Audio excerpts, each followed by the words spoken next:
In this video, we recap the Straw Hat's full journey from One Piece East Blue to Marineford. The story starts with Gold Roger, the Pirate King, gained great wealth, fame, and power. Before he was executed, he told the crowd he had left his treasure somewhere in the world. Starting the Great Age of Pirates, the red-haired pirates came to Fuchsia Village. After a year, young Monkey D. Luffy tried to prove his bravery by stabbing under his left eye. At the bar, the pirates laughed and cheered for him. Luffy asked Shanks to let him join the crew, but Shanks refused because Luffy was too young and couldn't swim. Mountain bandits led by Higuma then entered the bar and demanded alcohol. Makino said the pirates had drunk it all. Shanks offered the last bottle, but Higuma smashed it on him. Shanks calmly cleaned up while Higuma caused more damage. Luffy got angry at Shanks for not fighting back. When he stormed out, Shanks catched Luffy's arm and stretch and realized he had eaten the devil fruit. Shanks told him his body was now rubber, but he would never be able to swim again. Later, while the pirates were gone, Higuma's gang returned. Luffy picked a fight and was kidnapped. Makino told Mayor Whoop Slap. Higuma planned to sell Luffy because of his strange body, but then decided to kill him. Before he could, Shanks and his crew showed up. When a bandit pointed a gun at Shanks, Lucky Roo shot him. Shanks said he could ignore insults, but never anyone hurting his friends. Ben Beckman beat the rest, but Higuma escaped with Luffy. He took him out to sea and threw him into the water. A Sea King appeared, ate Higuma, and attacked Luffy, but Shanks saved him and lost his left arm. Soon after, the red-haired pirates left Fuchsia Village. Luffy decided he would make his own crew, become stronger than Shanks, find the treasure, and become the Pirate King. Shanks gave Luffy his straw hat and told him to return it once he surpassed him. 10 years later, Luffy set out alone in a small boat. When the Lord of the Coast appeared again, he defeated it with Gomu Gomu no pistol. As he drifted into the open sea, he dreamed of finding 10 crewmates, making his Jolly Roger and becoming the Pirate King. Luffy drifts at sea inside a barrel. Sailors from a passing cruise ship pull it aboard, but the ship is soon attacked by the pirate Alvida's crew. The barrel rolls into the kitchen. After the pirates destroy the ship's sails, they board to steal supplies, and Alvida forces her chore boy, Kobe, to join them. Meanwhile, a girl sneaks onto Alvida's ship to steal treasure. In the cruise ship's kitchen, Kobe and the pirates open the barrel and find Luffy inside, sleeping. Luffy easily defeats them, then eats the ship's food with Kobe. Luffy explains that his small boat was destroyed by a whirlpool, leaving him trapped in the barrel. Kobe says he was kidnapped by Alvida and forced to work for her, but dreams of joining the Marines. Alvida learns about Luffy and suspects he's a bounty hunter. She attacks him and Kobe, but Luffy defeats her crew. Her club doesn't hurt him because he ate a devil fruit that made his body like rubber. Luffy knocks her into the sea with his Gomu Gomu no pistol. After the fight, Luffy and Kobe sail away together, spotting the same girl who robbed Alvida's ship, leaving on her own boat. Luffy sets his sights on the Grand Line and plans to recruit the pirate hunter Roronoa Zoro for his crew. They arrive at Shell's Town, home to a Marines base. There, they find Zoro tied to a cross. A little girl named Rika tries to give him onigiri but is stopped by Helmeppo, the arrogant son of Captain Morgan. He destroys her food, but Zoro later eats it anyway. Rika explains that Captain Morgan rules the town harshly and lets Helmeppo bully people. When Helmeppo brought a violent wolf into a bar, Zoro attacked him for his cruelty. To save the bar's people, Zoro turned himself in and was sentenced to 1 month tied up. Helmeppo later reveals he plans to execute Zoro early. Luffy punches him for lying, then goes to find Zoro's swords at the Marine base.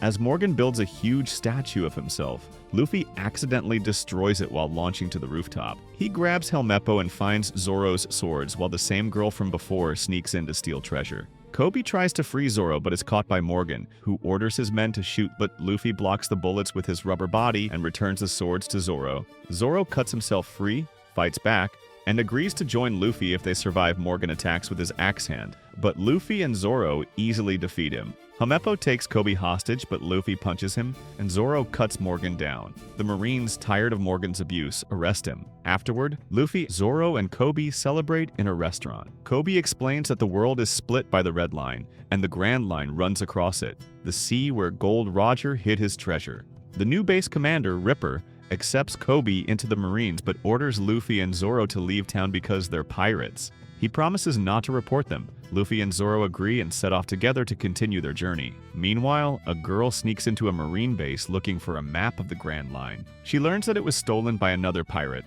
Buggy. She sets out to find him and take it back. At sea, 3 of Buggy's pirates find her small boat pretending to be stranded. She tricks them with promises of treasure, boards their ship, and sails away while their boat sinks in a storm. Elsewhere, Luffy and Zoro sail together. When Luffy's straw hat falls off, Zoro retrieves it. Luffy then spots a giant bird and uses Gomu Gomu no rocket to jump up toward it, but the giant bird grabs him and carries him away. The stranded Buggy pirates find Zoro's boat and try to steal it, but are easily defeated. They warn Zoro that Buggy is a dangerous pirate with devil fruit powers. After being shot down by cannon fire, the bird drops Luffy into Buggy's town, where he meets the girl thief, Nami. Together, they fight Buggy's men, escape, and rest at a restaurant. She introduces herself as a thief who steals from pirates. Nami reveals that she wants to gather 100 million berries and shows her navigation skills. Nami then betrays Luffy, tying him up and handing him to Buggy to earn his trust. Buggy locks Luffy in a cage and fires a Buggy Ball, a massive cannonball that blows up an entire row of houses. Zoro, seeing the explosion, rushes into town. Buggy orders Nami to fire another shot at Luffy, but she refuses and burns her hands. Buggy commands his men to attack, but Zoro arrives and fights Buggy, cutting off his limbs. Buggy's severed hand stabs Zoro from behind and reattaches. He reveals his Bara Bara no Mi power that lets him split and control his body parts wounded.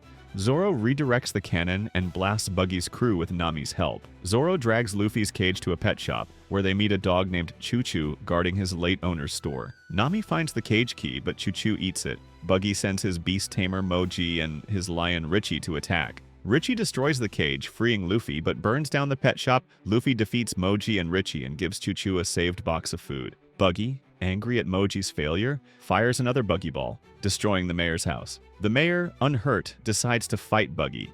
Nami joins Luffy and Zoro to help him, but Luffy knocks the mayor out so he won't get hurt. Buggy fires again, but Luffy deflects the cannonball with his rubber body, blasting Buggy's crew. Only Buggy and his acrobat Kabaji survive. Kabaji challenges Zoro, using dirty tricks and attacking his wound, but Zoro defeats him with his onigiri attack before collapsing. While Zoro fights, Nami sneaks into Buggy's pub, knocks out a guard, and steals the Grand Line map. Meanwhile, Luffy battles Buggy, who splits his body to dodge attacks. Buggy damages Luffy's straw hat, enraging him. Luffy reveals its meaning, and Buggy admits his hatred for Shanks. Buggy explains they were once shipmates. He had planned to steal a treasure map and devil fruit, but accidentally ate the fruit when Shanks startled him, losing his ability to swim and his map. In the present, Buggy spots Nami and chases her for stealing his treasure, splitting into pieces with the Bara Bara no Mi. Luffy defeats him, while Nami ties up most of Buggy's body parts with rope. Luffy finishes him with Gomu Gomu no Bazooka, launching him out of town. Nami gives Luffy the Grand Line map, but keeps the treasure, agreeing to travel with him for now. The townspeople return, see the destruction, and mistakenly blame Luffy's group. Choo Choo stops them, and the crew escapes to the pier. The mayor wakes up, realizes Buggy is gone, and thanks the group as they sail off. To Nami's shock, Luffy leaves the stolen treasure behind for the townspeople to rebuild. With no real ship, the crew sails to Syrup Village to find a better one before heading to the Grand Line. In the village, the prankster Usopp scares people by shouting that pirates are coming, but they chase him away when they see it's a lie. Soon after, one of the kids in his pretend pirate crew tells him that real pirates have arrived. Usopp and the kids go to the shore, but their tricks fail. Luffy sees through everything. Luffy then realizes Usopp is Yasopp's son, one of Shanks' crew. After they eat together, they visit the big hilltop mansion for help. Inside lives Kaya, a sick young woman protected by her butler Klahadore. Usopp is her only friend, but Klahadore refuses to let him in because of his bad reputation. Usopp sneaks inside anyway, and Luffy's crew follows. Klahadore catches them, throws them out, and insults Usopp and Yasopp for being pirates. Later, Klahadore acts kind to Kaya and says he only wants to protect her. Kaya believes him.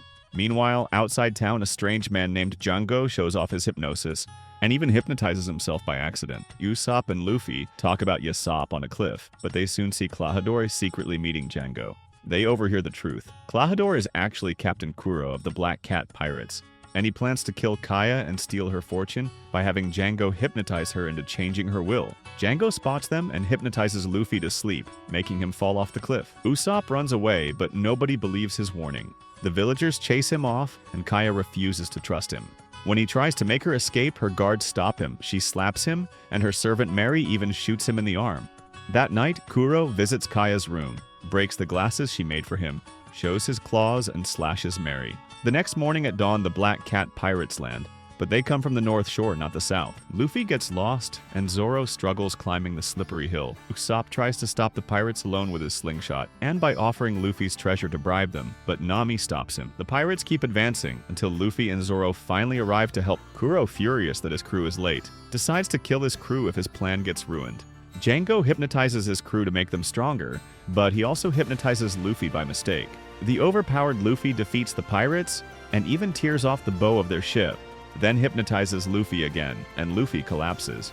Desperate, Django summons the Nyaban brothers, Sham and Buchi. They pretend to be weak but surprise Zoro, stealing 2 of his swords and slashing his chest. Usopp tries to help but accidentally hits Zoro instead. Nami tries to get the swords back, but is cut by Django's chakram. Back at the mansion, Kaya finds the wounded Mary, who tells her that Usopp was right. Klahadore is a pirate trying to kill her. Kuro arrives furious. Even his own crew fears him. Sham and Buchi insult him for becoming soft, so he uses his deadly Shakushi move, moving faster than the eye can see, and slashes them easily. He gives them 5 minutes to kill Zoro or die. Nami kicks Zoro's swords back to him, and Zoro, annoyed but thankful, defeats the Nyaban brothers with his Tatsumaki attack. Kuro keeps counting down the minutes as Usopp and the Black Cat pirate stare in shock at Zoro's powerful attack. Even Django is surprised, and Zoro tells Kuro he'll defeat him in less than 5 minutes. Kuro is slightly impressed. Buchi, still conscious, begs Django to hypnotize him to become stronger. Django agrees, and Buchi grows larger and wilder. Zoro prepares to fight him before facing Kuro. Meanwhile, Nami wakes Luffy, who is still asleep under the ship's figurehead. She stomps on his head to wake him, just in time for him to bite Django's deadly pendulum before it hits her. Seeing Luffy and Zoro's strength, the pirates start to panic. Nami faints, and Luffy notices her wound. She asks him to fight for the village and her treasure, and he agrees. The pirates flee in fear, and Luffy fights Django while Zoro battles Buchi. Kuro ends his countdown, ready to kill everyone. Shocked that Luffy survived the cliff fall before he can act, Kaya arrives and begs him to stop. When Kuro tries to attack her, Usopp saves her. Kaya offers him her fortune if he spares the village. But Kuro says he wants peace, not money, and that his crew will still destroy everything. Then Kaya points a gun at him, but he tricks her into lowering it, calling the last 3 years with her an insult to his pride. He grabs the gun and throws it down. Usopp picks it up and tries to shoot him, but Kuro uses his Shakushi speed to appear behind him. Before he can strike, Luffy hits Kuro with Gomu Gomu no pistol, knocking him to the ground. Luffy swears to make him pay for attacking his friends. Usopp's kid crew joins in to help. Wounded but determined, Usopp orders them to protect Kaya as they run. Meanwhile, Kuro orders Django to chase Kaya while he fights Luffy himself. Zoro tries to help Luffy but is stopped by the raging Buchi. Despite Buchi's strength, Zoro cuts him down with his 3 swords. Kuro mocks Usopp's weakness, but Luffy throws a boulder at his crew. Zoro, with Luffy's permission, goes after Django to help Kaya. Luffy and Kuro clash again. Kuro dodges Luffy's punches with his Shakushi speed. He admits he no longer wants to be a captain. He only wants a quiet life. In a flashback, Kuro remembers his plan. Years ago, he slaughtered a marine crew except for 1 soldier, then had Django hypnotize that soldier and one of his own men, and Kuro faked his death by sending a double to the Marines and allowing the real Kuro to live peacefully. Until now, in present, Luffy smashes the claws on Kuro's glove with the boulder. Luffy says his dream is greater than Kuro's fake peace. Meanwhile, the kids guide Kaya through the forest, hiding from Django. When she collapses from exhaustion, they try to trap Django, but their plan fails. Django threatens to kill them unless Kaya signs her will. She agrees, but before he can strike, Zoro and Usopp arrive to save her. At the coast, Kuro loses control, slashing wildly with his upgraded Shakushi Shushi attack that cuts everything in range, even his own crew. Luffy too is injured but endures. When Kuro attacks again, Luffy grabs him with his rubber arms, traps him, and ends the fight with Gomu Gomu no Cane, a massive headbutt that knocks him out. Luffy orders the remaining Black Cat pirates to leave the island and take Kuro with them. At the same time, Zoro and Usopp protect Kaya from Django. Zoro cuts down a branch so Usopp can use his Hasatsu, Kayaku Boshi, a slingshot blast that explodes in Django's face, defeating him. After this, Usopp asks the kids not to tell anyone about his heroics. Later, Usopp abandons their little crew of kids to become a real pirate. Afterwards, Kaya thanks the crew and gives them the Going Merry. As gratitude, Luffy's crew happily accepts and invites Usopp to join them. After they leave, Kaya and Merry recall Usopp's past. His father Yasopp left to sail with Shanks, and soon after, Usopp's mother died. Left alone, Usopp began lying to cheer himself up. pretending his father would return one day. Now the kids take his place as the town's pranksters, shouting that pirates are coming. Luffy sketches the crew's Jolly Roger, and Usopp proudly paints it onto the sails of their new ship, the start of the Straw Hat Pirates' true adventure. While sailing, Nami spots an island full of strange animals, rumored to hold legendary treasure protected by gods. The crew stops to search. They are attacked by weird animal hybrids and hear a voice calling itself a god. His traps fail, and the crew catches him. He is Gaimon, a man stuck in a chest for 20 years. Luffy befriends him, and Gaimon explains he came to the island with pirates to find treasure. After searching for weeks with no luck, the crew left. When Gaimon finally found treasure chests on a cliff, he slipped, fell into a box, and got stuck, alone and abandoned. Luffy climbs the mountain but finds all 5 treasure chests empty. He invites Gaimon to join his crew, but Gaimon refuses because he is happy living with the animals and feels at peace knowing the treasure was empty. After thanking them, Gaimon waves goodbye as the crew sails toward their next adventure. After finding a box of cannonballs, Luffy and Usopp play with the ship's cannons while Zoro naps and dreams about his past. As a child in Shimotsuki village, Zoro trained at a dojo after losing to Kuina, the daughter of the swordmaster Kushiro. Though he became strong enough to defeat adults, he still couldn't beat Kuina, losing to her 2,000 times. One night, they dueled with real swords. Kuina won again, but confessed she'd never be the world's best swordsman because she was a girl. They promised that one of them would earn that title. The next day, Kuina died in an accident, and Zoro swore to fulfill their dream himself. Kushiro gave him Kuina's sword, the Wado Ichimonji, and Zoro trained for 8 years before becoming a pirate hunter. Back in the present, Luffy fires a cannon at a rock, accidentally hitting one where bounty hunter Johnny and his sick partner Yosaku were resting. Mistaking it for an attack, Johnny boards the ship and accuses the crew. Nami discovers Yosaku has scurvy and cures him with lime juice. Realizing they need a cook to prevent illness, they sail to the floating restaurant Barati. However, they arrive at the same time as Marine Lieutenant Fullbody, who is on a date but orders his men to attack Luffy's ship. Luffy deflects the cannonball, accidentally blasting a hole in the Barati's roof and injuring the head chef Zeph. Since Luffy can't pay for the damage, Zeph forces him to work as a chore boy for a year. Inside, Fullbody insults sous chef Sanji by dropping a fly into his soup. Sanji kicks him for wasting food, angering the staff. Patty scolds Sanji, while Luffy and Zeph crash through the floor above them. Before Fullbody can escape, news spreads that Don Krieg, a feared pirate, has escaped. Soon, Krieg's starving officer Gin appears, asking for food. Patty refuses and beats him up, but Sanji gives him seafood risotto anyway. Luffy, impressed by Sanji's kindness, invites him to join his crew, but Sanji refuses, saying he has his own reasons to stay. Gin warns Luffy that the Grand Line is deadly, then returns to his captain. Luffy clumsily works as a waiter while Sanji flirts with Nami. At the same time, Gin tells Krieg about the Barati, and the pirates plan to seize it. Fog covers the sea as Krieg's fleet approaches. Frightening the customers, Krieg enters, begging for food and promising not to attack. Sanji feeds him despite the staff's protests. Once fed, Krieg betrays them, demanding food for his 100 men and threatening to take the ship. Patty shoots Krieg with his meatball cannon, but his golden armor blocks it. Krieg retaliates by opening fire on the chefs. Zeph orders them to feed the pirates, recognizing Krieg as the captain who failed to survive the Grand Line Krieg. Realizing Zeph is a former pirate who lost his leg, demands Zeph's old logbook to guide him back to sea. Gin apologizes, saying he didn't know Krieg would betray them, and explains their defeat. Krieg's fleet of 50 ships and 5,000 men was destroyed by one man, Dracule Hawkeye Mihawk, the world's greatest swordsman. Only their flagship survived thanks to a storm. Krieg prepares to take the Barati, but suddenly his ship is sliced in half by Mihawk, who followed them to the restaurant. As the wreckage sinks, Johnny and Yosaku float ashore, revealing that Nami stole the Going Merry and left the crew behind. Zoro recognizes Mihawk immediately and challenges him to a duel. Mihawk accepts, but uses only a small knife, considering Zoro too weak for his real blade.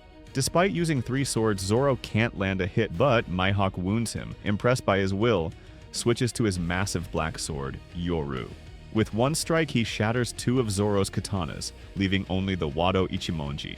Accepting defeat, Zoro stands still and lets Mihawk slash him across the chest, knocking him out. Mihawk spares his life, telling him it's too soon for him to die and to get stronger before challenging him again.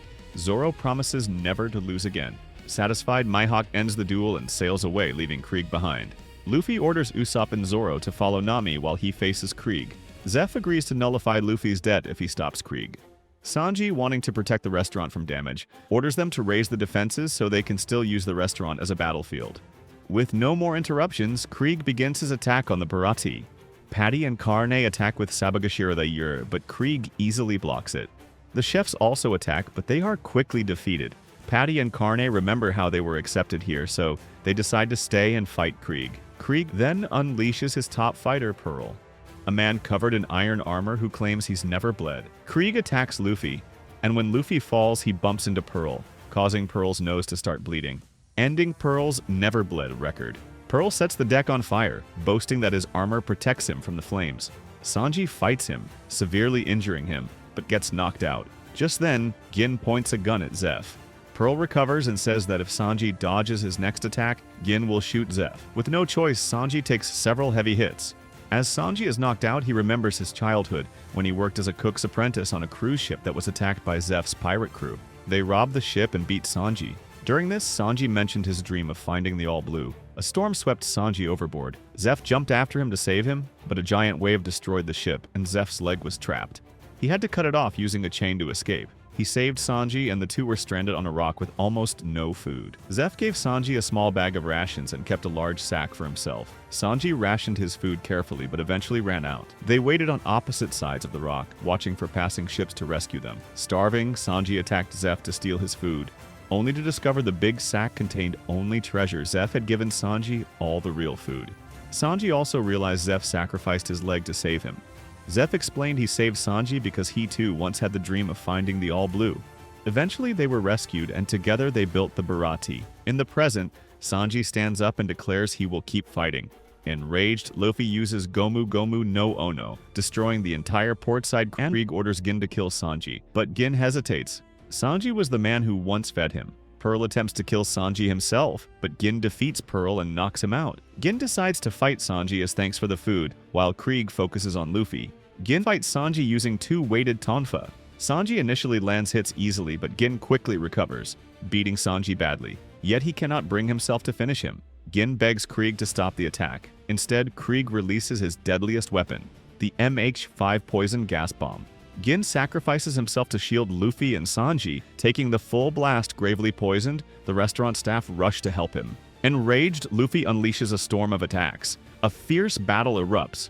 Luffy hits Krieg with Gomu Gomu no Bazooka, breaking Krieg's armor and shattering his golden plating. Krieg tries to trap Luffy with his spiked net, but Luffy frees himself and punches Krieg unconscious. Luffy falls into the water, but Sanji saves him. Meanwhile, Krieg stands back up and attacks his own crew in panic, but Gin knocks him out. Gin orders Krieg's crew to retreat. Weak and dying, Gin thanks Sanji for saving his life and promises he will reach the Grand Line someday. Luffy asks Sanji again to join his crew, but Sanji refuses, saying he can't leave Zeph. However, Zeph overhears. Inside, the chefs pretend they dislike Sanji's soup, so he will have a reason to leave. Sanji storms out angrily. Zeph explains to Luffy why they acted this way, but Sanji overhears. He finally agrees to join the crew. Luffy and Sanji prepare to leave. Sanji kneels before Zeph and the staff, thanking Zeph tearfully for everything. They part with smiles and respect. Meanwhile, Nami gets closer to her home. At the same time, Yosaku explains that Nami is heading to Arlong Park, the base of the feared fishman Arlong, one of East Blue's most dangerous pirates, and tells them that fishmen are powerful sea creatures with human form and immense strength. Nami arrives at Arlong Park, where Arlong is bribing a corrupt marine officer. Meanwhile, Zoro, Usopp, and Johnny reaches to the island, and Zoro prepares to charge the base, but Usopp and Johnny stop him. They tie him up with rope and sail around the island. Their ship is spotted by Arlong's fishmen. Usopp and Johnny jump into the sea to escape, but Zoro can't get away and is captured by the Arlong pirates. Arlong interrogates Zoro and explains that fishmen are far superior to humans because they are stronger and can breathe underwater. Nami appears and tells Zoro she is an officer and the cartographer working for Arlong. Meanwhile, Usopp and Johnny reach Gosa village and discover it has been destroyed with all the houses flipped upside down. A fishman explains that Arlong's sea monster Mamu destroyed the village because someone couldn't pay the tribute. He then tries to capture Usopp, but Nojiko saves him by drawing the pirate away. She brings Usopp to her home. Far out at sea, Luffy, Sanji, and Yosaku eat on the ship when Momu appears, attracted by the food Momu attacks, but Luffy and Sanji beat him and knock him back into the water. Luffy then forces Momu to pull their ship toward Arlong Park. At Nojiko's house, Usopp meets the boy Chabo, who says his father was killed when Arlong destroyed Gosa village. Usopp learns that Nami works for Arlong. Nojiko reveals she is Nami's adopted sister. Usopp sadly says he thought Nami enjoyed being with their crew. Meanwhile, Arlong attacks Genzo for owning a weapon. Nojiko explains that Arlong sees humans as tools and forces, every villager to pay him each month or be killed. He destroyed Gosa village because one person couldn't pay. Arlong says he will use the tribute money to rule all of East Blue. Since having a weapon counts as rebellion, Arlong decides to execute Genzo, but Usopp interrupts and shoots him from a rooftop. Furious, Arlong lifts the entire house and smashes it into another. His own crew stops him so he won't destroy Kokoyashi village and lose money. Genzo is treated for his wounds. At the same time, Nami visits a grave on a cliff and says she will raise 100 million berries to buy back the village. Zoro, who already defeated all the guards inside, meets Hachin. Thinking Zoro is a guest, Hachi offers to take him to Kokoyashi village. Zoro leaves just before Arlong returns and learns the man who escaped was the pirate hunter Roronoa Zoro. Usopp runs from the Arlong pirates but eventually falls off a cliff. Chu, one of Arlong's officers, catches him and brings him to Arlong Park. Meanwhile, Kurubi accuses Nami of helping Zoro escape and hiding treasure in the village. To prove her loyalty, she stabs Usopp in the stomach and he falls into the pool. Johnny witnesses Nami stabbing Usopp and believes she killed him. The officers now trust her. Nami goes to her room but then notices Luffy's ship arriving near Arlong Park. The ship is launched into the air and crashes into the forest. Zoro meets Luffy among the trees. At the same time, Nami confronts the crew and says she truly works for Arlong, telling them to leave the island before they get caught, but Luffy refuses to leave without her. He lies down on the road, saying he won't move. Johnny and Yosaku decide to leave the crew and part ways with Zoro. Meanwhile, Usopp reunites with the crew and explains that Nami stabbed the back of her own hand, not him, letting him escape unharmed. Meanwhile, the Marine 77th branch, led by Commodore Pudding Pudding, approaches the island to rescue any survivors from Gosa village and arrest Arlong. Arlong sends only 3 officers to handle them. Chu scares the Marines, Kurubi rips off the ship's rudder, and Hachin creates a whirlpool that sinks the ship, killing the Marines. Arlong then calls the Marine 16th branch, led by Captain Nezumi, and sends them to Nami's house to stop her from buying Kokoyashi village. Nojiko meets Nami at her house, and Nami admits she made real happy memories with Luffy's crew, Kurubi and Hachin. Go to check reports of a flying ship. They confront Luffy, who is casually taking a walk nearby, and in a short flashback we see Nami's and Nojiko's past as she explains it to them. Nami and Nojiko grew up just outside Kokoyashi village with their adoptive mother, Belle-Mère, who survived by growing mekons. They were very poor. Nami stole books for her map-making hobby. Belle-Mère fed the girls and only ate mekons herself, and Nami wore Nojiko's old clothes. The next day, upset about their lack of money, Nami ran away and hid at Genzo's office. Genzo told her how Belle-Mère found them.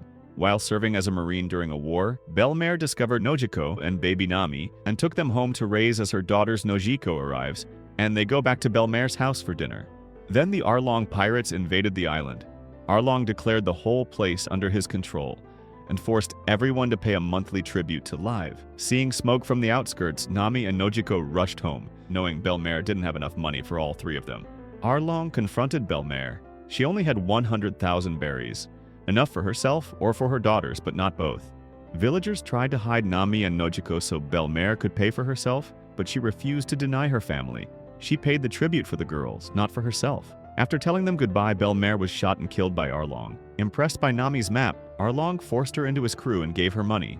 Nami decided to steal from pirates and save 100 million berries to buy back the village. Over the years, she became a pirate thief, hiding her earnings underground. In present, Captain Nezumi arrives at her house, claiming her treasure is stolen property. He digs up the orchard and seizes all of Nami's savings, keeping part of it for himself. Nami realizes Arlong sent Nezumi so he could keep her money and never free the village. When Nami tries to fight back, Nezumi shoots Nojiko in the back. While Nojiko is treated, Nami confronts Arlong. He says he didn't break his promise. He didn't saint Nezumi. Feeling betrayed, Nami returns to the village, where the villagers, led by Genzo, decide to fight Arlong. She begs them not to go, knowing they can't win, but they refuse and march toward Arlong Park. Furious and heartbroken, Nami repeatedly stabs the Arlong tattoo on her shoulder, and as she cries, she finally asks, "Help me, Luffy!" He places his straw hat on her head, agrees, and sends the crew to Arlong Park. Johnny and Yosaku stop the villagers outside so the crew can fight for them. The crew breaks through the gates of Arlong Park, and Luffy punches Arlong. Hatchin recognizes Zoro as the pirate hunter who escaped, and when they see Usopp alive, they realize Nami lied to them. Hatchin summons Momu to attack, but Luffy uses Gomu Gomu no Kazaguruma, knocking Mumu out and defeating the Fishmen pirates. However, Luffy becomes stuck because he planted his feet deep into the concrete. Arlong's 3 officers step forward. Hatchin tries to cover Luffy in squid ink and crush him, but it doesn't hurt Luffy in it, though he still can't move. Sanji fights Kurubi, Zoro chooses Hatchin as his opponent, and Usopp accidentally angers Chu, who begins chasing him. Chu sees villagers starting a rebellion, but Usopp declares Chu is his opponent. Chu then chases Usopp out of the base. Luffy is still stuck in the ground, so Arlong starts a cruel game. He lifts Luffy along with the cement on his feet, throws him into the pool to drown. Zoro and Sanji can't save him yet because Kurubi and Hatchin would beat them underwater. Zoro fights Hatchin, but since he's badly injured from his duel with Mihawk and only has 1 sword left, he struggles. Sanji gets distracted and Kurubi hits him. Seeing Luffy will drown, Genzo and Nojiko sneak into the base. They jump into the pool, lift Luffy's head above the water so he can breathe, and try to break the cement, but they can't. Hatchin climbs up to grab his 6 swords for his 6 arms. Zoro borrows 2 swords from Johnny and Yosaku, and uses 3-sword style again. Hatchin attacks Zoro's injuries, but Zoro uses Tatsumaki to destroy all 6 swords and launch Hatchin away. Zoro wins, but he's too hurt to save Luffy. Sanji dives into the pool to rescue Luffy, but Kurubi hits him from behind. Meanwhile, Chu keeps chasing Usopp through the outskirts of the island. Nami finishes bandaging her wounds at home, and decides to return to Arlong Park to join the fight. Underwater, Kurubi has the advantage. He grabs Sanji with his hair and beats him with fishman karate, dragging him deeper so the water pressure crushes him. Sanji damages Kurubi by blowing air into his gills, then returns to the surface. On land, Sanji regains the upper hand. Even though Kurubi threatens to use his strongest move, Sanji overwhelms him with rapid kicks and finishes him with Mutin Shot, smashing him through a wall. Meanwhile, Usopp pretends to be dead but decides to stop running. He hides in the forest while Chu fires high-pressure water bullets at him. Because Usopp covered Chu in wine earlier, he sets him on fire with a burning shot, and then beats him repeatedly with his hammer until he collapses. At the pool, Nojiko and Genso switch places, with Nojiko going underwater this time. Arlong attacks Zoro and Sanji by launching water-like bullets, but Nami arrives and joins the fight. Arlong promises to spare the villagers if she gives up, but Nami refuses and fights alongside the crew. Nojiko manages to revive Luffy, but his feet are still trapped underwater. Sanji dives again and tries to break the cement. Hatchin wakes up and tries to stop him, but reopening his wounds makes him faint again. Sanji breaks the cement and frees Luffy. Luffy leaps out of the water and attacks Arlong. Arlong bites through stone with his teeth and snaps swords in half. He then reveals his even sharper, fast-growing teeth and uses the extra sets as handheld weapons. Luffy grabs one set and uses it as a biting weapon too. Arlong uses Shark on darts, launching himself like a missile, but Luffy blocks him with his rubber arms. Angered, Arlong enters a stronger rage state like a Sea King. He gets his massive sword, the Kiribachi, and slams Luffy into the building, landing in Nami's map room. Luffy declares Nami as his navigator and sees a pen covered in her dried blood. He destroys Arlong's weapon with his bare hands and then destroys the entire map room, the place where Nami suffered for years. Outside, people see furniture flying out of the building. Nami sees this too and thanks Luffy. Arlong bites into Luffy's shoulder, but Luffy breaks his nose. Arlong uses one last attack, Shark on Tooth, but Luffy uses Gomu Gomu no Ono and stomps him straight through the building.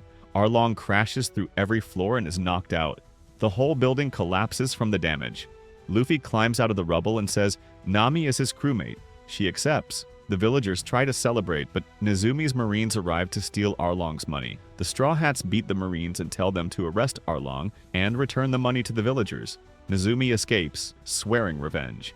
Back at the village, Genzo apologizes to Nami on behalf of everyone. Nezumi later reports Luffy to the Marines and requests a large bounty.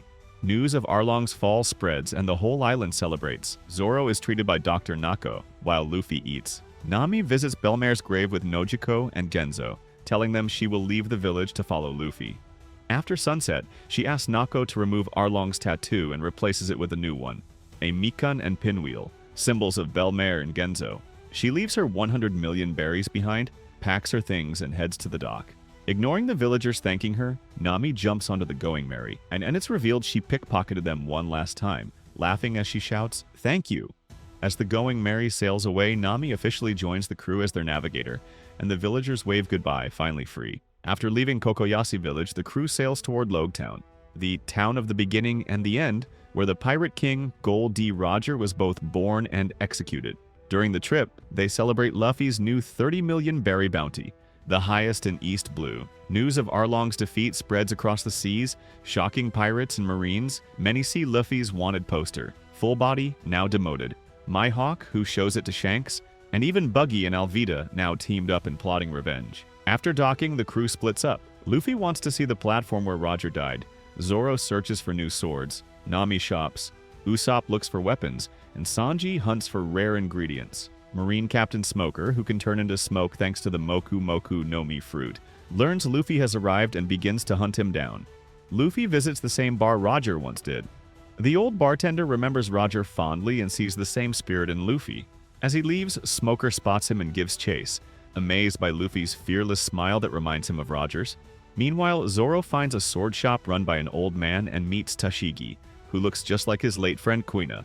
Zoro picks two blades, the cursed Sandai Kitetsu and Yubashiri, a fine sword given by the shopkeeper. To test the curse, Zoro tosses Kitetsu into the air and holds out his arm. The blade misses, proving his luck. As everyone goes about their errands, dark clouds gather over Logtown. Buggy and Alvida arrive, now allies, and start causing chaos.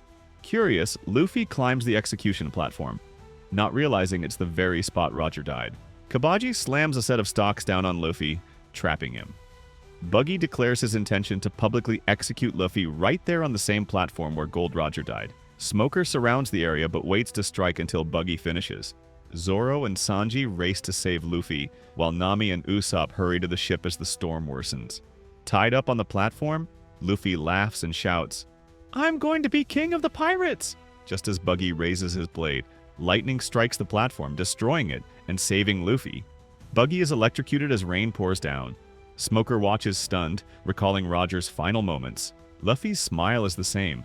Luffy escapes with Zoro and Sanji, but Smoker chases them through the streets. When he corners Luffy and traps him with smoke, a cloaked man appears, Dragon. Dragon summons fierce winds that blow Smoker away and help Luffy escape. When Smoker demands to know who he is, Dragon says only, "The storm of fate has arrived." At the docks, Nami and Usopp prepare the Going Merry as Marines close in. Usopp fights them off with his slingshot, giving Sanji time to board.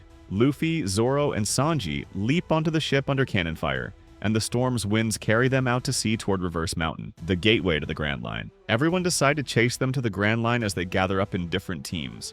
The journey continues as the Straw Hat Pirates slide down Reverse Mountain into the Grand Line. A thick fog surrounds them. Zoro hears a strange sound, but Nami says it's just the wind. Sanji sees a mountain ahead, but when the fog clears, it's actually a giant whale. At their speed, they're about to crash. Zoro tells them to steer left, but Usopp reminds everyone the helm is broken. Zoro runs to help while Luffy goes below deck with an idea. Zoro, Usopp, and Sanji try to pull the helm, but it won't move. Right before they hit the whale, Luffy fires a cannon. The ship slows but still hits the whale. Only the figurehead breaks, angering Luffy. The whale doesn't react. Zoro tells everyone to escape while it still ignores them. As they pass its eye, Luffy punches it in anger. The whale finally notices and sucks in the water, and the Straw Hats, with Luffy barely holding onto a tooth. He climbs on top as his crew is swallowed. On the whale, Luffy yells for his friends to be released, but it dives. He sees a door on its back. Inside, the crew lands on a small island with a fake blue sky. A giant squid appears, but something on the island kills it instantly. Nami wants to go home, and Usopp wishes Luffy was there. They both worry about him. Meanwhile, Luffy wanders lost through a strange passage. An old man steps out of a house, drags the squid, sits, and reads the newspaper. Sanji yells at him, and Usopp threatens him. Calmly, the old man says someone would die if they fought. Sanji is annoyed. Zoro tries politeness. The man introduces himself, Crocus, keeper of the Twin Capes lighthouse. Usopp asks if they're really inside a whale. Nami panics about being digested. Crocus strikes another dramatic pose, but the crew tells him to stop. He points out a strange door in the sky, revealing the surroundings are painted. Crocus proudly admits he painted it for fun. Suddenly, the island shakes. Nami notices it's iron and chained down. Crocus explains Laboon, the whale, is ramming the red line again. Nami remembers his scars and cries. She and Usopp even think Crocus wants to kill the whale. Zoro says they should leave before the ship dissolves. Elsewhere, Mr. Nine and Miss Wednesday sneak around with guns. The Straw Hats try to escape, but the waves are strong. Crocus dives and swims away. Luffy falls in a slanted tunnel inside the whale. The intruders plan to kill Crocus for the whale. Crocus climbs back inside the whale. Before they can act, Luffy falls from above and knocks them into digestive juice. Crocus reaches a hidden area, injects the whale with sedative, and calms it. The Straw Hats rescue Luffy and the intruders. Crocus warns them not to harm Laboon. They fire bazookas, but Crocus blocks the blast. They claim the town needs Laboon's meat, until Luffy knocks them out with one punch. Crocus thanks Luffy, who says he just didn't want harm to happen. Nami asks who the intruders were. Crocus explains they wanted Laboon's meat to feed their town for years. Laboon is an island whale from West Blue, largest of its kind, and keeps ramming the red line because he has a human-like heart and waits 50 years for a pirate crew. Crocus tells Laboon's story. 50 years ago, the Rumbar pirates entered the Grand Line with the young whale following them. Crocus befriended them, and they asked him to care for Laboon, promising to return in 3 years. Laboon agreed to wait no matter what. The Straw Hats understand Laboon's pain. Crocus, a doctor, treats Laboon's wounds from inside. Luffy asks him to join the crew, but he refuses. He guides them out through a tunnel. Crocus believes the Rumbar pirates abandoned Laboon. The crew wonders why he never told the whale. Crocus says Laboon wouldn't listen, but he won't abandon him. Luffy breaks the ship's mast and challenges Laboon. They fight until Luffy declares a draw. He calls Laboon his rival and promises a rematch after their journey, painting a Jolly Roger on the whale's face. Mr. 9 and Miss Wednesday escape but drop their log pose, which Luffy picks up. They return to their boss, but Mr. 13 and Miss Friday drop a bomb on them. Nami learns normal compasses don't work on the Grand Line. Crocus explains the log pose records Island's magnetic fields and eventually leads to Laugh Tale. Usopp asks about the One Piece. Crocus says only Gold D. Roger reached it. Luffy says they'll see when they get there. Luffy eats all the food, so Sanji kicks him.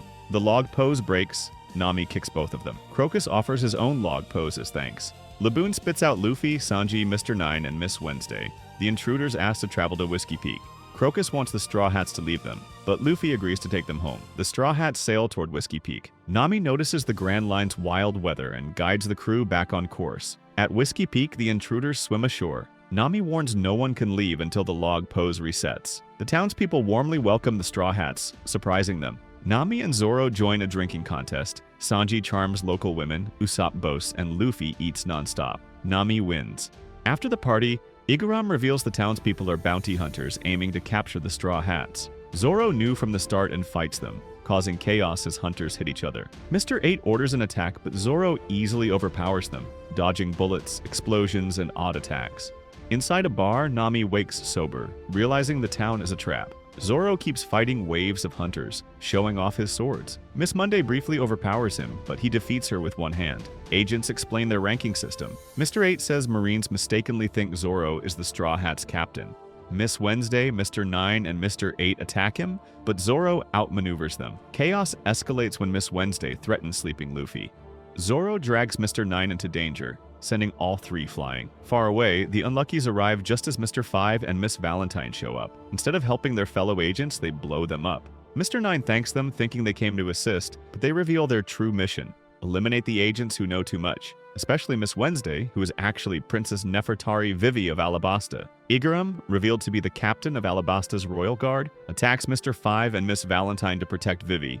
But the two Baroque Works officers easily withstand the assault. Smoke fills the air as Mr. 5 fires a deadly explosive attack that knocks Igaram down. Vivi cries out for him. Zoro drags the still sleeping Luffy away from the danger. Igaram, barely conscious, begs Vivi to escape for the sake of Alabasta. Furious, Vivi prepares to fight, but Mr. 9 steps in, telling her to run while he buys time. He attacks with acrobatics, but is instantly blown away by one of Mr. 5's explosive boogers. Vivi is horrified. Zoro watches from above, confused. Igaram grabs Zoro's leg and begs him to protect Vivi, promising a reward. Zoro refuses since they had tried to kill him earlier. Then Nami appears, having overheard everything. The moment she hears the word reward, she demands 1 billion berries to protect Vivi. Igaram says he can't promise that, but Nami pressures him until he says they can negotiate with Vivi later. She orders Zoro to help, even though he doesn't want to. After a frustrating argument, Zoro reluctantly sets off. Nami reminds Zoro about the money he owes her, which angers him even more, but he still goes after Vivi. Nami comforts Igaram by assuring him that Zoro is strong enough to protect her. Vivi and Karoo try to escape to the ships.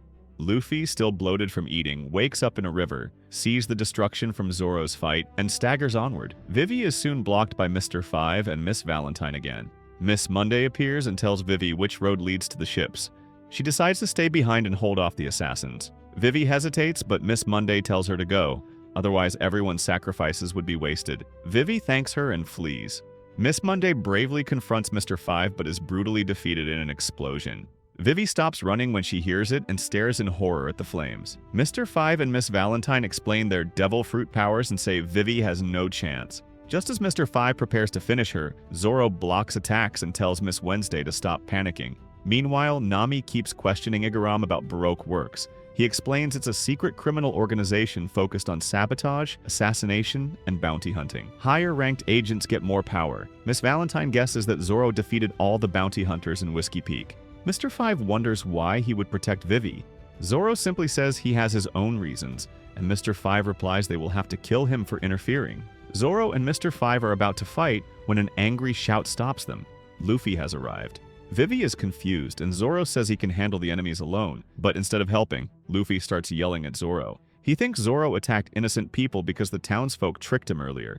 Zoro tries to explain, but Luffy refuses to listen and challenges him. Zoro keeps trying to talk, but Luffy charges at him. Zoro dodges and tells him to calm down. Miss Valentine and Mr. Five decide to focus on their mission to kill Vivi, but Zoro kicks the bloated Luffy straight into them, sending all three flying. Annoyed, Mr. Five says he will kill both Zoro and Luffy. He attacks Luffy while Zoro and Vivi watch. Miss Valentine floats into the air to attack Zoro and Vivi next. Vivi panics and tells Zoro to run, but he ignores her. Suddenly, Luffy walks out of the smoke. He has digested all his food and is dragging a beaten, bloodied Mr. Five behind him. Vivi is shocked that Luffy defeated such a strong enemy so easily. Luffy turns back to Zoro, still refusing to believe him. Miss Valentine gets irritated that they keep ignoring her while she floats above. Zoro finally gives up trying to explain. He dodges Miss Valentine's attack and prepares to fight Luffy.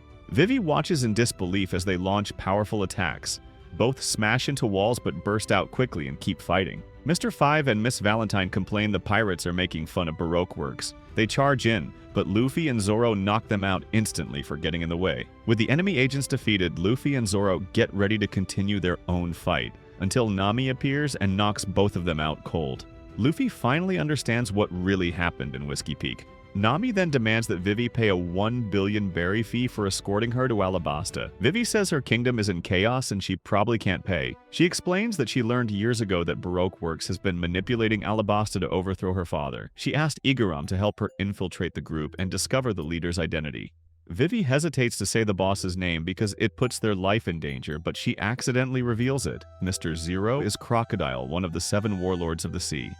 The Unluckies appear quietly, draw wanted sketches of Luffy, Zoro, and Nami, and fly away. Nami is furious that Vivi exposed them by mistake. Vivi apologizes repeatedly, but Nami stays angry. Luffy and Zoro, however, are excited that a warlord is after them. Nami complains that the Grand Line has only brought them trouble. Igaram returns dressed like Vivi, carrying 3 dummies that look like the Straw Hats. He says he will act as a decoy and sail straight to Alabasta using Vivi's eternal pose. Vivi should instead travel with the Straw Hats, island by island, so Baroque Works cannot track her easily. He adds that before Crocodile became a warlord, he had an 80 million berry bounty. Luffy accepts the challenge immediately. Moments after Igaram leaves, his ship explodes in a huge blast. Furious, Luffy runs back to the Mary to set sail. Nami comforts Vivi, promising they will fight Baroque Works and protect her.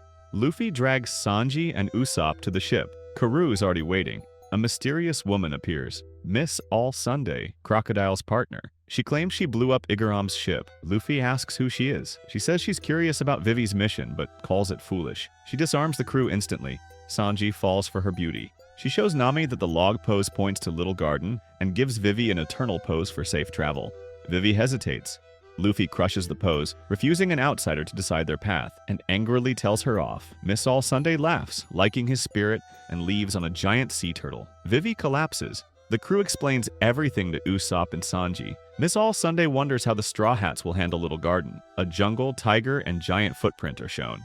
Aboard the Mary, Luffy asks Vivi, and she explains that the last sea had strange magnetic forces. She warns them not to underestimate the Grand Line. Vivi gets annoyed because the crew isn't serious, until a huge dolphin attacks the ship. The Straw Hats react instantly, showing they can handle danger. Soon they spot the foggy island of Little Garden. The crew gets excited for their second Grand Line stop. Meanwhile, Mr. 3 and Miss Golden Week enjoy tea and discussing Mr. 3 and Miss Golden Week, 5 and Miss Valentine's defeat.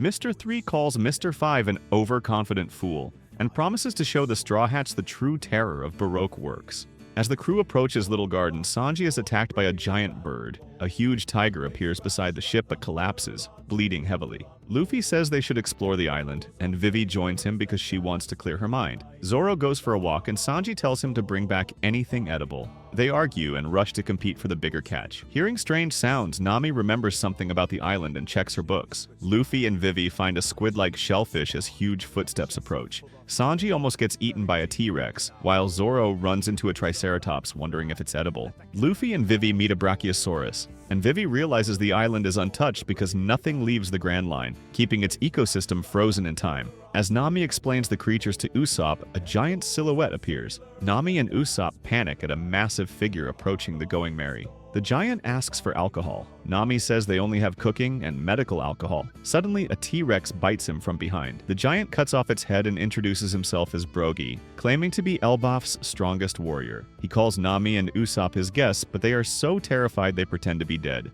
Meanwhile, Luffy and Vivi explore. Luffy climbs the Brachiosaurus but is swallowed. A giant slices the dinosaur's neck, catches him, and introduces himself as Dory, another Elbaf warrior, inviting them to his home. Brogy brings Nami and Usopp to his place and cooks dinosaur meat, but they fear he will eat them and try to escape. After being chased by bigger predators, they end up right back at Brogy's feet. Dory explains to Luffy, Vivi, and Karoo that he and Brogy have been dueling for 100 years, fighting whenever the central volcano erupts. In the jungle, Mr. 3, Mr. 5, and Miss Valentine prepare to claim the Giant's bounties. Usopp admires Brogy's strength and calls him master. After another draw, Brogy gives Dory 2 barrels of alcohol taken from Nami and Usopp. Dory drinks one, but it explodes inside him, and he blames the Straw Hats. Luffy has to fight the weakened Dory and knocks him out. When the volcano erupts again, Dory gets up and goes to fight, even injured. He traps Luffy under a huge rock so he won't interfere. Dory and Brogy clash again. Zoro finds Nami in the forest and senses something is wrong. Nami finds Luffy but is attacked right away. Usopp runs in fear until he meets Vivi and Luffy. Vivi guesses Baroque works caused the explosion and the disappearance. Mr. 3's plan works. Brogy unknowingly defeats Dory. Heartbroken, Brogy cries, but Mr. 3 traps his legs in wax. Mr. 5 and Miss Valentine bring Karoo to Dory's home and beat him while he's down. They quickly defeat Usopp and Vivi. After beating Luffy again, Mr. 5 and Miss Valentine take Vivi to the duel site, where Mr. 3 is covering Brogy in even more wax. Then he builds a giant cake-shaped stand and traps Vivi, Nami, and Zoro on top, adding spinning candles that will slowly turn them into wax statues. He proudly explains how he rigged the duel. Brogy gets furious and tries to break free, but Mr. 5 knocks him out again, and Mr. 3 strengthens the wax. Meanwhile, Karoo digs Luffy out from under the rock. Luffy, Karoo, and Usopp arrive as Zoro tries to cut off his own legs to escape. Mr. 3 decides to fight Luffy, while Mr. 5 and Miss Valentine handle Usopp and Karoo. He traps Luffy's feet in wax, but Luffy breaks part of the structure holding his friends. The wax breaks off his legs, but the statues harden even faster. Luffy tries again to destroy the giant candle service set, but Mr. 3 blocks him with candle walls. Usopp tries to blow it up with an exploding star, but Mr. 5 eats it with no problem. Luffy almost beats Mr. 3, but Miss Golden Week uses her colors trap to hypnotize him. She paints a mark that makes Luffy betray his friends. Vivi tricks him off the paint, but Miss Golden Week draws another symbol on his back, making him laugh helplessly. Usopp finds Luffy calmly drinking tea with Miss Golden Week, while the others are nearly fully waxed, burning. Usopp burns the shirt she painted on him, freeing Luffy from hypnosis. Luffy tries to destroy the pedestal, but Mr. 3 comes back in a huge wax suit to fight him. Usopp is blasted by Mr. 5 but still manages to make Karoo run around an oil-soaked rope to ignite it. Luffy uses Mr. 3's flaming hair to set it ablaze, destroying the structure and freeing Zoro, Nami, and Vivi. As they break free from the flames, Miss Valentine is defeated. Zoro finishes Mr. 5. Luffy and Karoo chase and defeat Mr. 3 and Miss Golden Week. Meanwhile, Sanji finds Mr. 3's hideout and answers a Denden Mushi from Mr. 0. Pretending to be Mr. 3, he claims Vivi and the crew are dead.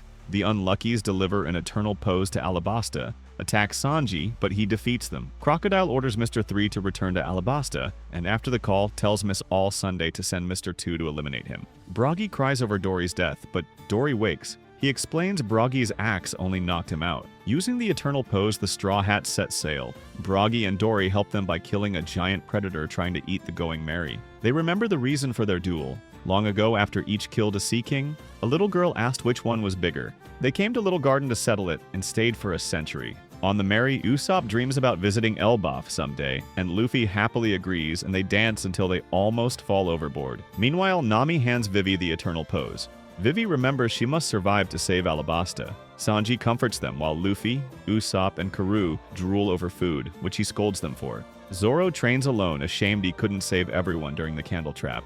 Elsewhere, Mr. Tubon Kure receives a departure alert. Back on the Merry, Nami collapses from her condition. She pretends she's fine, but everyone is worried. Nami warns Zoro of a strange wind. He orders a course change, avoiding a cyclone and falling snow. Nami rests while Vivi tends to her. Zoro spots a man on the water. Walpole pirates attack the Merry. Their captain Walpole eats a meat skewer, stick and all, then his sword, revealing he ate the Munch Munch fruit, letting him eat anything. Luffy gets angry when Walpole eats part of the ship and fights him. The crew joins except Usopp. Luffy blasts Walpole away with Gomu Gomu no rocket. A quick flashback shows a Smoker and Tashigi overhear the call between Sanji and Crocodile. They decide to head for Alabasta. On the Merry, Luffy tries to cheer Nami but fails. The crew anchors for the night. Nami wakes, sees her friends asleep, smiles, and goes back to sleep. Sanji keeps watch. Vivi explains the cold signals an island is close. Sanji spots land. They reach Drum Island, but villagers threaten them. Dalton orders them to leave. A villager fires at Sanji but misses. Sanji prepares to fight, but Vivi steps in and is shot. Luffy, furious, prepares to attack, but Vivi hugs him, telling him a captain shouldn't solve everything with fighting. Luffy calms down and apologizes. Dalton understands and invites them to follow him. Vivi smiles and Luffy compliments her. They walk with Dalton, encountering a hiking bear. Usopp suggests playing dead and everyone quietly passes. On the Going Merry, Zoro says his legs are healed. Shirtless, he trains while Karoo watches. Dalton introduces Bighorn and sends non-guards home. Dalton invites the crew to rest at his house. Nami lies in bed while Vivi covers her. Dalton introduces himself as security squad captain. He feels he's seen Vivi before. Vivi nervously changes the topic, asking about Nami's fever. Dalton explains the Drum Rockies and mentions Dr. Kureha at the old drum castle. Luffy decides to climb the mountain with Nami on his back. Nami agrees. Sanji joins. Dalton warns them to avoid the main path because of Lapons. After they leave, Usopp and Vivi watch them go. Dalton stays with them and explains Drum Island's history. The island was famous for doctors until 5 months ago when pirates attacked. Their captain called himself Blackbeard. Some thought the kingdom's fall was deserved because of the corrupt king, Walpole. Luffy and Sanji run through the snow as a Lapon attacks. Sanji kicks it away. Soon a large herd blocks their path. Meanwhile, Walpole sees Drum Island from his ship and warns his crew. Sanji tells Luffy not to fight the Lapon because Nami would be affected and uses Flanche Shoot to knock one away. Elsewhere, Kureha operates on a sick boy, gives him medicine, and charges a huge fee, but gives a tiny discount when thanked. Dalton explains how Walpole limited doctors and created the Ishi 20, making Vivi angry. Dalton realizes Vivi is the princess. At the coast, Walpole's pirates attack the Watchmen. Walpole rides Robson while Chess rebuilds the drum castle symbol. Usopp learns the doctor went to Castella. An injured watchman reports Walpole to Dalton. Luffy and Sanji are caught in a Lapon-triggered avalanche. They climb a cliff, but the snow still hits them. Villagers prepare for Walpole's arrival. Walpole eats buildings as he marches. Kuromaru says the Straw Hats are looking for a doctor. Dalton reaches Bighorn and attacks Walpole, but the Ishi 20 heal him. Dalton pleads, but Dalton transforms into Bison Human. Chess and Kuromaru comment on each other. Luffy continues to the mountain but is stopped by Walpole's men. The Lapon he helped protects him, letting Luffy escape. They find Zoro buried in snow. Walpole's men defeat the Lapons. Zoro, Vivi, and Usopp reach Bighorn and see chaos. Zoro recognizes the soldiers, defeats them, and takes their warm coats and swords. Villagers thank Zoro and dig for Dalton. Usopp helps. After a long struggle, Luffy reaches the top. Chopper brings them inside. Kureha and Chopper treat the crew. Chopper identifies Nami's illness as a Keisei bite. Nami wakes and meets Chopper, who is nervous and clumsy. Kureha explains the bite could have killed her in 2 days. Chopper watches over Luffy and Sanji. Luffy wakes hungry, scares Chopper, and they chase him until they see Nami. Kureha explains Chopper is a reindeer who ate the Hito Hito no Mi, letting him talk and walk like a human. Chopper transforms into a strong form to escape. Kureha says she raised him in medicine. Walpole and his men search for Luffy. Everyone digs for Dalton, who is found without a pulse. Kureha tells Nami Chopper's sad past. He was born with a blue nose, rejected by reindeer and humans, and even more after eating the devil fruit. Sanji and Luffy try to close a gate, but Chopper protects a bird nest. Sanji calls him a monster, making him run. Luffy likes him and wants him on the crew. In the lab, Luffy startles Chopper, but he catches falling glassware. Luffy tickles him and asks him to join, but Chopper runs. Sanji brings Nami food. Kureha enters, Sanji calls her Madam, and she kicks him. Luffy keeps chasing Chopper until Kureha hears the word Nakama and begins telling Hiriluk's story. Years ago, Hiriluk escaped soldiers during the doctor hunt. He treated a sick man with a strange frog medicine that turned him green. Soldiers came and Hiriluk fled, briefly meeting Kureha, then running into injured Chopper. Chopper attacked Hiriluk, but he proved he meant no harm. Chopper woke, ate bread, and cried. After 3 days, Chopper spoke for the first time. They visited villages but were chased away. After a small fight, Hiriluk gave Chopper a hat and told a story about miracles and cherry blossoms. One day, Hiriluk forced Chopper out and asked Kureha how long he had left. 10 days. He wanted to show Chopper that anything is possible. Chopper remembers soldiers talking about a miraculous mushroom. He searched Hiriluk's books and went to find it. He met a reindeer herd. One headbutted him, but he fought back. He found the mushroom, but was badly beaten. He returned to Hiriluk with a broken leg and swollen eye. Hiriluk hugged him, calling him kind-hearted, cooked the mushroom, and sent Chopper to rest. Kureha arrived, revealed the mushroom was poisonous, and taught Chopper that kindness alone isn't enough. Knowledge is needed. Chopper cried. Hiriluk reached the castle, but Wapol revealed it was a trap. Chopper ran up the mountain too late. Hiriluk blew himself up. Dalton stopped Chopper, saying he would die too, and vowed to carry on Hiriluk's will before being imprisoned. Back in the present, Luffy spots Wapol and his crew. Chopper informs Kureha. Chess points out Drum Castle's flag. Luffy attacks Wapol with a Gomu Gomu no pistol, sending him flying, but his subordinates catch him. Luffy enters the castle to find warm clothes, while Sanji protects Kureha from afros thrown by Kuromarimo. The afros stick and catch fire when Chess shoots arrows. Luffy borrows Nami's jacket and attacks Wapol. Wapol becomes Baku Baku Factory, eats Chess and Kuromarimo, then releases them and shoots Hiriluk's Jolly Roger. Luffy catches and raises the flag, charging Wapol and his subordinates. Chopper takes a rumble ball, fights Chess Marimo, dodges arrows, and smashes hammers using Brain Point. Luffy watches. Wapol sneaks into Drum Castle. The Ishi-20 revive Dalton, and he is helped by Usopp and Zoro toward the mountain. Inside, Chopper tells Kureha that Luffy calls him a friend. Nami grabs a coat to escape. Wapol chases her and tries to eat her, but Luffy stops him. Nami scolds Luffy for damaging her jacket. Wapol looks for the armory to eat its weapons, but finds the key missing, running up the stairs with Luffy following. At the castle dome, Wapol shows the Royal Drum Crown 7-shot Blick Blick cannon, but finds it empty. Only snowbirds fly out. Outside, everyone watch via the ropeway. Dalton carries dynamite, ready to destroy the castle if needed. Luffy catches Wapol's attack with his rubber fingers and fires him upward with Gomu Gomu no Ogon, leaving Hiriluk's flag waving on the castle. Luffy reunites with Zoro, Usopp, Vivi, and Dalton. Chopper hides behind a tree, recognized by Dalton for his bravery. Villagers call him a monster, but Luffy declares him a new crewmate. Luffy chases him to officially join. Kureha treats the wounded and negotiates the armory key with Nami. Chopper hesitates but finally joins the Straw Hats, moved by Luffy's acceptance. Chopper rushes to tell Kureha, but she immediately starts yelling at him, asking how he could even think of leaving. She insists he could never want to be a pirate. He's just a reindeer and a doctor. He can't abandon his duties. Kureha throws weapons at him, and Chopper flees with Kureha in hot pursuit. Using Kureha's sleigh, Chopper carries the Straw Hats down the ropeway, astonishing the villagers along the way. Kureha confides in Dalton that she hates saying goodbye, her eyes welling with tears. Hiriluk's dream finally comes true. As the villagers fire the cannons, the snow turns pink, like falling sakura petals. Chopper and the villagers are deeply moved to tears. On the Going Merry, the crew enjoys Drum Island's Sakura effect. Luffy entertains everyone, and Chopper warms up to his new friends. He talks to animals, and Nami notes his medical skills from Kureha. The crew teases him, but he begins to enjoy being part of the group. Back on Drum Island, Kureha and Dalton talk about the kingdom's future. Dalton recalls Vivi's father, King Cobra, and Wapol's past misdeeds, respecting Vivi's dignity. The Ishi-20 pledge loyalty to Dalton. A messenger delivers Luffy's wanted poster to Dalton. A man named Ace asks them to tell Luffy if he comes this way, he will be waiting for him in Alabasta for 10 days. Kureha remarks that the will of D lives on. The next day, Chopper sits at the bar with Luffy, amazed by the ocean. A giant bird swoops down. Luffy plays with it and then gives it to Sanji as food. Nami reminds everyone they are heading to Alabasta. The crew explains their mission: return Vivi to stop Crocodile's coup. Vivi describes Baroque Works hierarchy: 5 officer-agent pairs, 8 frontier agents, and thousands of subordinates. Luffy is excited to fight Crocodile. Meanwhile, Mr. 2 punishes the Navigator for failing to kill Mr. 3. Crocodile and Miss All Sunday discuss the threat to Alabasta.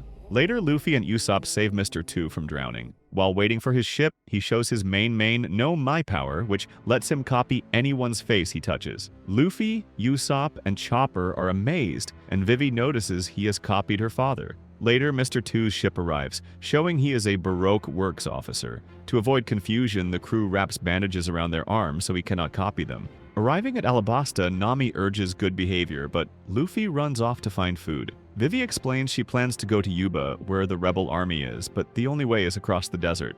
At the restaurant, the young man from earlier sits at a plate of food. Everyone thinks he is dead from a venomous bite, but he wakes, wipes his face, and keeps eating. After dozing again, he asks Yoshimoto about Luffy. Smoker arrives, notices the commotion, and identifies the man as Portgas D. Ace, 2nd Division commander of the Whitebeard pirates, surprising everyone. Ace explains he is searching for his brother, Luffy. Luffy runs through Nanohana following food smells. Smoker plans to capture Ace but focuses on Luffy instead. Using Gomu Gomu no Rocket, Luffy smashes the restaurant and surrounding walls to get food. He eats quickly as Ace apologizes to a family for the mess. Smoker recognizes Luffy from Logetown and chases him. Luffy, knowing he cannot beat Smoker alone, searches for his crew while Smoker orders Tashigi to track the Straw Hats. Luffy arrives to everyone with Smoker close behind. Ace blocks Smoker's attack with Hyken, showing he has eaten the Mera Mera no Mi, the flame fruit. Ace tells Luffy to run while he holds off Smoker. Luffy announces to his crew that Ace is his brother, shocking them. The crew escapes to the Going Merry as Ace fights Smoker. Nami asks about Ace's relation to Luffy,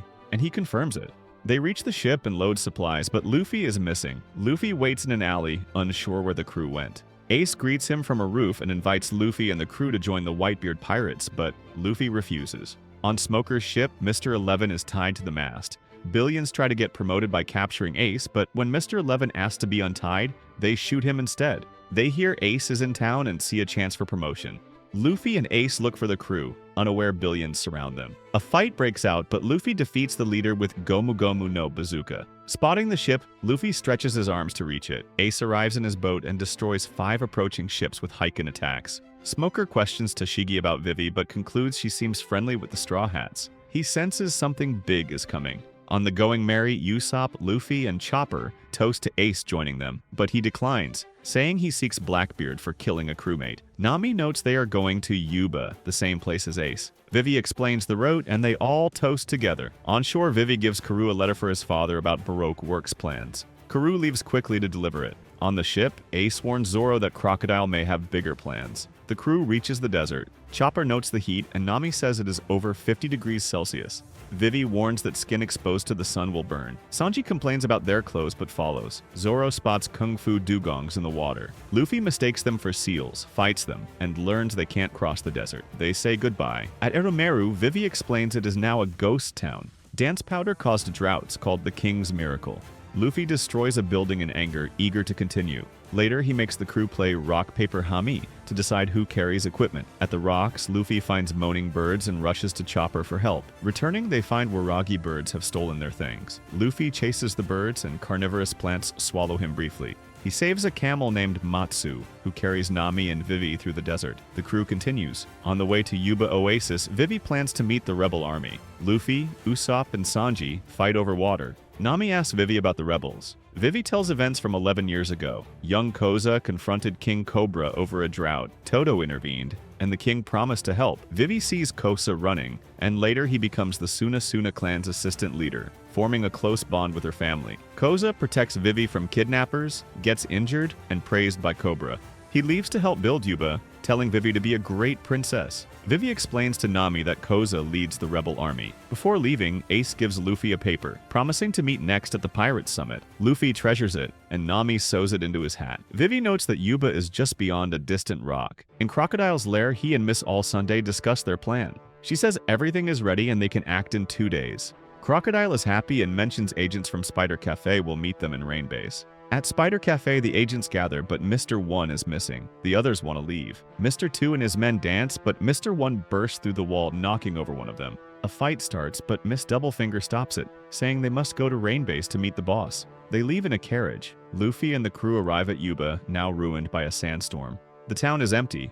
The only resident is the founder Todo, who recognizes Vivi. She realizes he is the same man from her childhood. His son leads the rebel army. Todo is loyal to the crown and regrets his son's rebellion. Vivi and Todo share a strong bond. The group stays in Yuba overnight. Todo tells how prosperous the town once was before the drought. Luffy learns that Todo was tasked by Cobra to watch the land and finds a way to stop the sandstorm. At Rain Base, the officer agents learn their leader is Mr. Zero, Crocodile, and that they must overthrow Alabasta. Mr. 3 reports the Straw Hats are alive. Crocodile punishes him by dropping him into a banana wani pit. Miss All Sunday orders the rebel army to eliminate everyone there. The Straw Hats head to Katareya, but Luffy stops them. He tells Vivi his plan to defeat Crocodile and calls her plan to stop the rebellion naive. They argue, but Vivi says she will risk herself only. Luffy urges her to trust friends and fight together. Moved to tears, Vivi agrees and shows a map marking Alubarna, Katoria, and Rain Base, the warlords' base a day away. On the way, Usopp asks for water, but Luffy refuses since Todo filled it all night. At the rebel army base in Katareya, a boy wants to fight with the rebels, but Koza refuses, explaining that most fight only out of duty. He plans to gather weapons from all rebel towns before attacking Alubarna. In Alubarna, Chaka urges King Cobra to act against the rebels. Cobra refuses, recalling the dance powder incident, and wants to find who is behind it first. While Chaka and Pell discuss, the palace guard informs them that Karoo has returned. They rush to see Karoo and find Cobra reading the letter Vivi wrote, informing him that Crocodile is who is trying to destroy Alabasta. Preparations start. Chaka organizes the war council. Pell scouts ahead. Meanwhile, Luffy's group reaches Rain Base and tries to hide, but Luffy and Usopp loudly enter a bar next to Smoker and Tashigi. They flee, chased by Marines, splitting up to regroup at Rain Dinner's casino. Chopper, returning from the restroom, notices everyone has separated. Vivi and Zoro are chased, but Zoro lets her go ahead. They all meet at Rain Dinners, with Zoro and Luffy avoiding Smoker. Inside the casino, Crocodile and Miss All Sunday learn they are there. Luffy's group notices Vivi is missing, and Miss All Sunday sends everyone to the VIP room. A trapdoor drops Luffy's group and Smoker into a prison cell. In the cell, Luffy feels weak. Smoker hits him with his Sea Stone Jitta, stopping his devil fruit powers. As Zoro is about to fight, Crocodile interrupts, telling them to cooperate until a guest arrives. Outside, Vivi fights Baroque Works agents but is saved by Pell.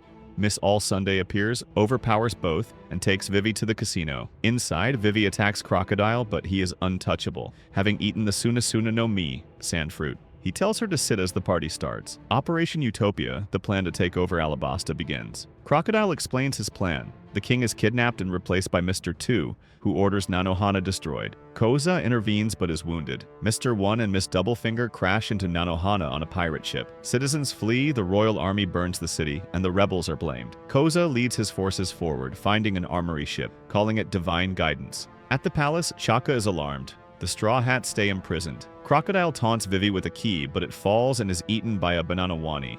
Crocodile gives them 1 hour as water fills the cell. Crocodile gets a call from Sanji. Vivi leaves to get help, while the casino bridge collapses to block Baroque Works. Chopper distracts Crocodile as Sanji frees the crew. Smoker explains Miss All Sunday's long-standing bounty. Sanji fights Banana Gators to recover the key. Mr. 3 emerges from an alligator, giving the Straw Hats an idea to escape. Crocodile and Miss All Sunday return to find the cell empty. Luffy tells Zoro to save Smoker, and Smoker then allows the crew to escape. They flee east while Smoker calls off the chase and sends reinforcements from nearby marine warships to Alabasta. Chopper and Matsuge ride a giant crab, following Nami's perfume. Matsuge is friends with many animals, including the crab. The Straw Hats head toward Alubarna. Crocodile's hook grabs Vivi and pulls her away. Luffy quickly switches places with her and follows the hook to Crocodile. Before fighting, he tells the others to go straight to Alubarna and take Vivi home. Luffy promises to meet them there and faces Crocodile and Miss All Sunday. Luffy praises Vivi's selflessness. Crocodile mocks her belief and asks if Luffy agrees. He does, but says he will stop Crocodile as Vivi's friend. Crocodile threatens him and calls Miss All Sunday by her real name, Nico Robin, who leaves claiming she is going to Alubarna. Crocodile sets a 3-minute timer and begins the fight. Luffy attacks, but Crocodile turns to sand to avoid it. Luffy's attacks pass through him until a direct punch enrages Crocodile. Crocodile counters with Desert Spada and other sand attacks. Luffy drinks water from Yuba to recover, then attacks Crocodile's head with Gomu Gomu no Baku Baku. Crocodile prepares Sable Sandstorm to destroy Yuba. Luffy is pierced by his hook. Crocodile throws Luffy into quicksand and heads to Alabasta. Meanwhile, Smoker orders Tashigi to decide whether to follow the Straw Hats or help the Royal Army. The Straw Hats to cross a river to Alabasta. Hami runs on water, encouraged by Nami's dancing. Halfway across, he sinks but is saved from a sea monster by the Kung Fu Dugongs, who follow Luffy's orders. They reach shore and see Karoo and the super spot-built duck troops approaching. Luffy struggles in the quicksand, but Nico Robin saves him with her Hana Hana no Mi powers, returning his hat. Pell, still injured, tells Robin to help Luffy while she leaves with Vivi. Luffy, weak and needing meat, rides with Pell toward Alabasta. At the palace, the royal guards prepare for battle. Igaram is still alive. Luffy, despite injuries, wants Crocodile to pay for his actions. The rebel army marches toward Alabasta. Baroque Works elites spot Vivi and the Straw Hats approaching on ducks. The Straw Hats split into groups, making it hard for enemies to target them. Vivi and Karoo stay outside Alabasta to stop the rebel and royal armies from fighting. Koza sees them but thinks he is imagining things. A cannon fires early, creating chaos. Vivi is knocked down but saved by Karoo, who is trampled. Vivi cries and vows to stop the conflict. Usopp, disguised on a horse, is actually Mr. 2. Vivi tests him with the crew's bandage signal and confirms he is an enemy. Sanji wakes Usopp and Matsuge after a flashback shows how they used bandages for identification. Sanji fights through the rebel and royal army to reach Vivi, saying he fights only for the ladies. Chopper and Usopp fight Miss Merry Christmas and Mr. 4 using tricks and Mr. 4's dog Lasso. Usopp refuses to believe Luffy is dead, and together they defeat their enemies. Sanji encounters Mr. 2 and quickly overpowers him at first. However, Mr. 2 uses his ability to change his face into Nami's, causing Sanji to hesitate. When Sanji is about to strike, Sanji says there is something on Mr. 2's face. As Mr. 2 touches it, he changes back to his real face and Sanji defeats him. Meanwhile, Zoro and Nami face Mr. 1 and Miss Doublefinger. Nami tries to escape but is chased and studies Usopp's instructions for the climb attack. As she learns the weapon's abilities, she uses Mirage Tempo to create illusions and prepare for a real fight. Crocodile has nailed Cobra to the palace walls. Vivi and Chaka cannot stop him. He demands the location of Pluton, a legendary weapon. Cobra is shocked and says he doesn't know if it exists. Crocodile admits he cannot fully confirm it either, but reveals a backup plan. A bomb is planted in the palace square, set to explode. Crocodile asks Cobra about the poneglyph. Cobra agrees to go with him. Enraged, Chaka prepares to attack Crocodile. Outside Alabasta, Sanji meets Usopp and Chopper, returns Usopp's goggles, and they head to the palace to help Vivi. Meanwhile, Nami, injured and bleeding, she creates a thundercloud and shocks her. When Miss Doublefinger attacks again, Nami uses Mirage Tempo to make illusions and hit her from behind. Remembering Tornado Tempo is a one-time move, she uses it despite her hurt leg, trapping Miss Doublefinger in a tornado and throwing her through buildings, winning the fight. Elsewhere, Zoro fights Mr. 1. He realizes Mr. 1's body is as hard as steel, and ordinary attacks cannot cut him. Zoro recalls his mentor's words. He adapts, senses the rhythm around him, locates his sword, cuts through a rock, and defeats Mr. 1 with a single sword strike. Exhausted, he worries if everyone else is safe. Tsumagari guards charge into the palace to save Cobra. He tells them not to risk their lives, but they insist. Crocodile offers to spare them if they leave, but they refuse. They drink hero water to gain strength, attack Crocodile, but he easily dodges. The guards collapse and die, enraging Chaka, who attacks Crocodile with his Inu Inu no Mi model jackal powers, but cannot hit him. Sanji, Chopper, and Usopp rush to the palace. Usopp cries thinking Luffy is dead while Chopper reassures him. Sanji smiles and asks if they really believed it. They insist Luffy is alive. Vivi finds Chaka bloodied, and a figure calls her. In Palace Square, 25 minutes remain until Crocodile's bomb explodes. Koza sees the dead Tsumagari guards, Chaka, Cobra nailed to the palace wall, and Crocodile controlling everything. Miss All Sunday mocks Koza, telling him to accept the worst. Koza realizes his father was right about Cobra and demands the truth about Alabasta's drought. Crocodile admits he and Baroque Works caused all the suffering Koza blamed on Cobra. Cobra tells Koza to save as many citizens as possible, and Chaka warns him about the bomb. Crocodile strikes Chaka, seemingly killing him. Koza runs toward Palace Square, but Vivi pulls him down, urging him to think carefully. She explains warning everyone about the bomb would cause panic and stopping the rebellion is the priority. Crocodile attacks Vivi, but Chaka blocks him, giving them time to escape. Vivi commands the royal army to surrender. Koza orders the army to stop fighting and lowers his weapon. The rebel army sees the white flags and stops attacking. However, Baroque Works agents disguised in the royal army shoot Koza multiple times. Crocodile creates a sandstorm, hiding the battlefield, letting infiltrators continue shooting and restarting the fight. Vivi and Koza try to stop the chaos, but their voices are drowned out. Chaka collapses from his wounds, and Cobra urges Vivi to run, but she refuses, determined to stop the bomb. Crocodile grabs her by the neck and hangs her over a cliff, mocking her for not warning the soldiers. Vivi insists she will never give up. Crocodile notes her 2-year spy work in Baroque works and drops her off the cliff.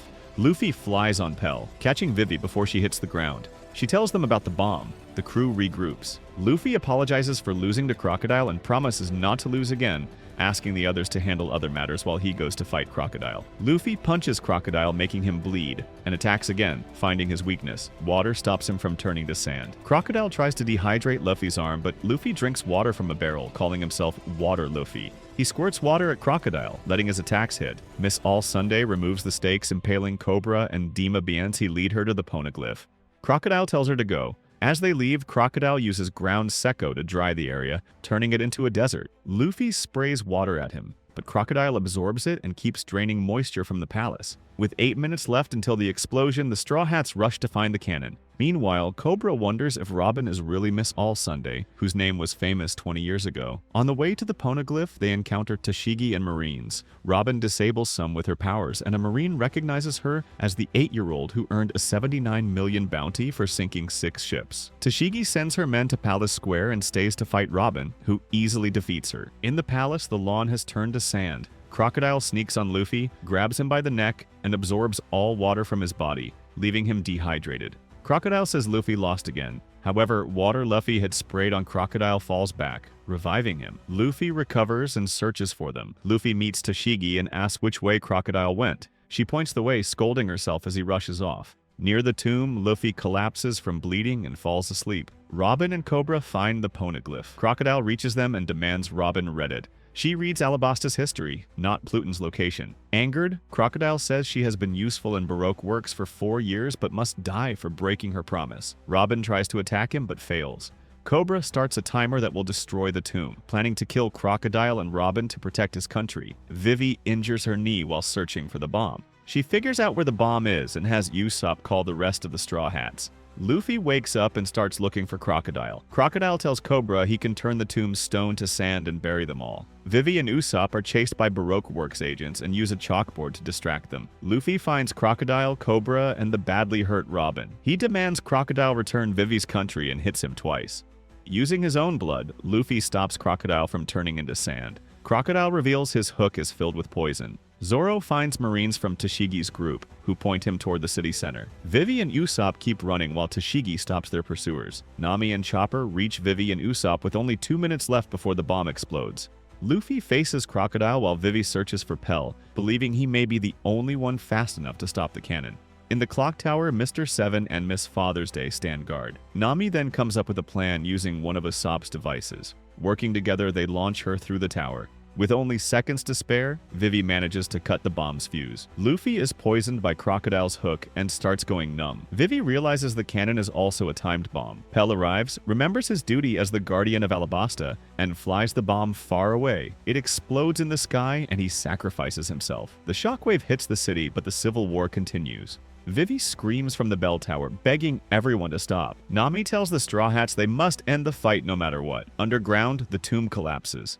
Luffy gets up, shocking Crocodile. Luffy finally defeats Crocodile, smashing him through the ruins and into the air. The Straw Hats and Vivi see Crocodile fall, but the war still goes on. Then rain begins, for the first time in 3 years, helping calm everyone. Vivi's cries are finally heard, and the fighting stops.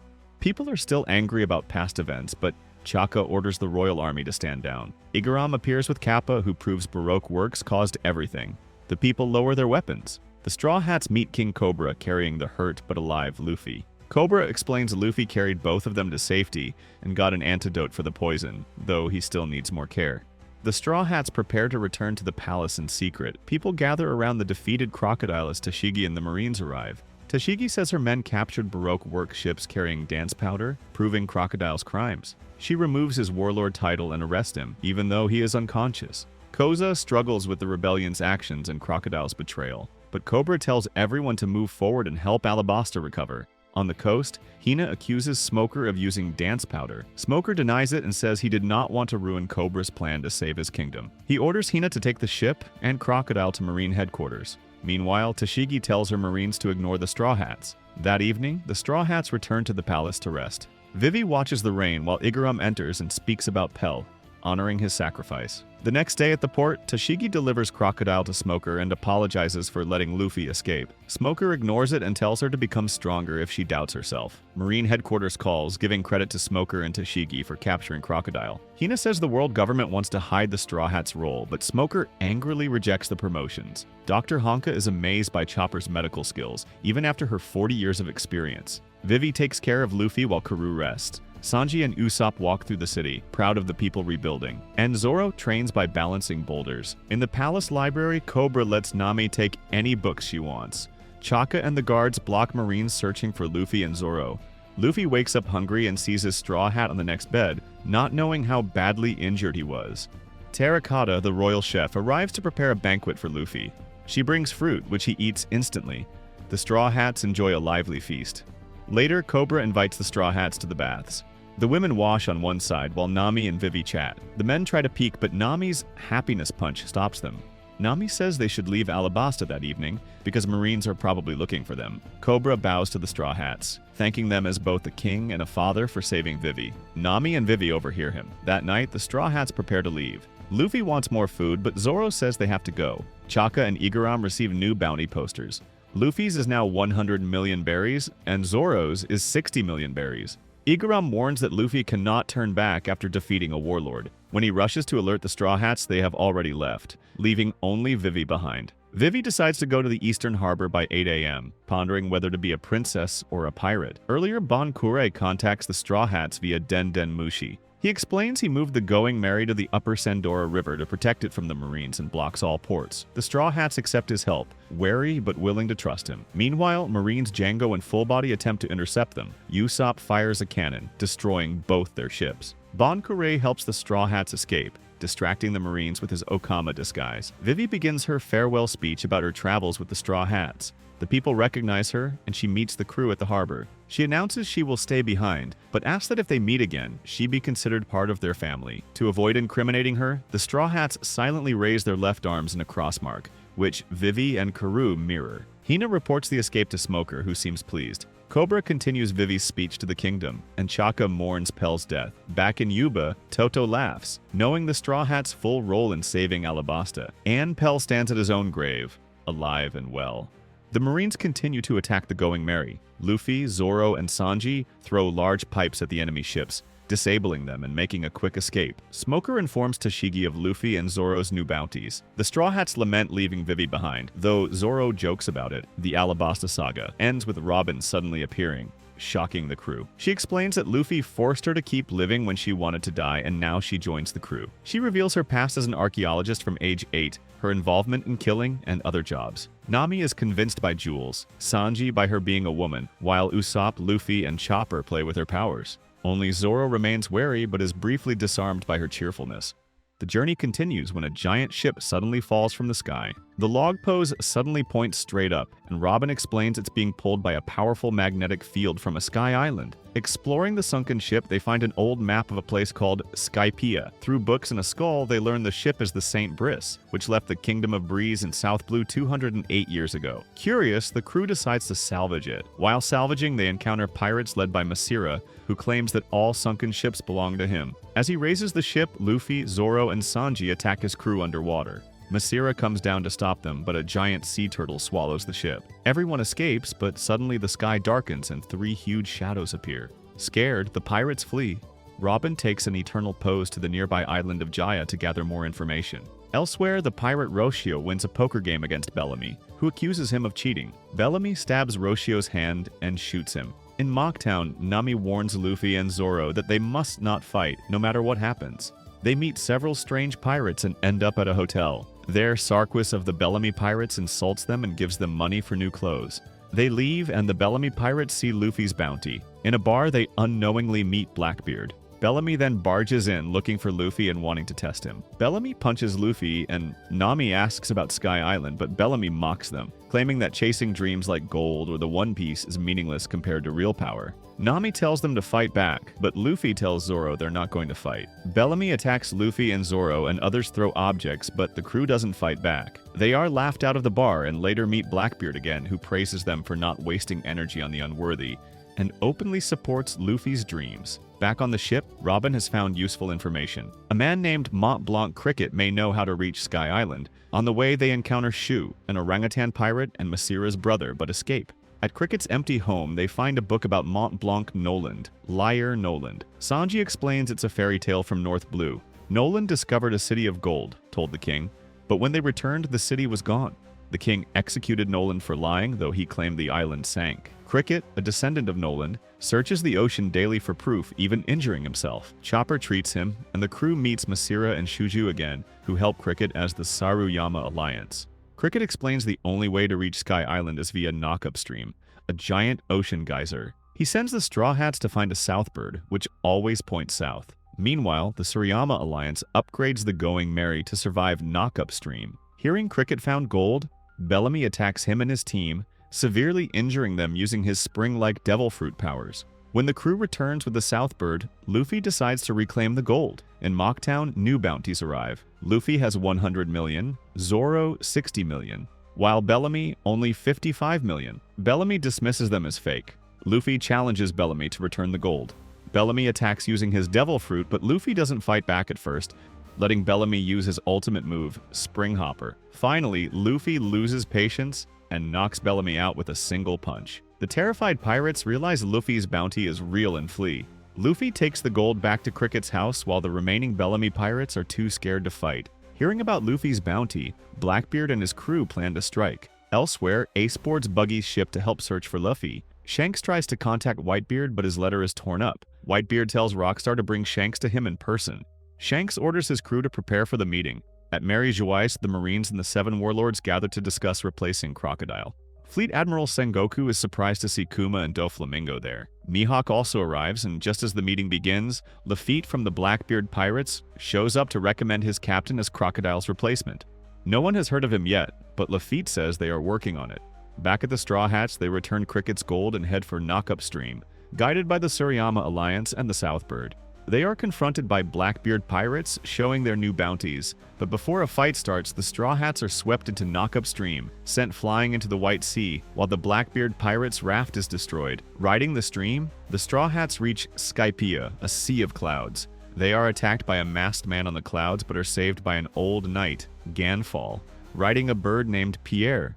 Ganfall explains the thin air made them weak, gives them a whistle for help, and the crew continues. They arrive at Heaven's Gate, the entrance to Skypiea, where a fee of 1 billion extols per person is demanded. The crew doesn't know the currency, and the gatekeeper, Amazon, warns them nothing. They enter Skypiea and reach Angel Island, meeting Canis and her father, Pagaya. Nami tests a device called a Waver and rides to a nearby forested island called Upper Yard, a forbidden sacred ground. Luffy wants to follow her, claiming it's for adventure. At Upper Yard, Nami sees Enel's priest chasing a treasure hunter, but Enel instantly destroys him with a massive lightning beam. Nami realizes the priests are tracking her and rushes back. On Angel Island's beach, the crew meets the White Berets, Skypiea's law enforcers, who declare the Straw Hats criminals. The fee for illegal entry is 10 billion extols per person, and minor actions like snoring raise their crime level. When Nami returns, she crashes the Waver into McKinley, the chief, and the White Berets attack but are easily defeated by Luffy. This escalates the crew to Class 2 criminals, to be handled by the priests. The crew prepares to leave with Nami, Chopper, Robin, and Zoro boarding the ship, while Luffy, Sanji, and Usopp gather supplies. Suddenly, the ship is grabbed by a super-fast shrimp, carrying them to Upper Yard. Luffy, Sanji, and Usopp head to Lovely Street to get a boat to rescue them. Canis lends them her dial-powered ship. Luffy asks why he has been trembling since leaving the house, and she reveals she did everything according to God Enel's will. Enel fires a massive beam at Canis, but Ganfall saves her, taking them out of Enel's range. Despite Enel's show of power, the 3 pirates continue to Upper Yard without trouble. Meanwhile, Nami, Zoro, Robin, and Chopper are on the ship above a sacrificial altar surrounded by shark-infested clouds. Zoro, Robin, and Nami decide to explore Upper Yard, swinging to land using vines while Chopper stays to guard the ship. They cautiously navigate the Milky Road, a winding path of cloud currents filled with hidden dangers and shifting obstacles, forcing the crew to constantly adapt and work together. They reach a hand-shaped statue with 4 paths: Ordeal of Swamp, Iron, String, and Balls. Luffy chooses the Ordeal of Balls, landing in a forest with floating cloud balls containing snakes, explosives, flowers, and other surprises. The priest Satori appears and attacks, using Mantra, a strange power that lets him sense and predict his enemies' moves. Luffy and the others struggle to anticipate his sudden strikes, realizing that Satori can almost read their intentions before they even act, making each dodge a desperate gamble. After a tough battle, the crew is nearly defeated, but they counter his attacks. Luffy grabs Satori and Sanji defeats him with a new move, Konkase. At Gonfal's house, he tells Konis and Pagaya about the ongoing war between the Shandia warriors and the Sky Peons over Upper Yard. Enel's takeover ended any hope of peace. Meanwhile, Priest Shura attacks Chopper at the altar. Chopper blows the whistle to call Ganfal, who fights Shura. When Shura uses the Ordeal of String, Ganfal and Chopper fall into the clouds but survive. Zoro's group realizes that Upper Yard is part of the lost city of gold from Noland's tale, sent into the sky by the Knockup Stream. Chopper wakes to find Ganfal and Pierre saved by giant southbirds. At the Shandia tribe, Isa reveals that Satori and Ganfal have been defeated. Wiper, Shandia leader, decides to reclaim Upper Yard and fights the remaining priests. When one of his strongest warriors, Kamakuri, is defeated, Wiper orders a retreat. Nami, Zoro, and Robin return to the altar and Luffy's group arrives. The crew camps in the forest to prepare. The Straw Hats piece together that Upper Yard is the lost city of gold. They plan to take treasure before returning to the Blue Sea. Nami combines maps of Jaya and Skypia to locate the city in the skull's right eye, according to Noland's log. Luffy starts a bonfire to celebrate, much to Nami's annoyance, and the crew dances with wolves in an Eve of Gold festival. Ganfal regains consciousness and explains to Robin that objects from the Blue Sea sent by Knockup Stream are highly valuable, especially Varth, soil that grows plants better than clouds. Upper Yard was once a holy land, leading to war with the Shandia. Later, Usopp sees a figure fixing the Going Merry through fog. By morning, all Shura's damage is gone. Nami plans for Luffy, Zoro, Chopper, and Robin to head to the Gold City, while she, Usopp, and Sanji take the Going Merry and Ganfal out of Upper Yard. Meanwhile, Wiper punishes Rocky for a mistake, but Kamakuri stops him. Wiper orders a final offensive to reclaim Upper Yard. Enel appears, telling the priests they may use their ordeals anywhere on the island. As the Shandia and Straw Hats enter Upper Yard, the survival game begins. Luffy's group heads for the Gold City but encounters a giant python, separating them with only Robin on the right path. On the Going Merry, Ganfal explains Upper Yard's history, the Shandia people, Enel's takeover 6 years ago, and demonstrates the use of dials as weapons, including the impact dial. The Shandia encounter Shura and are caught in his Ordeal of String, but Wiper avoids it and defeats Shura using a reject dial, an old version of the impact dial that multiplies power but hurts the user. As the warriors split up, Enel releases his 50 divine soldiers led by Yama, predicting that only 5 participants, including himself, will remain in the survival game. Zoro fights the Shandia warrior Bram and wins with his sons and Sakai. Luffy meets Wiper again, but their fight is interrupted when a giant python swallows Luffy. Chopper defeats Priest Gatatu, who falls into the Blue Sea due to his own Ordeal of Swamp. Robin defeats Yama at Ancient Ruins. On the Going Merry, Enel confronts Ganfal, shocking Sanji and Usopp unconscious with his devil fruit powers. Satori's brothers, Hotori and Couture, arrive for revenge but are defeated by Nami and Ganfal. Isa, the Shandia girl with Mantra, tries to reach Upper Yard in a dial boat but is picked up by Konis and Pagaya. Ganfal leaves the ship to investigate Enel's words, leaving Nami his impact dial. Konis and Pagaya create a shortcut to meet Nami with a new waiver. Meanwhile, Zoro accidentally attracts a southbird. Inside the python, Luffy finds gold in ruins but can't find a way out. Enel attacks Kamakuri, accidentally knocking out many warriors. 2 hours into the survival game, only 25 participants remain. Robin reaches the City of Gold but finds no gold. Chopper climbs a giant jack but is wounded by Priest Ohm. On the Going Merry, Nami chases Isa but is attacked by the python. They escape deeper into the jungle using the waiver. The Southbird carries Zoro through the air but drops him when the python attacks. Wiper reaches Ganfal, who explains God's shrine is destroyed. Zoro lands and fights Priest Ohm, and defeating him. Nami, Isa, and some soldiers arrive. Ganfal and Pierre save them but are eaten by the python. The group reunites with Luffy.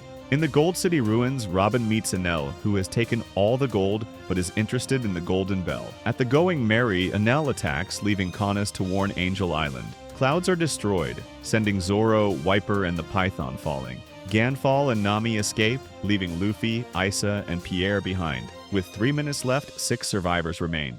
They unanimously choose Enel to leave. Enel explains that humans living in the sky are unnatural, and that he plans to move them to a realm of infinite size, his true natural domain. Ganfall attacks but is defeated, leaving 5 survivors: Luffy, Wiper, Zoro, Robin, and Nami. Enel targets Robin for the Golden Bell. Zoro fights back, and Wiper uses Sea Stone in his reject dial to stop Enel temporarily. But Enel revives himself. He defeats everyone, leaving only Nami, who follows him. Enel escapes on the Ark Maxim, a flying ship powered by the city's gold. Meanwhile, Luffy escapes from the Python and finds Enel's victims. Robin, barely conscious, explains the situation, and Isa uses her mantra to guide Luffy to him. At Angel Beach, Caunus tries to convince everyone to leave the island, but is called a heretic. She shouts that Enel is not God, and everyone runs in fear. When nothing happens to her, they realize she is right. The White Berets restore order, and Caunus hurries back to Upper Yard to lead the Straw Hats out. Luffy reaches Enel and fights him.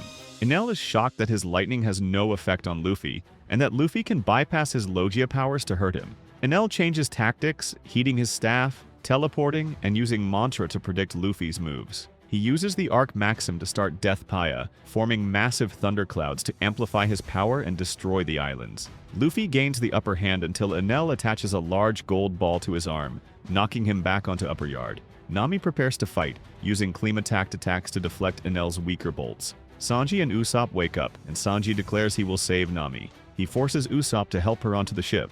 Usopp distracts Enel, while Nami uses the waiver to jump to the giant jack area, landing a hit. Enel tries to attack them, but Sanji blocks it, allowing their escape. Sanji got knocked out Ajin.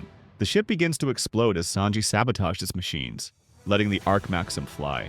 As Enel fixes the ship, Usopp climbs and jumps off with Sanji. Enel keeps the ship flying with emergency dials and rains, lightning down on the land. In the ruins of Shandor, Luffy recovers and, with Isa and Pierre, heads toward the giant jack. Leaving Isa and Pierre with Robin, who brings the others to the surface, Luffy climbs the giant jack with the gold ball still on his arm. Meanwhile, Wiper, Zoro, and Ganfall wake up, and Nami tells everyone to go to the Going Merry. She uses her waiver to try to reach Luffy and get him to leave as well. Wiper remembers a story from his childhood. 400 years ago, Admiral Mont Blanc Noland caught a huge fish to feed his starving crew and survived a storm, hearing a mysterious bell. On the island, a dying priest claimed the Shandia were cursed and a girl must be offered on the sacrificial altar. Moose volunteered, while her mother wept. Young Cedo cursed his fate as Calgara passed by. Noland's crew reached the shore, found a south bird whose bell-like sound matched what Noland had heard, signaling the island was inhabited. They found Sato, diagnosed him with tree fever, and gathered Konine to heal him and the village. At the sacrificial altar, Moose was tied up as a priest prayed. A giant snake, Kashigami, approached, but Noland jumped in, climbed the altar, and killed it, comforting Moose. Villagers were furious and demanded punishment. Calgara attacked Noland, who introduced himself as a North Sea explorer and defended progress. Calgara speared Noland, holding his crew hostage, insisting all intruders be killed. Noland argued sacrifices were wrong and promised to lift the curse if villagers swore never to offer humans again. The Shandia chief gave him 1 day to prove it. His crew and Moose worried in cages, while Sato recovered, pondering Noland's words about progress. In the forest, Noland celebrated finding a Kona tree. An earthquake frightened villagers, and Calgara mocked Noland for being trapped. Villagers, angry over the quake and Kashigami's death, tried to execute Noland's crew, but Sato stopped them. At sunset, Moose and the crew were led to the altar. Noland confronted Calgara about human sacrifices. A python appeared. Noland revealed he had a cure for tree fever, shaming Calgara for risking the village. The python attacked Noland but was killed by Calgara, who asked if the village could be saved. Noland's crew gave the cure, delighting the villagers. Calgara reunited with Moose and Noland recovered. Later, they met Kashigami's grandson, a smaller python. Noland and Calgara bonded, and the crew admired their cooperation. Calgara led them to Shandora. In the Golden City, villagers rang the bell. The crew could take treasure, but Calgara explained the real treasures were a poneglyph and the golden bell honoring ancestors. Noland admired the bell he heard during the storm. The crew shared knowledge and seeds, but villagers still distrusted them, calling them killers of gods. On the beach, the bell was silent. Noland planned more work and went to confront Kalgara, who angrily attacked him. The crew sat by a campfire, upset the villagers turned against them. Moose explained the crew cut sacred trees, angering villagers despite helping them. The next day, Noland learned of the villagers' anger and decided to leave the treasure. Moose pleaded with Kalgara to forgive Noland, explaining their actions were to save the village. Villagers were stunned. Kalgara ran to the beach, seeking forgiveness. As Noland's crew left, the golden bell rang again. Villagers and Cedo cried, and Kalgara and Noland wept, promising to meet again. Back in Livneel, Noland told the king his story. 5 years later, the king sent an army to Shandora. Meanwhile, Kalgara and a grown Cedo kept the bell ritual. The island rose from the knock-up stream. Noland, the king, and the army arrived to find destruction. Execution loomed, but his crew defended him. The Shandia village launched skyward, the golden bell rang, and the sky people declared it holy. Kalgara fought to protect the village, always hoping to reunite with Noland. In the present, Luffy climbs the giant jack and meets Nami. She tells him to leave, but he says he must ring the bell so Cricket and everyone will know the city of gold is in the sky. Nell reaches the top and uses his ultimate technique, Raygo, destroying Angel Island and making a huge hole in the clouds. At the Golden Bell, he creates an even bigger Raygo to destroy all of Skypiea. Nami sees everyone is still near the giant jack, so she sends instructions to cut it down. Despite Zoro's efforts, it stays standing. Hearing why Luffy wants to ring the bell, Whitebeard uses his reject dial to fell the plant. Nami and Luffy blast it with full power, flying toward Enel. Luffy pushes Nami onto a cloud and swings into the Raygo. As the Skypians and Shandia pray for the true god, using the golden ball, Luffy draws all the electricity from Raygo into himself and completely destroys it. Even as Enel uses all his power, Luffy crashes Enel into the bell, ringing it across the islands. The resonant sound echoes through Skypiea, signaling hope and the end of the long-standing war between the Skypians and the Shandia, and moving even the most hardened warriors to tears. Anjaya, Cricket, and the Suriyama Alliance hear it. Cricket explains the giants at the start were actually shadows cast by people in the sky, confirmed by a giant shadow of Luffy in a victorious pose. Cricket cries, relieved the city existed and that Luffy is safe. For the Skypians, the ringing of the golden bell signals the end of the long war between the Shandia and the Skypians. Enel, his arc, and the bell fall into the sea clouds. Upper Yard clears and everyone gathers. The Shandia warriors recover, Pagaya is alive, and those forced to build Arc Maxime are reunited with their families. Whitebeard wakes and wants to fight the Sky people for Upper Yard, but the chief explains peace is the priority. Whitebeard sees everyone celebrating. Enel recovers and flies away toward the fairy Verth, which is actually the moon, leaving the Skypians to keep their land. The bell is found in the fallen giant jack, and the Shandia and Skypians work together to lift it, showing their unity. On the bell's base is a poneglyph. Robin deciphers the poneglyph, learning information about the ancient weapon Poseidon. The Shandia no longer need to protect it or fight. Robin also finds another message from Gold D. Roger, revealing the Rio poneglyph is on Laugh-Tale. The Shandia thank the Straw Hats by offering one of the Belfry's pillars, which Robin accepts. Usopp trades rubber bands, claiming they match the material that defeated Enel. The Sky Island Saga ends with the Straw Hats stealing bags of gold from the sleeping snake. Seeing Robin with the pillar, the Straw Hats think they've been caught, so they run. With Caunus and Pagaya leading, they reach Cloud End to return to the Blue Sea. Ganfall is restored as the god of Skypiea, and the Straw Hats safely descend back to the Blue Sea with the help of an octopus balloon. The story continues with the Straw Hats returning safely to the Blue Sea as the octopus balloon deflates, feeling as if their Skypiea adventure was a dream. A massive tidal wave and the sea monkeys appear, forcing them to move the Going Merry. While checking their treasures, they learn most dials work in the Blue Sea except the Cloud Dial, and soon realize the Merry is heavily damaged. Usopp admits he protected the ship but cannot repair it, so Luffy decides their next crewmate must be a shipwright, then a musician. The crew escapes from the sea monkeys and the tidal wave. Usopp spots a ship and thinks it is an enemy, but as they approach, Luffy warns them about the wave. The other crew is in chaos, lacking a navigator, captain, flag, and sails. Robin mentioned seeing an island earlier, and the crew heads toward Long Ring Long Land. Meanwhile, in Mocktown, Bellamy and Sarquis fight. Their true leader Doflamingo has returned, furious that his symbol was mocked. Bellamy begs for forgiveness, but Doflamingo forces Sarquis to attack. As Bellamy screams, Doflamingo declares a new age where only the strong pirates survive. At Long Ring Long Land, the Straw Hats are shocked by the island's long-legged animals. They find a tall white horse and an old man named Tonjit, who was knocked down by Luffy after getting stuck on a 10-year stilt experiment. Tonjit explains the island's strange animals and his separation from his tribe. Inside his home, Tonjit realizes his village and cattle are gone, gets sick from spoiled milk turned cheese, and explains that reuniting with his tribe would take 20 years on foot, but only 5 with his horse, Shelly. Reunited, they prepare to cross the plains when the tide lowers. Suddenly, Shelly is shot, and the attackers reveal themselves as Foxy, Portia, and Hamburg of the Foxy Pirates. Foxy challenges Luffy to a Davy-back fight, and Luffy immediately accepts, despite Usopp's panic over losing crewmates. The challenge is locked in. As Chopper treats Shelly, Robin explains the Davy-back fight is a pirate game where crews steal members or flags over 3 rounds. The Straw Hats realize a broken crew they saw earlier lost this game. Despite Nami's protests, the guns fire, the match begins, and Luffy declares he will defeat Foxy. The ceremony begins, the rules are explained, and Foxy announces the start of the game by offering a coin to Davy Jones. Robin explains Davy Jones is a cursed pirate who steals everything that sinks to the seafloor.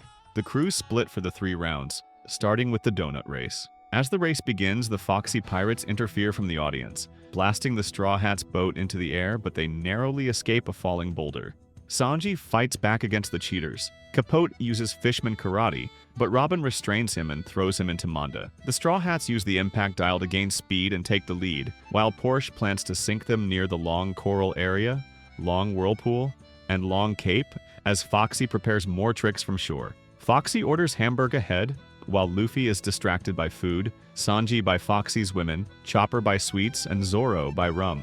Near the Long Coral area, Nami slows the Taru Tiger while the Cuddy Wagon rushes forward, trapping Manda in the currents. Using smoke and her knowledge of the maze-like whirlpools, Nami guides the crew safely through and has Usopp launch the ship over the whirlpool with the impact dial. The Cuddy Wagon recovers by using Capote inside Manda's mouth to smash through the corals. At a false sign, Nami destroys it and goes straight, tricking Foxy again. They reach the Long Ripple, where Foxy pretends to be helpless, but Nami ignores him. Usopp spots a fake finish line, which Nami destroys, realizing the real goal is elsewhere. Unable to use the impact dial again, the Straw Hats press on as the Cuddy Wagon stops at the fake finish. Nami reminds everyone that losing means losing a crewmate and reveals the true finish at the Long Bamboo shore. Portia orders an attack, but falling bamboo injures Capote. And although Portia damages the Taru Tiger with her weapons, the Straw Hats push forward. As Hamburg and Manda close in, Foxy fires the Noro Noro beam, slowing their ship at the last moment. The donut race ends with the Foxy Pirates' victory, and Foxy reveals his devil fruit, the Noro Noro no Mi, which slows anything it hits. He ends the round and chooses Chopper as his prize, mocking him as a pet and forcing him to wear a mask. The Straw Hats are devastated, but Zoro harshly tells Chopper that this was their choice as pirates. Round 2 begins with the undefeated Groggy Monsters. Zoro and Sanji fight for the Straw Hats, but are mocked, and Sanji is forced to be the ball. Weapons are banned, so Zoro drops his swords. Despite constant arguing, the match starts. Pickles charges, Big Pan's slippery body throws Sanji off balance, and Hamburg and Pickles control him. Zoro and Sanji counter and throw Hamburg and Pickles out, then argue again. The referee ignores Big Pan's hidden weapons. He traps them. Pickles and Hamburg return armed, and Big Pan throws them into the air. Pickles spins Hamburg, who slams Zoro with elbow guards. Zoro is badly injured, and Ito Mimizu declares him dead. The assault continues. Pickles is fired into Sanji, Hamburg hits him mid-air, and Big Pan smashes him down. The Foxy Pirates celebrate, believing the match is over. Zoro and Sanji, still conscious, agree to cooperate for 10 seconds. As Itomamizu prepares to end the match, they stand up again, earning cheers from Luffy and Usopp. Foxy orders the Monster Burger. The monsters reveal illegal weapons, which the referee ignores despite Nami's protests. Luffy tries to interfere but is stopped. Sanji mocks them and kicks Hamburg into Big Pun, crushing him. Pickles attacks, but Zoro stops him and throws him into Big Pun. Sanji knocks Big Pan upright again, and Pickles crashes into the referee, injuring him. Nami has stolen all the red cards, and Robin teases her. Zoro jumps onto Sanji's leg, uses his kick to launch himself, grabs Big Pan by the mouth, and slams him through the goal. The Straw Hats win round 2. The referee blows the whistle, and Luffy earns the right to choose someone from Foxy's crew. Nami suggests choosing Foxy to win instantly and get Chopper back, angering the Foxy Pirates until she shuts them up. Robin warns Luffy that choosing Foxy is easy, but no one wants him on the ship. Luffy chooses Chopper instead, bringing him back. Foxy despairs, but his crew urges him to win round 3. He warns the Straw Hats that losing means losing forever. Luffy confidently says he won't. A cannon selects Foxy's ship as the arena for the final battle. A 50-meter area around the ship where all weapons are allowed, but only the fighters may enter, while fireworks and smoke reveal giant bounty posters of Luffy and Foxy.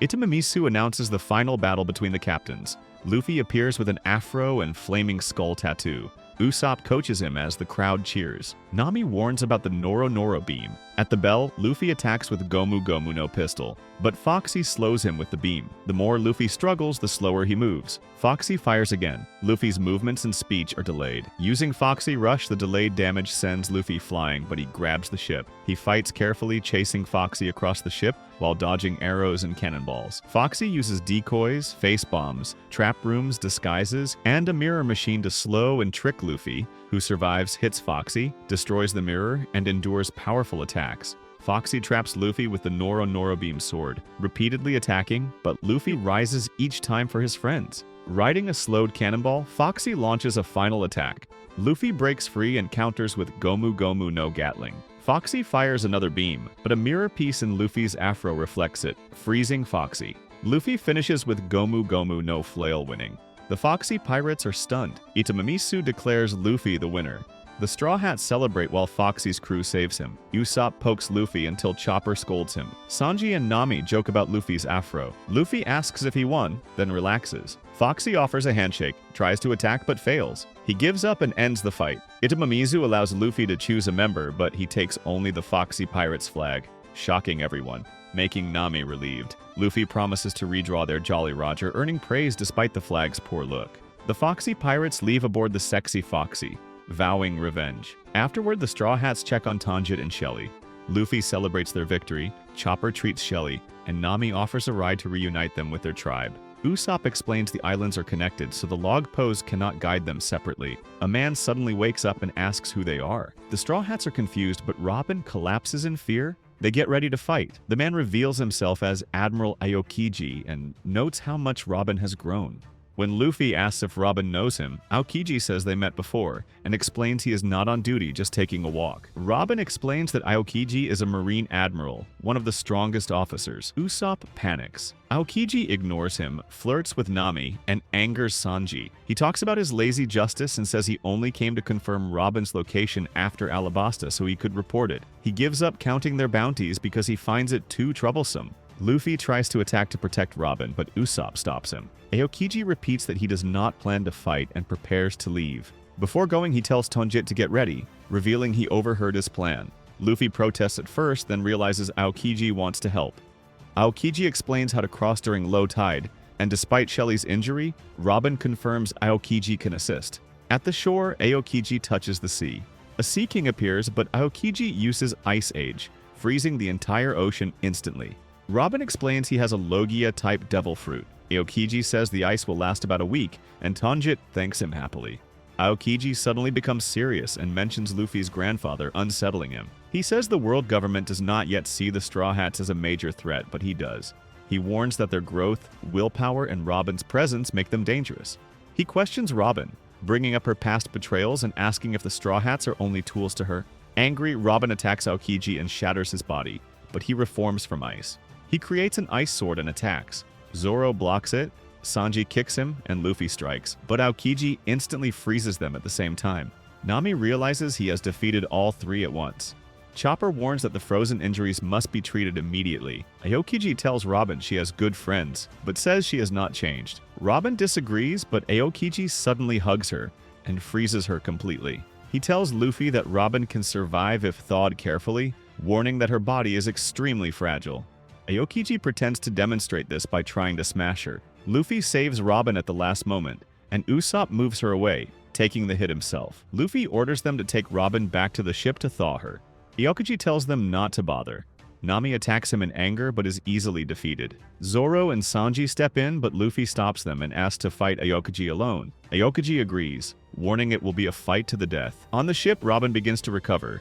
Zoro, Sanji, and Nami return without Luffy and explain that he stayed behind. Meanwhile, Luffy fights Aokiji and lands strong attacks, but Aokiji eventually freezes him completely and ends the fight. He says Luffy will one day understand the danger of traveling with Robin, then leaves, sparing him because of past events involving Crocodile. Zoro and Sanji find Luffy still alive and bring him back. Chopper later announces that both Luffy and Robin are stable but need rest. The crew stays in place for the day, and Robin later wakes up safely. Soon after, they spot a strange frog and chase it, changing course. Suddenly, they approach a lighthouse and railroad signals as a train speeds toward them, forcing Nami to panic and order full reverse. The crew followed a frog underwater and were almost hit by a train on the water, which sent the frog flying. Amazed, they reached a nearby station and met the station master Kokoro, her granddaughter Chimney, and a pet rabbit that acted like a cat. Kokoro explained that the frog, Yokozuna, was fine and liked testing itself against the train, a sea train called Puffing Tom, connecting nearby islands. She told them their log pose would lead to Water 7, a city of shipwrights, and to ask a man named Iceberg for help. Arriving at Water 7, the crew sailed through the canals, guided by locals, to dock the ship. Luffy, Nami, and Usopp went to exchange Skypia gold for 300 million and find a shipwright using creatures called Yagaras to navigate, while Robin and Chopper explored. Robin countered CP9, shocking her, and she disappeared before Chopper returned. And Sanji went alone, leaving Zoro on the ship. Bounty hunters came for the Going Merry, but underestimated Zoro and were defeated. Luffy's group exchanged the gold and met Kaku, a foreman, who inspected their ship with incredible speed. Iceberg, mayor of Water 7 and president of Galley Law Company, and his secretary Khalifa soon appeared and agreed to repair the ship. But they discovered all the money was stolen. Polly, another foreman, accidentally helped recover it, but Lucci stopped him. Iceberg explained the thieves were the Frankie family, led by a cyborg named Frankie. Sanji saw Robin with the masked man, but lost her. Usopp was attacked by the Frankie family and lost 200 million. Government officials visit Iceberg while Nami and Luffy hide. A few minutes later, they leave, and a lead official hints that Iceberg has something important. Kaku revealed the Going Merry was beyond repair. Luffy ran into the city while Nami returned to the ship to explain the situation. Khalifa then talks to Iceberg about this it, confirming he possesses it.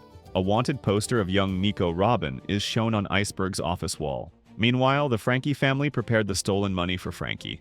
Usopp burst in to demand it back, but was quickly overwhelmed. The Straw Hats discover an unconscious Usopp outside the Frankie house.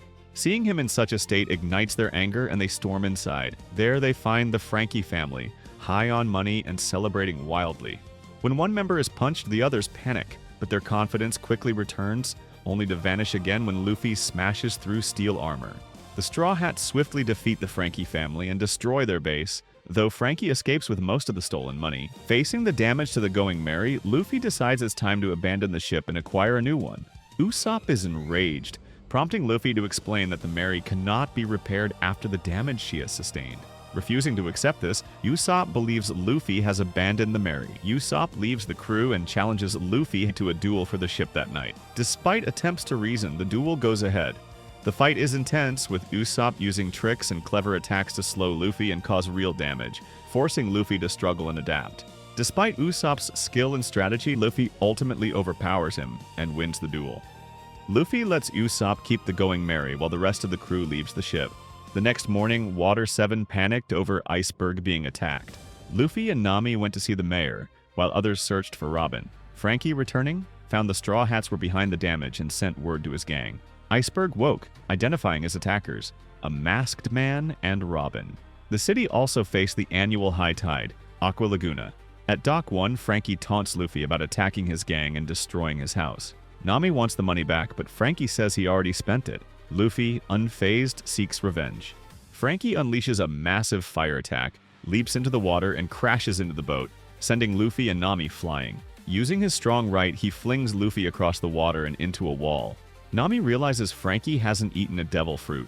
He's a cyborg with robotic parts. Galley Law Company foreman interfered but soon attacked Luffy, blaming the Straw Hats for the attempt on Iceberg. Frankie unleashed his ultimate attack, coup de vent, destroying the dock. Luffy and Nami escape to verify Robin's involvement. Luffy decides to check if Iceberg was telling the truth about Robin attacking him. He breaks into Iceberg's building, dodging the shipwrights as he searches for the mayor. When they meet, Iceberg confirms that he saw Robin and pulls a gun, demanding to see her. Luffy says he does not know where she is, and Iceberg fires, drawing attention. Luffy escapes before the workers arrive. Elsewhere, Sanji and Chopper find Robin. She says the darkness inside her will endanger the crew and declares that she is leaving. Sanji tells Chopper to return and inform the others, while he stays behind. Zoro, Nami, and Chopper reunite and suspect the masked man is forcing Robin's actions, though Zoro warns against false hope. Expecting another attack that night, they decide to confront her. Meanwhile, Frankie kidnaps Usopp and steals the Going Merry to draw Luffy out. At Galila headquarters, Iceberg calls Polly in. Afterward, Polly leaves his post and opens a hidden safe. Masked men, including Robin, stormed the building. Nami, Chopper, and Zoro broke in, but Luffy was stuck between two buildings.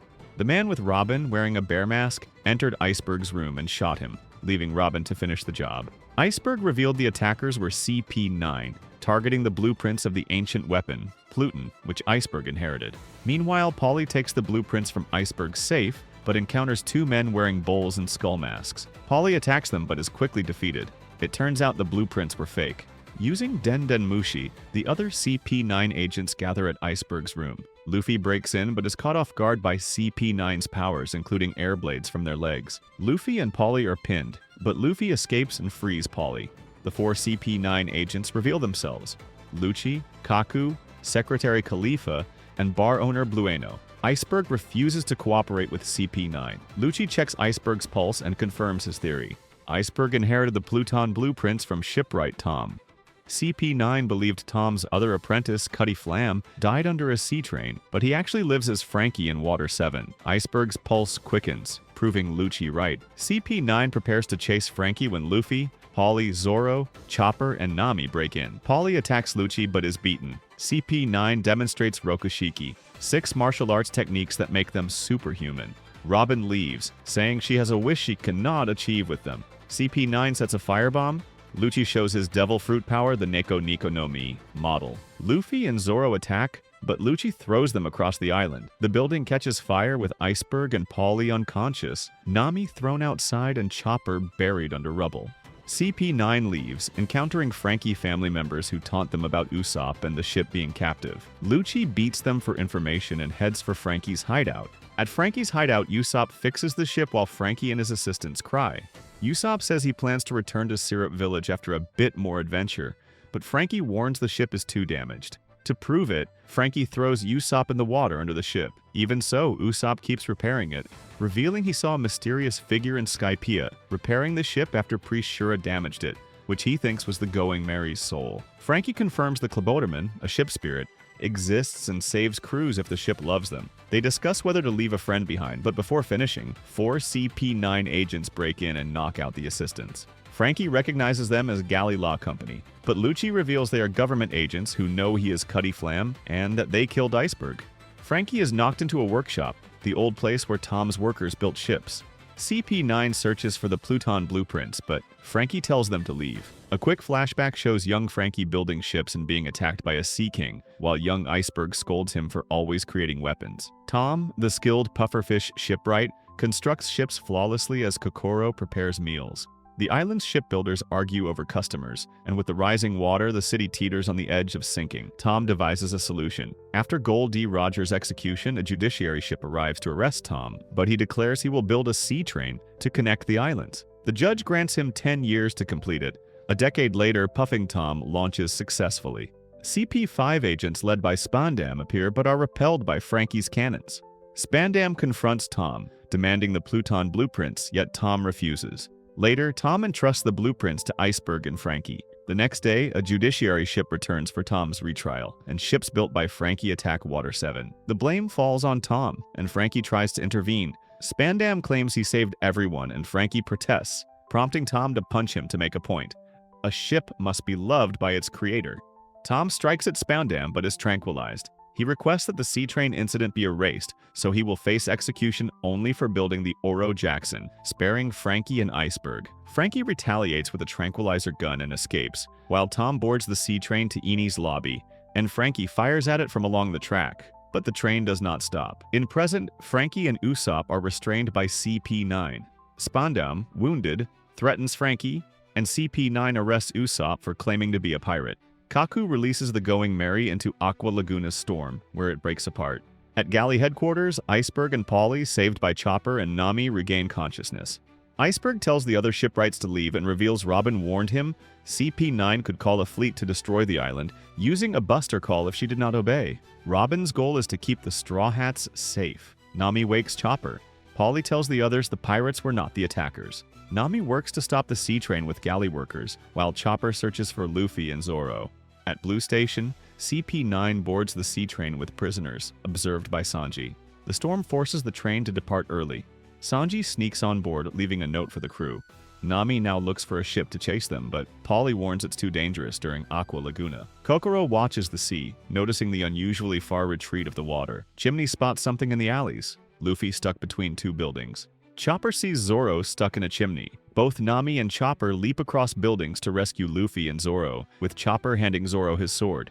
Nami yells to Luffy that Robin gave up her life so they could escape the government. Luffy pushes apart the buildings he was stuck between, and Zoro slices the chimney he was trapped in, just as the first wave of Aqua Laguna crashes toward them. They barely reach higher ground, but are engulfed by another wave. Polly pulls them up, and they climb to even higher ground, learning the full situation. On Puffing Tom, Sanji wonders how to get inside. A government agent appears, comments on the storm, and notices Sanji. Sanji attacks immediately, kicking the agent into the train. Other agents draw their guns and confront him. Sanji gets inside, but the agents threaten to shoot. One tries to contact Lucci, but a large man steps in, saying CP9 should not be bothered by such a small issue. He introduces himself as Jerry, an undefeated boxing champion from the South Blue. Sanji is unimpressed. Jerry attacks with a rapid punch barrage, but misses and hits the other agents instead. He mocks Sanji and changes his stance. Sanji angrily says Jerry only made his range shorter. Jerry claims it was planned and tries a drill kick, but misses. Sanji defeats him instantly with Brochette, shocking the agents. Back at Water 7, Luffy decides to chase Robin by ship, but Polly warns no ship can survive Aqua Laguna. Kokoro says only a sea train could do it, and leads them to the old prototype, Rocket Man, with Iceberg finishing maintenance. Luffy and Zoro recover by eating meat and sake provided by Nami and conductors. Before leaving, the Frankie family appears, tearfully asking to join to rescue Frankie. Luffy agrees. The train launches into Aqua Laguna with the Frankie's cart attached, boosting speed. Polly reveals the assassins' identities and forms an alliance with the Straw Hats, Galley Company, and Frankie family. Meanwhile, Iceberg remembers a brief flashback where he is told that Cutty Flam wants to see him and is clearly shocked. That night, he secretly meets Frankie and learns that Frankie rebuilt his body after it was destroyed by the sea train. They argue about the past and Tom's death, with Iceberg admitting that he still hasn't forgiven Frankie.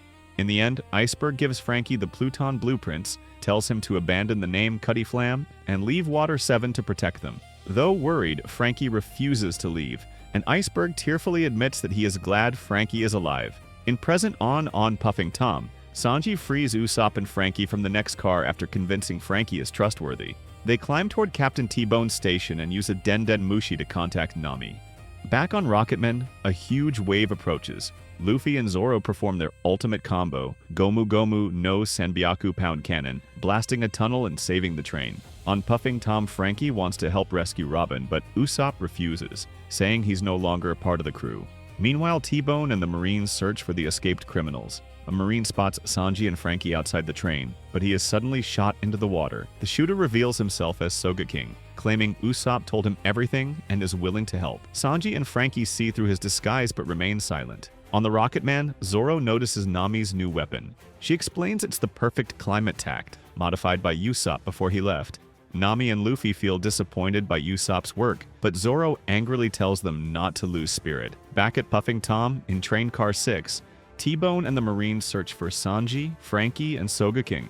The trio briefly taunts them at the door, then escapes as Soga King delays them. T-Bone cuts the door open, but they have already fled to the roof. He realizes their plan, yet it's too late. The cars are locked and detached. Wanze blocks the way and challenges the group. Frankie's shots and Sanji's kicks fail as Wanze dodges easily. Sanji sends Frankie and Soga King ahead and stays behind to fight. Wanze attacks using noodle techniques and even creates a ramen battlesuit, angering Sanji by using food to fight. After a fierce exchange, Sanji switches tactics, uses kitchen knives, and overwhelms Wanze. On the roof of the Puffing Tom, Frankie faces Nero, who uses Rokushiki techniques like Soru, Geppo, and Rankyaku. Their fight is fast and brutal, with neither fully understanding the other's abilities. Frankie endures Nero's attacks and counters with his own weapons. Meanwhile, Soga King reaches Robin's car and reveals he came to save her, telling her that the Straw Hats are coming. He asks her to escape with him, but Robin refuses, believing she cannot be saved. Even so, Soga King declares that the crew will chase her anywhere, even to hell. When a government agent enters, Soga King hides and Robin pretends everything is normal. On the Rocketman, Luffy spots the abandoned train cars. On the abandoned train cars, Marines and government agents notice the approaching train. Luffy jumps onto it with Gomu Gomu no rocket. Bullets bounce off his rubber body. He learns Robin and the others aren't there and tells Zoro to cut up the train car. Zoro slices it, leaving the Marines stranded.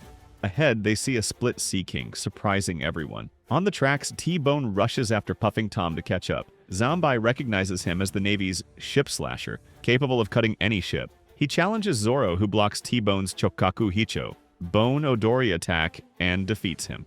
T-Bone complements Zoro's strength while floating in the water.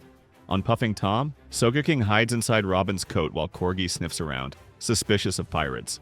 In Train Car 4, Sanji defeats Wanzi after a fierce battle, punishing him for disrespecting food and friends. On the roof, Frankie fights Nero, using his strength, Centaur mode, and clever tactics to dodge attacks and counter. Sogeking creates a smokescreen, grabs Robin, and separates the train cars. Frankie refuses to run, and Sanji notes the smokescreen surprised CP9. Khalifa's Whip and Blueno pull their car in. Sanji tells Sogeking to protect Robin and attacks Blueno, stunning him with Konkasei. Robin knocks out Sogeking, confusing Sanji. Frankie holds off CP9, telling Sanji and Sogeking to return to Luffy while he stays. Blueno appears behind Sanji with Renkyaku, striking him. Sanji's attacks are blocked, but Robin restrains Blueno, promising she won't escape, and chooses to stay on Puffing Tom to protect the Straw Hats. Sanji asks why, and Blueno explains that years ago an island was destroyed, with Robin as the sole child survivor. Sanji tries to attack, but Blueno vanishes through his air door. The train soon departs toward Ines Lobby. Yokozuna derails Rocketman, angering Luffy and separating the Frankie family's car. Kokoro talks to the frog, who joins them to rescue Frankie. Quickly, the Frankie family boards the cars alongside Sanji and Sogeking. Sanji tells the others how Frankie risked himself to save Robin, leaving them moved. Luffy and the Rocketman crew quickly catch up, and Luffy notices Sanji and wonders about the mysterious Sogeking. Polly reveals that the Gates of Justice are located at the far back, and the only way to get to them is to go through the Tower of Justice. Luffy wonders what is the big hole, and Polly says it's the waterfall. Polly says that if they don't rescue Robin and Frankie before they pass through the Gates of Justice, then it's all over. The sky clears and Ines Lobby appears. Luffy quickly has gone missing, and the Rubberman has already launched himself into Ines Lobby. The Marines and government agents spot him. The Frankie family charge in riding on Sodom and Gomorrah and blast away at some Marines. Spandam receives a report with the Marines saying there are a bunch of people charging through the main gate, and they need reinforcements. Luffy asks Marines to let him pass, but one attacks. He dodges and uses Gomu Gomu no Makata Robo to control the Marine, taking out others. Luffy escapes over the second gate, leaving the Marines behind. Spandam demands to know what is going on from the gatekeeper. However, the gatekeeper has been knocked out. As the members of the Frankie family proceed, they are ambushed by the two giants Kashi and Oimo. With Mozu and Kiwi's ship's bottom dismantling cut, Polly's rope action, and Zanbai's bazooka, Kashi is finally defeated. He is then nailed down by Peeply Lulu and Tilestone. Oimo then takes on the remaining fighters, while Luffy takes out 500 soldiers on his own. Meanwhile, the members of CP9 meet together in the first full reunion in 5 years.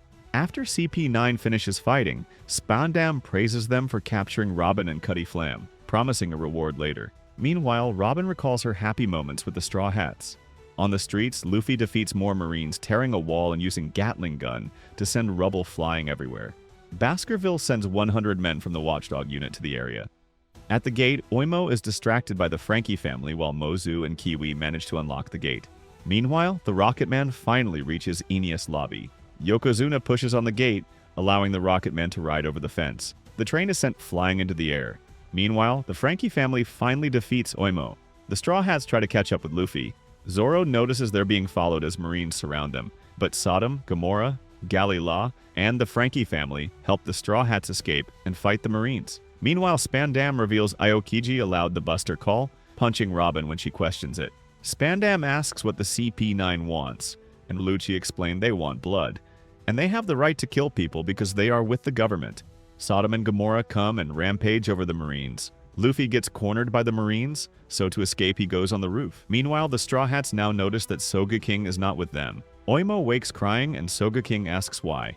Oimo explains that he and Kashi's bosses left a little garden for a competition and never returned. After 50 years, they tried to rescue them but were tricked by the world government into serving at Ines Lobby for 100 years. Sogeking reveals that Dory and Brogy have been fighting ever since. Meanwhile, Sodom and Gomorrah charge the Marines, but Sodom is hit and collapses, while the Straw Hats ride Gomorrah to continue forward. The tables turn when the Giants reveal their purpose and Sogeking appears on Kashi's shoulders. The Giants easily knock out several Marines. Meanwhile, Frankie tells Robin how lucky she is to have friends like the Straw Hats who put so much effort for her rescue and followed her to as dangerous a place as Eni's lobby. At the same time, Spandam offers Kaku and Khalifa devil fruits with unknown powers. Both Kaku and Khalifa decide to eat them. Lucci appears very satisfied that they ate the devil fruits and urges them to understand their new powers.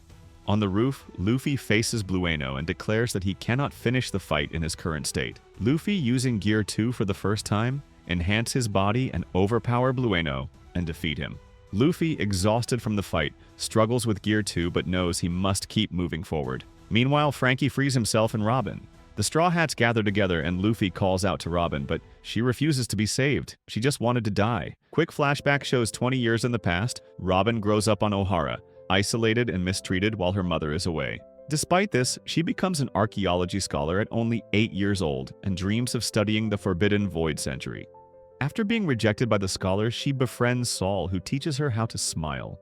Olvia returns to the island and warns the scholars that the world government plans to destroy Ohara, but they refuse to abandon their research.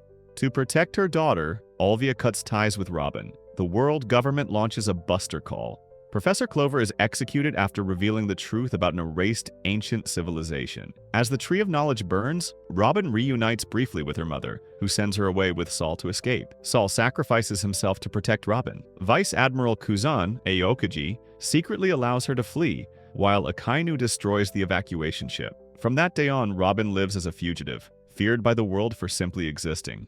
The Straw Hats silently acknowledge her fear. Spandam mocks her, highlighting the world government's reach. Luffy tells Sogeking to shoot down the flag, declaring war on the world government. Robin screams to Luffy, "Take me to the sea with you."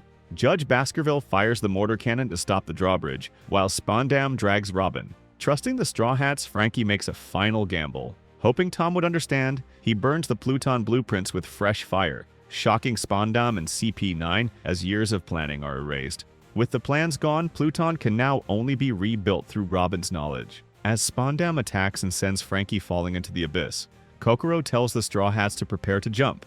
At first confused, they understand when Rocketman's whistle sounds. Luffy wraps his arms around the crew and leaps from the roof. Rocketman charges up the drawbridge and launches into the air. Luffy guides everyone onto the flying train, and it catches Frankie on its damaged front. Rocketman crashes into the front wall of the Tower of Justice. Spandam orders Lucci to escort him and Robin to the Gates of Justice, while the rest of CP9 are told to eliminate the Straw Hats. As the crew prepares to fight, Fukaru stops them and reveals each CP9 member holds a key to Robin's Seastone cuffs, but only one key works. Sanji quickly forms a plan. Luffy goes after Robin, while the rest stay behind to fight CP9. Sogeking sneaks past sleeping Jabra to steal a key, but wakes him. Jabra transforms into a wolfman, using the Inu Inu no Mi. Suddenly, but the ceiling collapses and Zoro falls into the room, along with a large giraffe. Kaku is accidentally transformed into a full giraffe instead of his hybrid form. Zoro and Sogeking get handcuffed together, forcing Kaku and Jabra to fight them both. Chopper finds them and is sent to get key number 2 from another CP9 member. In the dungeon, Kumadori traps Nami with his hair, preventing her from climbing. Frankie, low on cola and unable to use special attacks, is forced to box with Fukaru. Sanji and Khalifa test their strength, evenly matched. After drinking tea, Sanji demands her key, but she exploits his reluctance to hit women and kicks him across the room. Luffy reaches the bottom of the tower, seeing the whirlpool at the Gates of Justice. Nami is nearly killed by Kumadori, but rescued by Chopper, stealing Kumadori's key. Sanji suddenly falls, deformed into a doll-like figure, explaining his plight to Nami, who scolds him gently before confronting Khalifa. Luffy almost drowns crossing the ocean, but is rescued by Gonbei and Chimney, who lead him to a secret passage and a steel door. Using Gear 3, Luffy breaks it, shrinking briefly, then returns to normal to chase Lucci and Spandam. Lucci warns Spandam, who orders him to hold off pursuers while taking Robin to the gates. Meanwhile, Frankie and Fukaru fight in the kitchen. Frankie tires from lack of cola, but Chopper arrives, locking Kumadori in a fridge. After accidentally giving Frankie the wrong drinks, Chopper refills his cola fully, powering him up to punch Fukaru out of the building. The battle continues outside, into the ocean, and high above the tower. Frankie finishes Fukaru with his coup de vent cannon and takes the number 4 key. Zoro and Usopp, still handcuffed together, plan to use Usopp as Zoro's sword. Kumadori escapes the fridge and attacks Chopper, who eats another Rumble Ball. The transformations become erratic, leaving him vulnerable. Chopper, remembering his promise to Dr. Kure, takes a third Rumble Ball and grows into a giant monster, crushing Kumadori and throwing him from the tower. In Khalifa's room, Nami lies paralyzed as Khalifa bathes. Recovering, she uses Mirage Tempo to confuse Khalifa and Thunder Lance Tempo to defeat her, taking the key. Chopper, still giant, enters Zoro and Sogeking's fight. Luffy catches Lucci in the basement as Spandam escapes with Robin. Spandam accidentally summons the Buster Call, a fleet ordered to destroy the island. Marines evacuate after Robin warns them. Luffy fights Lucci to reach her, while Jabra and Kaku rush to finish Zoro and Usopp before the bombardment. Chopper reverts to normal after being knocked into the ocean by Frankie. Nami unlocks Zoro and Usopp's cuffs. Frankie guides them to try Fukuru and Kumadori's keys on Robin's restraints. Zoro battles Kaku, who uses his devil fruit to enhance attacks. Kaku changes into a larger form with longer arms and legs, gaining advantage. Zoro, angry and desperate, unleashes his nine-sword style, appearing as an Asura deity, and defeats Kaku with Ichibugen. Zoro receives Kaku's key in a joke-in victory. Sanji catches up, realizing the last key is theirs. Robin admits her fear of death but trusts her crew to save her. Luffy struggles against Lucci's rapid Shagan attacks. Frankie arrives wanting to help, but Luffy tells him to leave Lucci to him. He needs to go after Robin. Frankie attacks Lucci, but his Takai is too strong. Luffy uses Gear 2 and knocks Lucci away. Astonished by Luffy's strength, Frankie is encouraged to fight. Luffy holds off the transformed Lucci, letting Frankie leave to chase Spandam and Robin. On the bridge, Spandam drags Robin, gloating about landmines behind them. He reveals his father, Spandine, destroyed Ohara, enraging Robin. Frankie triggers the mines, falling into the water, while Spandam laughs that no one can save her. Suddenly, Sogeking fires missiles from the Tower of Justice, hitting Spandam and the Marines, and Robin escapes. Frankie jumps in to block the bullets, receives all the keys, and uses the number 5 key to unlock Robin's Seastone cuffs. Robin thanks him, and Frankie tells her she is free to act. She attacks Spandam with her devil fruit powers. The celebration is cut short as the Buster Call fleet arrives, destroying the tower top and the defensive fence. Frankie warns it's their last chance to escape via the escort ship. In the tunnels, Nami's group run from rising water. Luffy's Gear 2 strains his body, pushing him to the limit. Lucci realizes Luffy is using his legs to pump blood, something only his rubber body can handle. Risking his life, Luffy ignores the danger, furious at Lucci for mocking his friends, while Lucci floods the underwater passage to block the Straw Hats. Marines try to stop Robin but halt as the Buster Call approaches. The Buster Call fleet arrives with 5 Vice Admirals.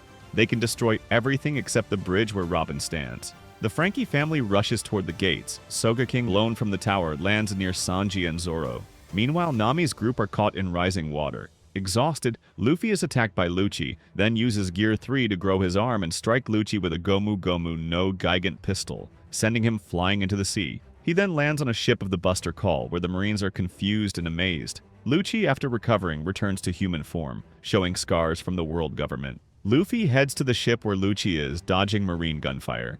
He uses Gomu Gomu no Gigant axe, smashing the ship and knocking out many Marines. Lucci evades, bites Luffy's shoulder, and attacks in his leopard form. Luffy counters with Gomu Gomu no Gigant whip, striking the ship's mass. Lucci jumps behind him, kicks him into the ship, and launches a Renkyaku, which Luffy dodges while slicing through the deck. Vice Admiral Onigamo orders the fleet to target Luffy's ship, killing a Marine who objects. The ship is hit, but Luffy survives and returns to the tower, shrinking briefly from Gear 3 side effects. Spandam mocks him, but Frankie punches him and blocks Funkfried. Zoro and others struggle in the flooding tunnels, but Kokoro saves them, revealing her mermaid form. Robin and Frankie hijack Spandam's escape ship, with Kokoro jumping aboard with the unconscious Straw Hats. Robin and Frankie thank her as she returns to human form. The rest of the Frankie family and crew escape the Buster Call path. Meanwhile, Nami and Robin, exhausted and surrounded by Marines, fight back together. Robin disables the enemies with her powers while Nami unleashes another Thunderbolt Tempo, wiping them out. Elsewhere, Frankie battles Captain Very Good, whose Berry Berry no Mi lets him split into many parts. Zoro steps in, deflecting the attacks, and Frankie finishes the fight with a powerful weapons left. Nami and Robin arrive, and Robin uses Clutch to take down the pursuing Marines. Zoro then faces a masked Marine who ate the Sabi Sabi no Mi, allowing him to rust anything he touches. Zoro's swords are destroyed and he is nearly immobilized, but the enemy is ultimately taken down, allowing the crew to keep moving forward. Usopp yells for Luffy to get up and taunts Lucci to distract him, while a bloodied, exhausted Luffy struggles to rise. Lucci ignores Usopp at first, but eventually confronts him. Luffy tells Usopp to stop, asking if he's crazy since Lucci could kill him, but Usopp tells Luffy to stop worrying. Seeing Usopp in danger, Luffy forces himself up, determined to fight until he defeats Lucci. Luffy and Lucci clash violently, exchanging relentless attacks. Remembering his promise despite his injuries, he lands powerful jet pistol and jet gatling strikes. Even Lucci's Rokuogan and Tekkai cannot withstand Luffy's assault, and he is ultimately slammed through the wall. A Marine reports over the Denden Mushi that Lucci has been defeated. The Vice Admirals rally the Marines, resuming the fight on the Bridge of Hesitation. The Straw Hats and Franky hold their ground, but the Buster Call targets a fatigued Luffy. Usopp notices Luffy's plight. The Marines destroy the escape ship. The Straw Hats realize the Buster Call is cornering them strategically, isolating them on the second column while battleships take aim. Just then, Usopp hears that voice again, and the rest of the Straw Hats notice it too, urging them to look down. Realizing it's a friend, Usopp suggests a daring plan: jump into the sea. To their relief, the Going Merry waits below, ready to catch them. Many of the Straw Hats are choking back emotion at being back aboard their ship. Even Franky is wondering just how she got here after being dumped from his hideout by CP9. Spandam orders Marines to fire, but currents and whirlpools, aided by Nami, block them. Robin uses her powers to break Spandam's spine. Franky uses coup de vent to save everyone. Aokiji declares Enies Lobby a total defeat for the world government. The Straw Hats reunite and sail from the chaos. Later, they see Iceberg's ship with his shipwrights, but the Going Merry splits in two. Luffy pleads with Iceberg, who repairs it, but Iceberg tells him there's nothing he can do. Iceberg explains that he heard the Going Merry calling out, wanting to sail one last time, so he repaired her enough to ride the Aqua Laguna to Enies Lobby. He calls Merry a magnificent ship that went beyond her limits, but admits she can't return to Water 7. Luffy accepts this and gives Merry a Viking funeral, thanking her for carrying them all this way, as the crew watches in silence and says goodbye. 2 days after Aqua Laguna and Enies Lobby, Water 7 begins rebuilding. Polly and the Gallilaw shipwrights help restore the city as crowds gather at Dock 1 to thank the Straw Hats. Franky tells Iceberg he burned the Pluton blueprints, and Iceberg reveals his plan to save Water 7 by turning it into a floating city.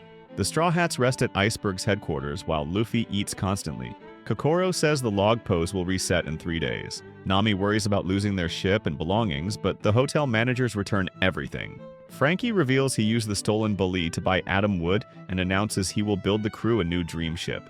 A Marine ship arrives, led by Vice Admiral Garp. Zoro tries to warn the others, but gets lost. Garp bursts in and punches the sleeping Luffy, shocking everyone when Luffy calls him his grandfather. Garp is disappointed Luffy did not become a Marine and reveals that Shanks is one of the 4 emperors, powerful pirates who balance the world. Soon, Luffy and Zoro easily defeat Garp's students, revealed to be Kobe and Helmeppo. Kobe explains they trained under Garp to become officers. Garp then reveals that Luffy's father is Monkey D. Dragon, the man who saved him in Logtown. Everyone is stunned, though Luffy remains confused. Robin explains Dragon leads the Revolutionary Army and is known as the world's most dangerous criminal.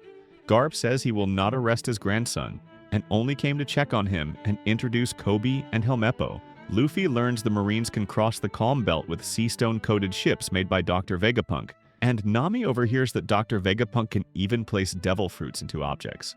Before leaving, Kobe tells Luffy about the New World, where the next Pirate King will rise, and they promise to meet again as rivals. On Garp's ship, Kobe suspects the truth about Enies Lobby is being hidden, but Garp ends the discussion. Later, the crew enjoys a barbecue. Aokiji appears to Robin, reveals he was Saul's friend, and says he protected her for 20 years. When Robin says she has found a place to belong, Aokiji leaves an icy X and departs. Called back to the party by Luffy, Robin realizes Saul's wish has come true. She is no longer alone. Shanks boards Whitebeard's ship. Shanks is Supreme King. Haki makes the crew faint as he passes, he apologizes, and Whitebeard sends everyone away. After drinking, Whitebeard comments on Shanks' growth since Roger's death and asks about Buggy. Shanks hasn't heard from him since Logtown. Whitebeard notices Shanks is missing an arm. Shanks says he lost it betting on the new era. Shanks shows a scar from Whitebeard's crew member Marshall D. Teach and asks Whitebeard to stop Ace from hunting him. Whitebeard, angry, says Blackbeard must be punished and throws his bottle. They clash swords, splitting the sky. Iceberg laughs, telling Frankie he never realized his true talent, and that the battle Frankies were just warm-ups for this masterpiece. Kokoro recalls Tom predicting they would become great shipwrights and now sees it coming true. Frankie notes the irony. Tom was punished for building a ship for Gol D. Roger, and now Iceberg is building one for a future infamous pirate crew. Meanwhile, Usopp worries about how to apologize to the crew. At dawn, Nami wakes to good news. A week has passed and the log pose is set. Kokoro explains it points to Fishman Island, deep under the sea, warning that the route crosses the dangerous Florian Triangle. Soon after, Zombai and the Frankie family bring worse news. New wanted posters are out. Luffy's bounty rises to 300 million, Zoro's to 120 million, Nami 16 million, Chopper 50, Robin 80 million, Sanji 77 million with a bad drawing, Sogeking 30 million, and Frankie 44 million. The Frankie family pleads with Luffy to take Frankie along now that he's wanted. Luffy calmly agrees, wanting a shipwright, though Zombai knows convincing Frankie won't be easy. The Straw Hats arrive at Dock 1 to see their new ship covered. Iceberg explains Frankie left a message. The future Pirate King should sail a ship marked by the King of Beasts. The ship is revealed, a large brig sloop with a lion figurehead, bigger than the Going Merry. Iceberg says Frankie wants to go with them but feels responsible for Water 7 and the Frankie family, so they will have to force him to join. At the Frankie house, the Frankie family confronts him. He refuses to leave. When shown his wanted poster, he thinks they are pushing him away. Someone steals his swim briefs, starting a chaotic chase through the city. When they arrive at the ship, Robin uses Dos Fleur grab on Frankie, causing extreme pain. Iceberg reminds him of his dream to build the ultimate ship and sail it, telling him to forgive himself for Tom's death. Frankie begins to cry. The Frankie family throws him a bag with his things. Zombai apologizes, saying they only want him happy. Suddenly, Zoro and Sanji rush past, warning that Vice Admiral Garp is coming. Frankie regains confidence, says a great ship needs a real shipwright, and joins the crew, striking one last pose to Water 7 before jumping aboard. Garp and his Marines dislike Sengoku's order to wipe out the Straw Hats at Water 7, but with Admiral Aokuji present, they must obey. As the Frankie family says goodbye to Frankie, the Straw Hats sail away on their new ship. Some notice Usopp is missing, but Luffy already knows. In a flashback, Sanji tells Luffy that Usopp plans to rejoin. Luffy wants to accept him, but Zoro insists Usopp must first apologize for leaving the crew and challenging Luffy over the Going Merry. Otherwise, it would undermine Luffy's authority as captain. Luffy understands and agrees. Back in the present, Luffy pretends Usopp will not return, though he believes they will meet again. Meanwhile, Usopp runs through Water 7, certain the crew will welcome him back. As Nami asks Luffy to wait, Garp catches up. Usopp reaches the shore and sees the ship leaving. Crying, he apologizes for being selfish and stubborn and begs to return. Luffy finally hears him, stops the ship, and stretches his arm. Usopp grabs on, and Luffy pulls him aboard as both cry. The crew celebrates while escaping Garp. Frankie prepares a secret escape system and suggests a name fitting the lion figurehead. Iceberg names the ship the Thousand Sunny, a vessel meant to cross 1,000 seas. Luffy thanks to everyone, though they cannot hear him. Garp attacks with a giant cannonball, but Frankie activates Coup de Burst, using Cola to launch the Thousand Sunny into the air and escape. Across the world, new bounties spread. At Baltigo, Dragon reviews the Straw Hats' wanted posters and believes his son's actions will shake the world government, looking forward to meeting him someday. As the world reacts to the Straw Hats' new bounties and Eni's lobby, Blackbeard predicts their bounties will rise and decides to move before the Marines. In a ruined town, Ace confronts Blackbeard. Blackbeard invites Ace to join his crew, reveals his plan to become Pirate King, and says he will kill Luffy and hand him to the world government. Ace refuses, vowing to protect his brother. The fight begins. Ace easily counters Blackbeard's crew with his Logia powers. Blackbeard admits he killed Thatch to obtain the Yami Yami no Mi, a devil fruit he sought for decades. He demonstrates its power, absorbing and destroying the town with darkness, then releasing it back. Ace attacks again, but Blackbeard explains his darkness absorbs everything, including pain, and allows him to cancel devil fruit powers by touch. He pulls Ace in and strikes him, proving his gravity-like power is extremely dangerous. The Water 7 saga ends with Blackbeard offering Ace a final chance to join him, but Ace refuses, choosing pride and loyalty to Whitebeard. Ace unleashes Flame Emperor, declaring he will make Whitebeard the Pirate King. Darkness and fire collide, and the scene ends with Ace's hat lying on the ground. The story continues as Zoro spots a treasure barrel at sea. They bring it aboard. Nami guesses it's an offering to the sea god, but when opened, a red flare explodes. Robin suspects it's a trap, and Nami senses a storm. Frankie saves the ship with soldier dock system, and Luffy realizes they've entered the Florian Triangle. A black ghost ship appears with a skeleton in a suit and afro, calmly drinking tea. Luffy, Nami, and Sanji go aboard. The skeleton flirts with Nami, Sanji gets angry, and Luffy invites him to join. He introduces himself as Brook. On the Sunny, Brook explains he ate the Yomi Yomi no Mi. He died, and years later his soul returned to his body, but only his bones remained. His crew was killed by a stronger pirate crew in the Sea of Devils. Zoro asks about his hair. Brook says it has strong roots. Usopp and Chopper notice he has no shadow and call him a vampire. Brook explains that losing his shadow is different. Sunlight would turn him to dust. Suddenly, Brook sees a ghost and the ship shakes. A huge gate blocks their path. Brook explains the floating barrel was a trap and their ship was targeted. He warns them the island is Thriller Bark, a ghost island from West Blue. Brook jumps off the ship and runs on water. The gate traps the Sunny. Nami wants to flee, but Luffy wants to explore. Frankie says they cannot drop anchor, then reveals Mini Mary, and Nami, Usopp, and Chopper test the Mini Mary. Suddenly, Nami screams from the fog. The anchor drops by itself, a trapdoor opens. Unseen forces attack. Luffy is stretched, Zoro's sword flies at him, and Frankie saves him. Sanji and Robin are hit by something invisible. Waves rise, and Frankie suggests escaping with the flying pool. Meanwhile, Nami's group falls into a ditch of bones. A Cerberus appears. They run and find a staircase leading to the island. Usopp uses a smoke star to hide. Cerberus cannot find them and moves deeper into the forest. A voice introduces Hilden, a vampire-like man hanging upside down. He followed them to protect them and warns the forest is dangerous at night. He offers to take them to Dr. Hogback's mansion. They accept and ride through the forest. In the carriage, Hilden explains the forest creatures are deadly at night, and the mansion is safest. Chopper talks excitedly about Hogback, a famous doctor who disappeared. Nami sees a lion with a human face. Usopp doubts it, but the creatures vanish after a blink. They want to turn back, but Hilden says it could be fog illusions.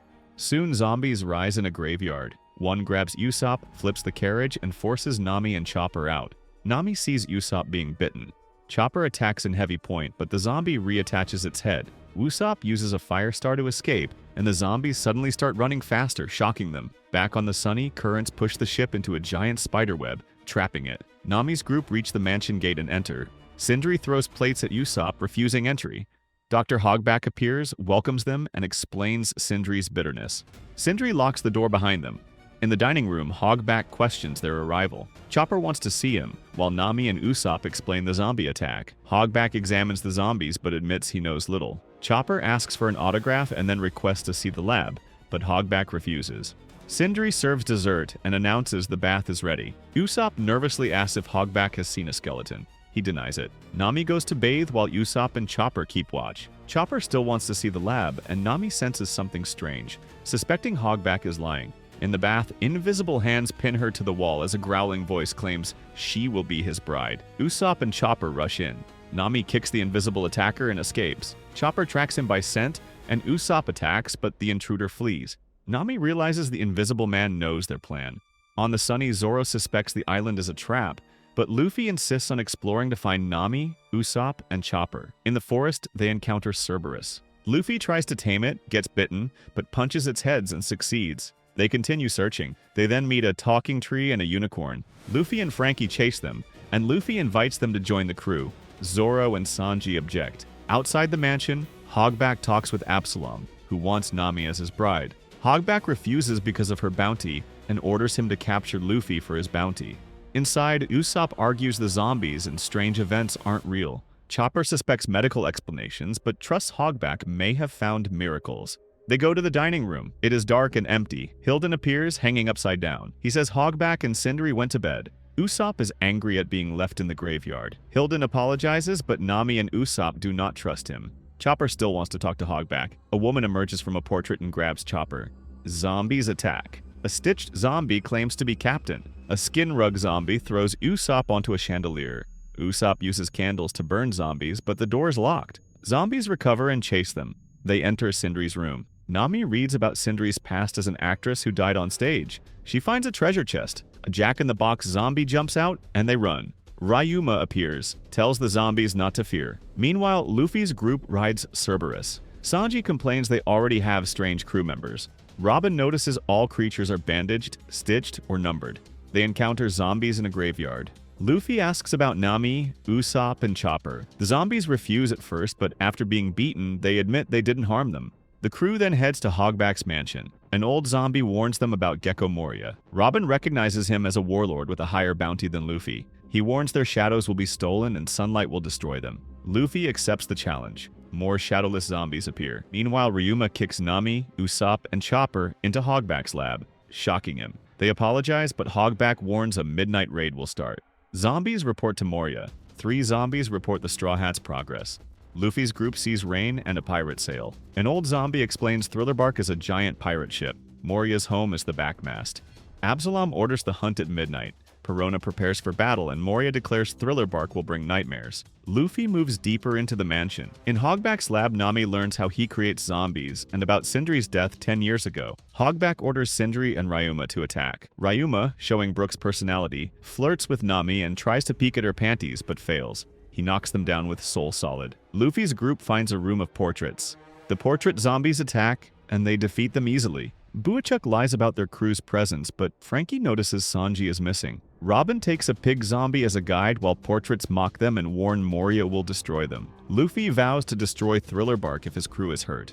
Nami's group are locked in a coffin to be thrown away. Absalom declares he will teach the Straw Hats fear. Lola, the warthog zombie, wants to marry him, but when he chooses Nami, she targets Nami. Nami's group escape into a garden of animal zombies, including Inupa, a penguin dog zombie acting like Sanji. Elsewhere, the Luffy's team enters an armor hall and realizes Zoro is missing. A gold knight approaches, revealed to be Luffy in disguise. Buachuk guides them to a tent room. A general zombie knight attacks Frankie. Frankie fails to stop him. The knight fires a crossblade. Frankie shoots back. More generals appear. The wall closes behind them, trapping the crew. Inupi protects Nami. Perona steals food and money, and Zoro and Sanji are captured in Moria's room. Meanwhile, Frankie punches zombies. Robin binds them. Luffy smashes others, but they keep rising. Shiguro, a scarred swordsman zombie, strikes with 36 caliber Phoenix. Luffy mistakes him for Zoro. Frankie and Robin flee along a walkway. Frankie blasts fire, but zombies douse themselves, while Robin slows them with her powers. Luffy is trapped in a coffin, and a spider monkey zombie blocks Frankie and Robin. At the same time, Inupa fights the animal zombies, gives a speech about love, then turns on Usopp and Chopper.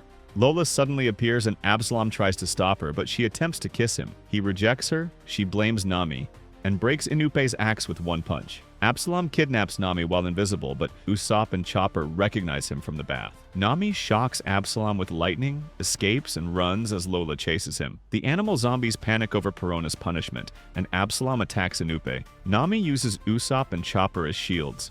Lola charges, Nami blocks with her staff, and Chopper jumps at Lola, who keeps fighting relentlessly. Frankie and Robin are cornered by Tararan, who reveals he trapped the Sunny in his webs. The bridge collapses, dropping zombies. Robin saves Frankie, who crashes near where Luffy was taken. Tararan stands while Brook falls from the sky. Meanwhile, Nami tricks Lola into chasing Absalom, calling it friendship. Lola pursues him, and Nami discovers treasure near Perona's room, heading straight there. Small zombies carry Luffy to Moria. Perona complains the Sunny has little treasure, and Hilden calls a meeting to create Zombie 900. Moria plans to use Luffy to become Pirate King. Absalom hunts Nami, Usopp, and Chopper, who hide inside Kamashi. Meanwhile, Tararan traps Frankie and Robin with webs. Frankie plans a spider smasher. Robin blinds Tararan. Frankie smashes him, but he traps them again. Brook attacks with Soul Solid. Tararan collapses, shocking the spider zombies. Brook explains to Frankie that fire can break the webs. Frankie frees them. Brook worries about the captured Straw Hats and finally shares his past. After his death, Brook drifted for years on a broken ship before reaching Thriller Bark 5 years ago. There, Moria captured him and stole his shadow, placing it into a corpse to create a zombie. Brook explains that shadows are copies of a person's soul, and Moria uses his shadow powers to control them, often combining them with corpses made by Hogback. In present, Brook tells Frankie and Robin to return to the Sunny, warns them about shadows, and gives them salt to purify zombies. Brook plans to face Ryuma to reclaim his shadow. At the same time, Luffy, trapped in a web cage, declares he will become Pirate King, and demands his crew and shadows back. Hogback mocks him. Perona doubts him. Just then, Luffy bites free, dodges Perona's negative ghost by curling up, but is captured again and hung from the ceiling. Moria cuts out Luffy's shadow with giant scissors, knocking him unconscious. and announces he will revive Oars with it. In the freezer, Moria uses Luffy's shadow to revive Oars. Oars comes alive, calls for meat in Luffy's voice, and blows Nami's group away. Chopper realizes Hogback creates zombies with shadows. Usopp says they must save their friends' bodies. Absalom sets Usopp and Chopper on fire, kidnaps Nami, and escapes. Frankie and Robin save Usopp and Chopper, who cry with relief. Zombies bring food to Oars, who devours everything. Moria praises him and explains Oars' rebirth to serve him, but Oars rejects it, craving the sea and adventure. He smashes out of the freezer with a Gomu Gomu no pistol, and declares he will become Pirate King. Brook meets Ryuma, vowing to fight for his shadow. Ryuma mocks Brook, expecting him to beg like before. Brook faces Ryuma again, ready to fight. Absalom takes Nami to a room with an old zombie and 2 painting zombies. They praise her and prepare the wedding dress. On the Sunny, the crew finds the ship trashed and Luffy, Zoro, and Sanji unconscious. Usopp wakes them up. They share informations. Frankie explains Brook survived because of his promise to Laboon. Zoro realizes Brook was Laboon's old friend. Meanwhile, Brook fights Ryuma, who cuts his afro. Brook thinks of Laboon and vows to meet him again. On the Sunny, Frankie cries as Luffy insists on making Brook the crew's musician. Sanji, furious, vows to stop Nami's wedding and drags Usopp along. Frankie and Zoro rush to aid Brook, while Robin heads to save Nami. Usopp arms them all with salt balls and they race to recover the shadows before sunrise. Oars plays with the ship's mast, climbing by hand. Hogback praises him. Moria laughs. Zombies panic as Luffy fights through them. Oars smashes the castle, sending Sanji and Usopp falling. Zoro and Frankie can't stop him, while Luffy pushes on toward Moria. Chopper confronts Hogback in the freezer. Robin stops Sindri from throwing plates. Inupe and Jigoro attack Chopper. Frankie rebuilds broken stairs, and Zoro's group observes Oars misusing Luffy's power. At Perona's room, her ghost overwhelmed the crew, but Usopp fires salt stars, purifying wild zombies. Already negative, he resists Perona's ghost, who faints. Usopp frees his friends and handles Perona alone. Brook fights Ryuma, who breaks his guard. Brook thinks of Laboon, stands, and attacks. The mansion shakes. Zoro and Frankie arrive to help, surprising Brook. Ryuma is angry. Zoro challenges him. Meanwhile, Luffy declares he will defeat Moria and recover shadows. Just before Absalom can kiss Nami, Oars shakes the area. Absalom orders his men to stop him, but the giant overpowers them. Fearing Oars will sink the island, Sanji arrives and rescues Nami. Luffy attacks with Gomu Gomu no pistol, but hits Moria's shadow. Moria boasts he and Oars share the dream of becoming Pirate King, and explains how zombies first mimic personalities, then obey him. Luffy uses Gomu Gomu no Gatling, but the shadow transforms into bats, forcing him to dodge and prepare another strike. Usopp dodges zombies and Perona, distract them, and purifies zombies with salt. His Firebird star fails, but a chandelier fire scares the zombies. Kumashi blocks him, letting Perona escape, and chases Usopp. Sanji fights Absalom with fiery kicks, protects Nami, and smashes Absalom into a wall. Usopp keeps chasing Perona. Kumashi attacks again, but Usopp becomes Soga King and shoots salt into Kumashi's mouth, purifying him. He finds Perona's hidden real body, misses his first shot, blocks her explosion with an impact dial, traps her, scares her into defeat, and leaves her until dawn. Meanwhile, Zoro battles Ryuma at full strength across the collapsing lab and roof. Frankie clears escape paths for Brook as the duel shakes the building. They clash fiercely. Ryuma tries to break Zoro's swords, and Zoro counters. Ryuma sets Zoro ablaze, but ultimately yields, granting him Shusui. Brook's shadow returns, letting him walk in daylight, and the two move on. Luffy grows tired as Moria mocks him. Moria's shadow attacks. Meanwhile, Hogback explains zombies lose shadow personality over time. Chopper realizes Hogback is cruel, obsessed with control and money. Sindri is forced to lick the floor. Chopper stops her. She attacks him with plates but hesitates after he talks about freedom. Jigoro intervenes. Robin restrains Hogback, forcing him to order Jigoro and Inupe off the tower. Hogback panics. Chopper attacks Hogback and Sindri cries.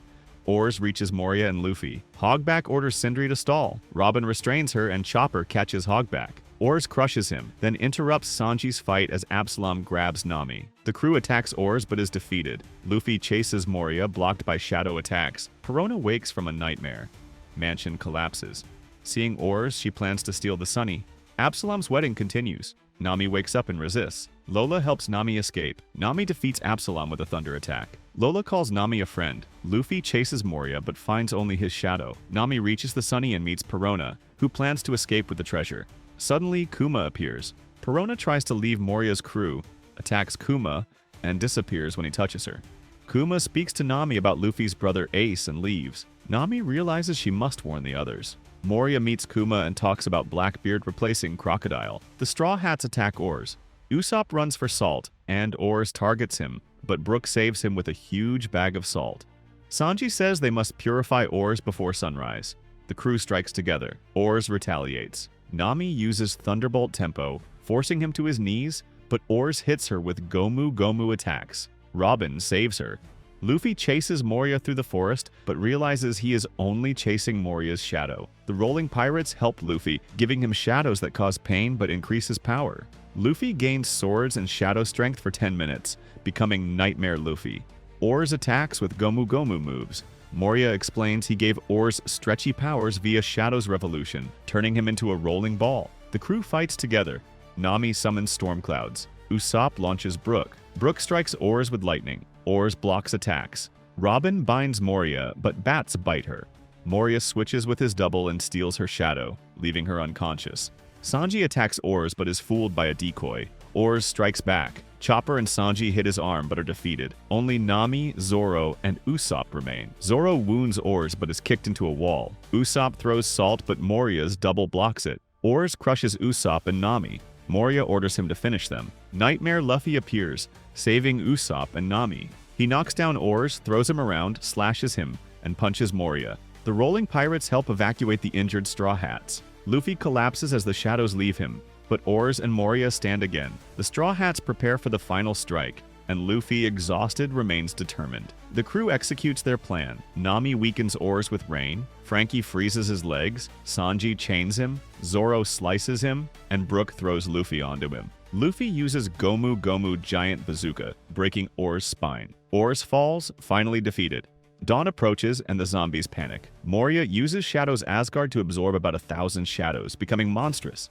Sunlight burns the shadowless pirates.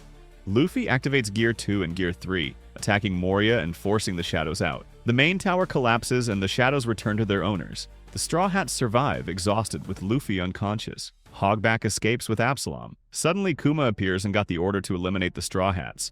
He blasts paw-shaped shockwaves and confronts Zoro, while the rolling pirates and the Straw Hats brace for battle. The crew's attacks are ineffective. They realize they cannot match Kuma in their weakened state. Unfazed by fighting injured enemies, Kuma compresses a massive amount of air into a glowing paw-shaped sphere, warning Nami and Robin that it will explode. He offers to spare everyone if they surrender Luffy, but the Straw Hats and rolling pirates refuse. Kuma unleashes Ursus Shock, causing catastrophic destruction and knocking everyone unconscious. As Kuma moves to seize Luffy, Zoro launches a desperate attack, damaging him and revealing his mechanical pacifista body. Zoro boldly offers his life to protect Luffy. Sanji tries to intervene but is knocked out. Kuma consents. Zoro must take all of Luffy's pain. Enduring unimaginable agony, Zoro survives, having sacrificed himself for his captain. The Straw Hats and rolling pirates wake up. Frankie notices Luffy is unharmed. Sanji finds Zoro covered in blood and asks what happened, but Zoro says nothing. The crew starts celebrating. Luffy tries to give Zoro some rum, but Chopper stops him. Brook plays the piano and everyone joins in the party. Luffy asks Brook to join the crew, but Brook declines, promising to return to Laboon. Luffy reassures him that Laboon is fine, and Brook bursts into happy tears, recalling when he first met the whale. Quick flashback shows Brook's past. Laboon followed the Rumbar pirates, befriended them, and they had to leave him behind when entering the Grand Line. They promised to return once he grew strong enough. Later, his ship drifted in the Florian Triangle, and after dying, he revived with the Yomi Yomi no Mi, becoming a skeleton. In present, Brook plays for the Straw Hats and the victims, taking out a tone dial from his skull. He explains it carries a song for Laboon from the Rumbar pirates, showing they were happy until the end. Flashbacks show the crew recording the song as they died, one by one, smiling while Brook survived alone, remembering his promise to Laboon. In the present, Brook plays the song, everyone sings. Luffy asks again if he wants to join the crew, and this time, Brook accepts. Brook introduces himself as a wanted pirate with a bounty of 33 million berries. 2 days later, Usopp and Frankie make graves for the Rumbar pirates. The Straw Hats prepare to leave. Frankie gives Brook's repaired ship to the victims. Lola gives Nami a Vivre card pointing to her mother in the New World. Luffy checks Ace's Vivre card, which was burning and shrinking, a sign that Ace's life was in danger. The Thriller Bark Saga ends as they sail away. Three enormous, mysterious figures appear in the fog over Thriller Bark. Nami worries about Ace, but Luffy decides to continue, trusting Ace can handle himself and hoping to meet him in the New World as a rival. The story continues in the Grand Office of the Navy, where Fleet Admiral Sengoku is furious. He scolds Kuma for failing to capture the Straw Hats as ordered. Meanwhile, Garp laughs it off, assuring them that Luffy isn't the type of person to go around bragging about defeating a Shichibukai. Days after leaving Thriller Bark, the Straw Hats follow their compass toward the next destination. They survive chaotic weather and battle massive sea kings, finally arriving at the exact coordinates. However, instead of an island, they find the Red Line. This massive wall blocks their path to the New World. The compass points straight down, suggesting their destination is deep underwater. Luffy, Robin, and Brook dive in a mini-submarine, but find nothing 5,000 meters down except a giant, angry sea rabbit. After being chased back to the surface, Luffy defeats the creature with a Gomu Gomu no rifle. The rabbit spits out a beautiful mermaid named Kami and her talking starfish, Papag. Kami is a cheerful girl who tries to sell the crew takoyaki, but she soon realizes her friend Hatchin has been kidnapped. Despite Nami's history with Hatchin, she agrees to help Kami save him. On the way, they are intercepted by the Rosy Life Riders, a group of mercenaries who fly on giant fish. Their leader, a man in an iron mask named Duval, is obsessed with killing the man who ruined his life. The crew arrives at the enemy's floating base. They find Hatchin locked in a cage. After a brief hesitation from Nami and Zoro, the crew decides to save him because he is Kami's dear friend. During the chaotic battle, Brook uses his music to put the riders to sleep, and Zoro frees Hatchin from his cage. Luffy eventually knocks the iron mask off Duval, and the tragedy is revealed. Duval looks exactly like Sanji's hand-drawn wanted poster. Duval has been chased by bounty hunters. Furious, Sanji uses his barrage shot technique to kick Duval's face so hard that he accidentally performs plastic surgery on him, making Duval handsome. Grateful for his new look, Duval becomes a loyal ally. The crew reaches Sabati Archipelago, a beautiful place where giant trees grow out of the ocean and create floating bubbles. Hatchin gives them a life-or-death warning: never touch the world nobles. These people are descendants of the world's creators, and if you hurt one, a Navy admiral will come to destroy the island. While exploring, they see the dark side of the island. They witness a noble shooting a pirate slave and a doctor, and even kicking a wounded man for sport. Luffy is ready to attack, but Hatchin holds him back, reminding him that the consequences would be a disaster for the whole crew. The group visits a bar owned by Shaki, a former pirate. She informs them that the island is currently crawling with monsters. There are 11 supernovas on the island, rookie pirates with bounties over 100 million berries, who all arrived at the same time. This group includes Eustace Kid, a violent pirate with a higher bounty than Luffy, Trafalgar Law, a mysterious surgeon of death, Jewelry Bonnie, a girl who eats massive amounts of food, Capone Beige, Basil Hawkins, X Drake, and others. Shaky also mentions the coding engineer they are looking for, Rayleigh, has been missing for months, likely gambling or drinking somewhere on the island. While the crew is having fun at a theme park, Kami is kidnapped by a group led by a man named Peterman.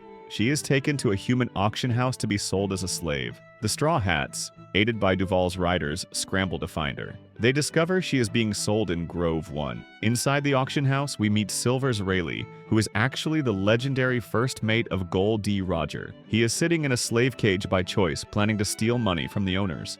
Outside, news spreads that Luffy's brother, Ace, is going to be executed, which will surely start a war with Whitebeard. At the auction, a world noble named Saint Charlos tries to buy Kami for 500 million berries. Luffy crashes into the building to save her. When Hatchin tries to stop Luffy from causing a scene, his 6 arms are revealed. The crowd panics and insults him for being a fishman. Saint Charlos then shoots Hatchin and laughs about catching a free slave. Seeing his friend bleeding on the ground, Luffy ignores all the rules of the world. He walks up the stairs, dodges a bullet, and punches the world noble. The entire room watches in shock. By hitting a noble, Luffy has just challenged the entire world. The audience quickly clears out to avoid the wrath of the world nobles. As guards swarm the Straw Hats, a fierce fight begins. While St. Rosward demands an admiral and shoots at Luffy, Zoro slices a noble's fishbowl in half. Suddenly, Usopp accidentally lands directly on St. Rosward, knocking him out, which the guards view as a direct attack. Luffy promises the group they will leave once Kami is free, but Law warns him that the Marines have already surrounded the building. Before St. Shelria can kill Kami, she mysteriously faints. The back wall is ripped open, revealing Rayleigh and a giant prisoner. Rayleigh explains he was only there to steal the auction house's money. After recognizing Hatchin and seeing Kami's situation, Rayleigh uses a burst of spirit to knock out the remaining guards. He then turns to Luffy, remarking that he has been waiting to meet him. News of Luffy hitting a world noble causes island-wide panic.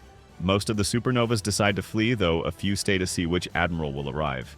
At Marine headquarters, Sengoku is irritated to learn Luffy is the culprit. Admiral Kizaru volunteers to settle the matter personally.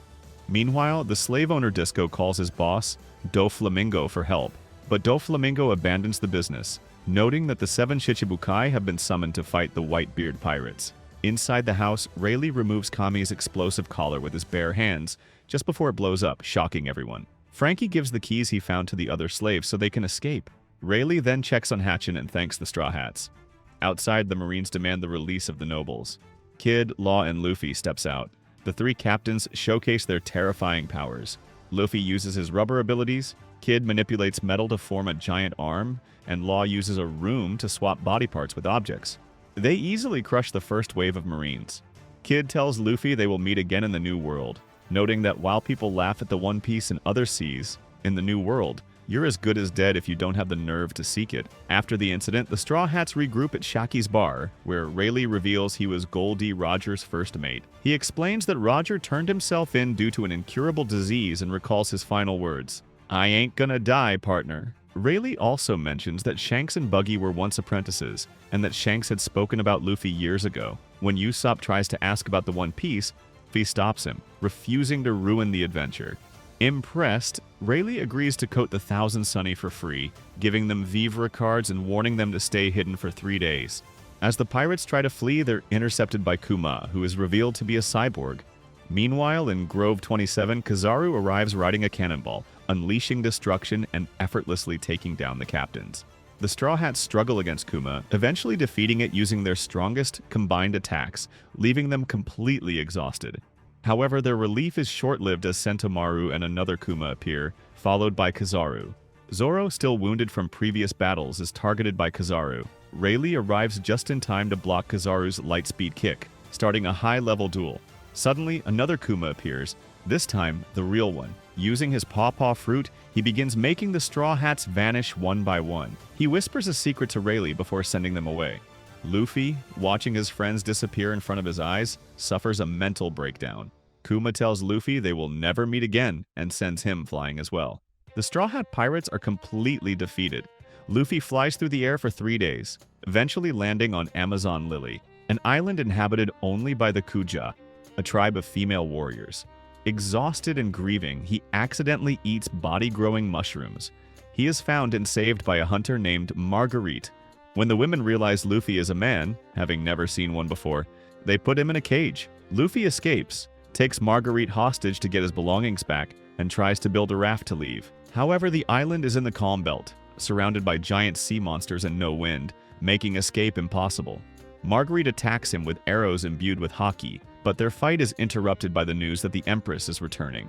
At sea, Vice Admiral Momonga meets the Shichibukai Boa Hancock. He informs her that the execution of Ace is set for 1 week from today. She is ordered to help the Marines fight Whitebeard, or she will lose her Shichibukai status. She arrogantly refuses, turning the entire Marine crew to stone with her powers. Momonga, having stabbed his own hand to resist her beauty through pain, gives her a 2-day deadline to comply before her treaty with the government is voided. After this, Hancock returns to Amazon Lily. While unloading stolen supplies, she is gifted a clay statue by the younger Amazons.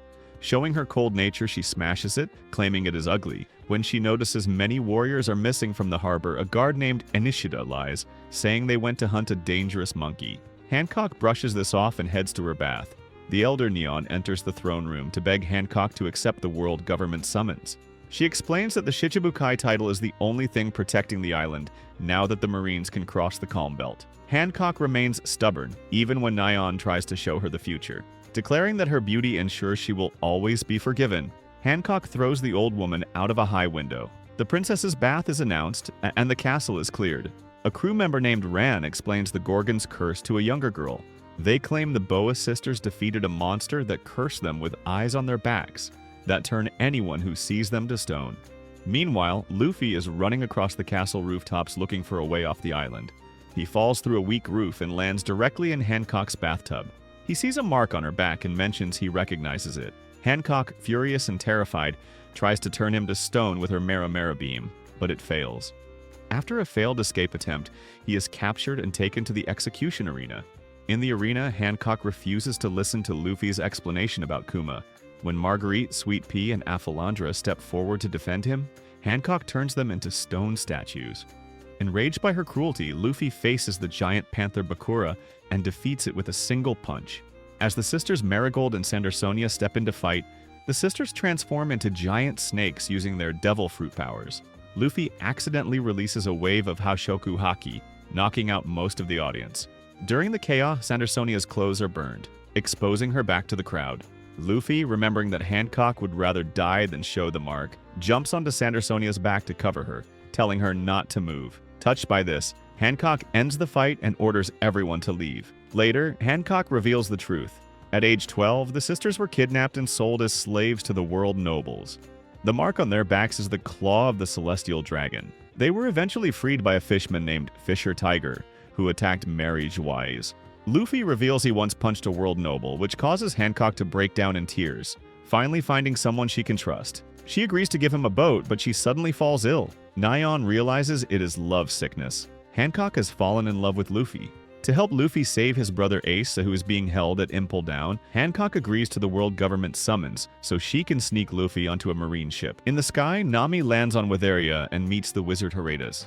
Panicked at first, she even tries to stop a cyclone to escape, but soon realizes the island's weather science could make her much stronger. On snowy Karakuri Island, Frankie runs out of cola and briefly becomes a refined, tea-fueled gentleman, discovering Dr. Vegapunk's high-tech lab. In the Torino Kingdom, Chopper barely avoids being cooked by the locals and gets caught in a war between humans and giant birds. Sanji's journey is the most frantic, as he is chased across Momoiro Island by the Kamabaka Kingdom's residents, loses a duel to substitute Queen Caroline, and ends up running along the beach in a dress and makeup. On Tequila Wolf's winter bridge, Robin meets a girl named Soren who draws the unseen world, but Robin learns the bridge is a 700-year-old slave project. Despite trying to help the workers, she is captured and handcuffed by world government officers. In the Boyne Archipelago, Usopp is saved from giant carnivorous plants by Heracles, who explains the forest as a living stomach. Zoro finds himself in a ruined castle on Kuregana Island, where Perona nurses him back to health, dresses him like a stuffed animal, and controls him with her ghosts. Brook lands in the middle of a ritual on Namakura Island, where starving worshippers believe he is Satan, summoned to fight the Long-Arm tribe. He agrees to help, but only after asking to see everyone's underwear. Garp visits Ace in the underwater prison. He is disappointed that both his grandsons became pirates instead of Marines. Ace tells him it doesn't matter, as they carry the blood of world-class criminals. Ace claims he took his mother's name, Portgas, out of love for her, and considers Whitebeard his only true father. Outside, Momonga reaches the prison. He ignores a nearby pirate ship which belongs to Buggy's crew. Buggy's crew wants to save him, but Alvida convinces them it is impossible, and they eventually sail away, leaving Buggy to his fate. Luffy and Hancock finally arrive. Luffy is hiding inside Hancock's large robes. To get him through security, Hancock uses her powers to freeze the female guard and the surveillance cameras. This allows Luffy to escape her robes and hide. Luffy thanks her by name, which makes her swoon with joy. He promises not to cause a ruckus, and she leaves, praying for his safety. Luffy begins his search on level 1, where he runs into Buggy, who has escaped his cell. They are chased by Blagori, blue gorilla guards. Luffy easily defeats them, which shocks Buggy. Buggy notices Luffy's armband and realizes it is a map to Captain John's treasure. He makes a deal. He will lead Luffy to level 4 if Luffy gives him the armband. They accidentally fall through a hole into level 2, the Beast Hell. They find Mr. 3 in a cell. He joins them as they flee from a basilisk, a giant snake chicken. Luffy defeats the beast with Gear 3, accidentally destroying the monitor room. Buggy frees the other prisoners to start a riot, but they are too scared of the jailer beast to leave. Mr. 3 agrees to help them find the way down. They fight a giant feathered lion called the Sphinx. During the chaos, the Sphinx smashes the floor, and everyone falls down to level 4. They eventually reach level 3, Starvation, Hell, a desert-like floor where powerful pirates are left to rot in the heat. Bon Kure appears, disguised as Zoro at first, and tearfully reunites with Luffy. They are attacked by the Minotaurus, a powerful jailer beast.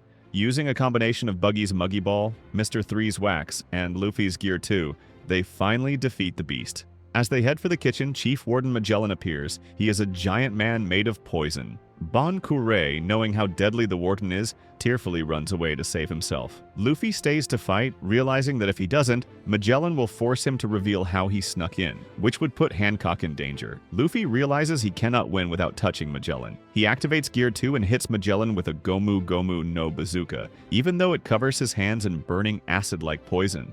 Magellan is hurt, but uses his poison cloud to take away Luffy's sight and hearing. He eventually covers Luffy in a giant poison hydra. Luffy is defeated and left to die. Magellan orders him thrown into the freezing cells of level 5. On level 5, Freezing Hell, Luffy is left in the ice to freeze to death. Meanwhile, Bon Kure disguises himself as the Vice Warden Hannibal to save Buggy and Mr. 3. He then tries to find an antidote for Luffy. However, the prison doctors tell him that Luffy has been hit by so many different types of poison that any treatment would likely kill him instantly. Despite the doctors saying there is no hope, Bon Kure refuses to give up on his friend, determined to find a miracle in the middle of the Great Prison, and remembers his mission to save Ivankov on level 5. He tricks the guards and steals the keys to the cells. However, he discovers that Iva's name is scratched off the prisoner list. The guards explain that prisoners are being demoned away, mysteriously vanishing from their cells. While searching, Bon, Buggy, and Mr. 3 enter the freezing cold of level 5 without winter gear. They are soon hunted by a pack of vicious wolves. Buggy and Mr. 3 immediately run away, leaving Bon to fight the beasts alone. Meanwhile, in a nearby cell, a poisoned and dying Luffy shows incredible spirit by trying to move, even while paralyzed. A cynical prisoner tells him friendship is meaningless in prison, but Bon suddenly appears, wounded from the wolves but refusing to leave his friend. Bon rescues Luffy and leaves the keys behind for the other prisoners. Desperate to save Luffy, Bon drags him through the snow toward an old office. He is exhausted and freezing, but his determination keeps him going. When the wolves surround them again, Luffy uses a burst of haki to knock them out before fainting. Both men lose consciousness but are found by a mysterious figure in a suit. Bon wakes up in a hidden paradise called Nukama Land, located between levels 5 and 6. This prisoner's paradise was built in secret by a former prisoner with tunneling powers. Here, he finally meets Eva, the Okama Queen. Eva explains that the missing prisoners actually escaped to this secret base through the sewers. To save Luffy from Magellan's poison, Eva uses his Horm powers. He warns that the treatment will take 10 years of Luffy's life and only works if Luffy has the willpower to survive. For hours, Luffy screams in agony while Bon Kure stands outside the door, shouting encouragements until he passes out from exhaustion. While Luffy heals, Eva learns that Luffy is the son of Dragon. Since Eva is a high-ranking member of that army, he decides he has a responsibility to protect Luffy and his brother. Even though the treatment should have taken 2 days, Luffy recovers in just 20 hours through sheer force of will. Luffy, Iva, and Inazuma rush to level 6 to find Ace, but they arrive too late. Ace has already been taken to a ship for his execution. Trapped on the bottom level by falling gates and sleeping gas, they receive help from an unlikely source. Crocodile? Luffy is hesitant to trust the man who ruined Alabasta, but Eva reveals he knows a secret weakness of crocodiles to keep him in line. Jinbei, a Shichibukai and friend of Ace, also asks to be freed so he can die for the young pirate. With this powerhouse team, Luffy, Eva, Inazuma, Crocodile, and Jinbei, they begin their climb back to the surface. As they fight their way up, chaos erupts throughout the prison. Amid the turmoil, Blackbeard and his crew suddenly arrive at the prison entrance. With the riots spreading and his forces stretched thin, Magellan takes a desperate gamble and releases the dangerous prisoner Shiryu of the Rain to deal with the intruders. However, Shiryu quickly betrays the guards and adds even more chaos to the already collapsing prison. Meanwhile, on level 4, Luffy runs into Blackbeard and realizes he is the one who captured Ace. Furious, Luffy immediately attacks him, but Jinbei stops the fight, reminding Luffy that saving Ace must remain their only priority. Magellan arrives and poisons Blackbeard's crew before turning his sights on Luffy. He is furious and vows that the Straw Hat will not leave alive. On the upper levels, Buggy and Mr. 3 use wax keys to start a second riot, hoping to use the confusion to escape. Luffy's group defeats the awakened jailer beast and the head jailer, Sadi. With the prison's monitoring system destroyed by Shiryu and the riots spreading to every floor, the breakout team reaches the final stretch. Jinbei tells Luffy that their only hope is to steal a marine warship and sail for marine headquarters before the execution begins at 3 p.m. With only 4 hours remaining until Ace's execution, the escapees reach the stairs to level 2. Suddenly, Iva stays behind to ensure the group makes it through. When Magellan arrives, Eva calls to Inazuma, who runs ahead and cuts the stairs into pieces, blocking the exit and trapping Iva with the warden. Back on level 3, Eva transforms into his original form and attacks Magellan. Meanwhile, Luffy's group plows through the creatures on level 2 until Luffy notices Magellan is no longer behind them. Bon Kure explains that Iva and Inazuma stayed to stall him. Luffy almost turns back, but Bon convinces him to believe in their strength and keep going. Nearby, Crocodile and Jinbei notice the cells are empty. The prisoners have already broken out. On the stairs, Iva fakes being hit by poison using heavy makeup, but Magellan grows annoyed and uses a powerful attack. Meanwhile, on level 2, Inazuma stands guard at the destroyed entrance. A figure bursts through. It isn't Eva, but a wounded, relentless Magellan. Inazuma attacks with the broken stairs to buy more time. On level 1, Buggy and Mr. Three's squad run into the jailer beasts. Just as they consider retreating, they encounter Crocodile, much to Mr. Three's horror. Suddenly, a prisoner reports the beasts have been defeated. They look up to see Luffy and Jinbei standing over the fallen monsters. Magellan arrives, confirming Ivankov and Inazuma's defeat. As Luffy prepares to fight, Bon stops him, and Mr. Three steps in, blocking Magellan's poison with his candle wall. Though he claims it's only to avoid owing Luffy, he helps him execute a plan, equipping him with wax armor. Using it, Luffy lands a powerful hit on Magellan without being poisoned, while Jinbei heads off to secure a ship. At the surface, no ships remain, but Jinbei spots one and launches Buggy, Mr. One, and Crocodile onto a marine vessel. Meanwhile, Magellan unleashes his terrifying Venom Demon form, spreading deadly poison everywhere. As Luffy's armor begins to fail, Mr. Three removes it just in time, forcing everyone to retreat. Back at the entrance, Bon and the others wait anxiously. Suddenly, Ivankov bursts in, saving Inazuma, and Jinbei calls, telling everyone to jump into the sea. Trusting him, Luffy orders it. As Magellan closes in, Luffy uses Gear 3 and with one final attack, blasts the Venom Demon back, buying everyone a chance to escape. The group leaps into the sea where they are caught by a school of whale sharks, summoned by Jinbei. As they reach the battleship, the gates of justice miraculously begin to open. The Marines are stunned, knowing only the prison control room can open them. Luffy asks Jinbei where Bon Kure is, only to learn the heartbreaking truth. Bon stayed behind. Disguised as Magellan, Bon Kure infiltrated the monitor room to order the gates opened. Jinbei reveals that Bon asked him not to tell Luffy until they were out of range, knowing Luffy would try to go back. Luffy grabs the Den Mushi and calls out to his friend. A tearful Bon Kure, still disguised as the warden, answers. Luffy asks why he stayed behind while everyone on the ship thanks him and says goodbye. Bon Kure, in tears, tells Luffy to save Ace. As the gates close and the Marines are cut off, the prisoners shout Bon's name. Back in the control room, the real Magellan stands before him, asking for his final words. Bon Kure smiles with no regrets. Inside the prison, the Blackbeard pirates, who were saved from poison by the traitorous head jailer Shiryu, continue their own dark mission. On the ship, the escapees argue and grieve, but a Marine broadcast labels Luffy and Buggy as the masterminds. The Marines reveal Buggy's past as an apprentice on Roger's ship and a brother to Shanks, causing the prisoners to worship Buggy as a hero. Buggy decides to use this fame to lead a mutiny, then pivot to attacking Whitebeard for glory. At Marineford, the execution is 3 hours away. Sengoku steps onto the gallows and drops a bombshell. Ace is not the son of Whitebeard, but the biological son of Gold D. Roger. His mother, Portgas D. Rouge, held him in her womb for 20 months to protect him from the Marines. As the world reels from the news, the Whitebeard pirates arrive. The story shifts to Ace's past.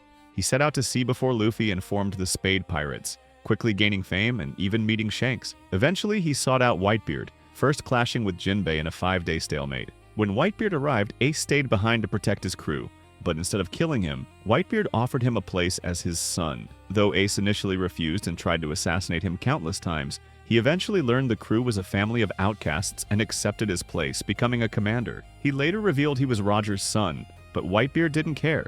Everything changed when Blackbeard killed Thatch for a devil fruit. Ignoring warnings, Ace set out to hunt him down. Whitebeard uses the Gura Gura no Mi to create massive seaquakes, sending tsunamis toward the base. Aokiji jumps into the air, freezing the waves in the entire bay, turning the water into a frozen battlefield. The battle quickly descends into total carnage. Mihawk launches a massive slash aimed at Whitebeard, but it is stopped by Yozu. Kizaru then strikes from the air, only to be intercepted by Marco, who transforms into a blue-flamed phoenix and clashes with the Admiral. Nearby, Akainu destroys an enormous iceberg thrown by Josu with a single magma-covered fist, shattering it before it can reach the battlefield. At the same time, Little Oars Jr. charges toward the plaza in a desperate attempt to save Ace, but he is brutally overwhelmed by several powerful enemies. Kuma and Moria attack him, while Doflamingo cruelly cuts off his leg, bringing the giant crashing down. As Whitebeard's forces break into the plaza, Sengoku moves up Ace's execution. Meanwhile, Luffy and the impelled-down escapees are trapped on a frozen tsunami and accidentally fall into the battlefield below. Luffy insists he'll be fine thanks to his rubber body as they plummet toward the ice-covered sea. By sheer luck, their ship crashes into a patch of water instead of solid ice, splitting in two but leaving everyone alive. Jinbei dives in to rescue Devil Fruit users while the others cling to floating debris. High on the wreckage, Luffy and Ace finally see each other. They share a brief, happy shout of recognition. Everyone watching, Marines and pirates alike, is stunned that Crocodile and a mob of prisoners have joined the war. Sengoku fumes at Garp's troublemaker family while Garp can't believe his grandson actually made it to Marineford. The admirals and Shichibukais watch with curiosity. Hancock is relieved, Mihawk is surprised, and Moria is furious. Crocodile immediately tries to attack Whitebeard from behind, but Luffy uses Gear 2 to block the golden hook. Luffy tells Crocodile that since Whitebeard is important to Ace, he won't let anyone touch him. Whitebeard notices Luffy's straw hat and remembers it belonged to Shanks.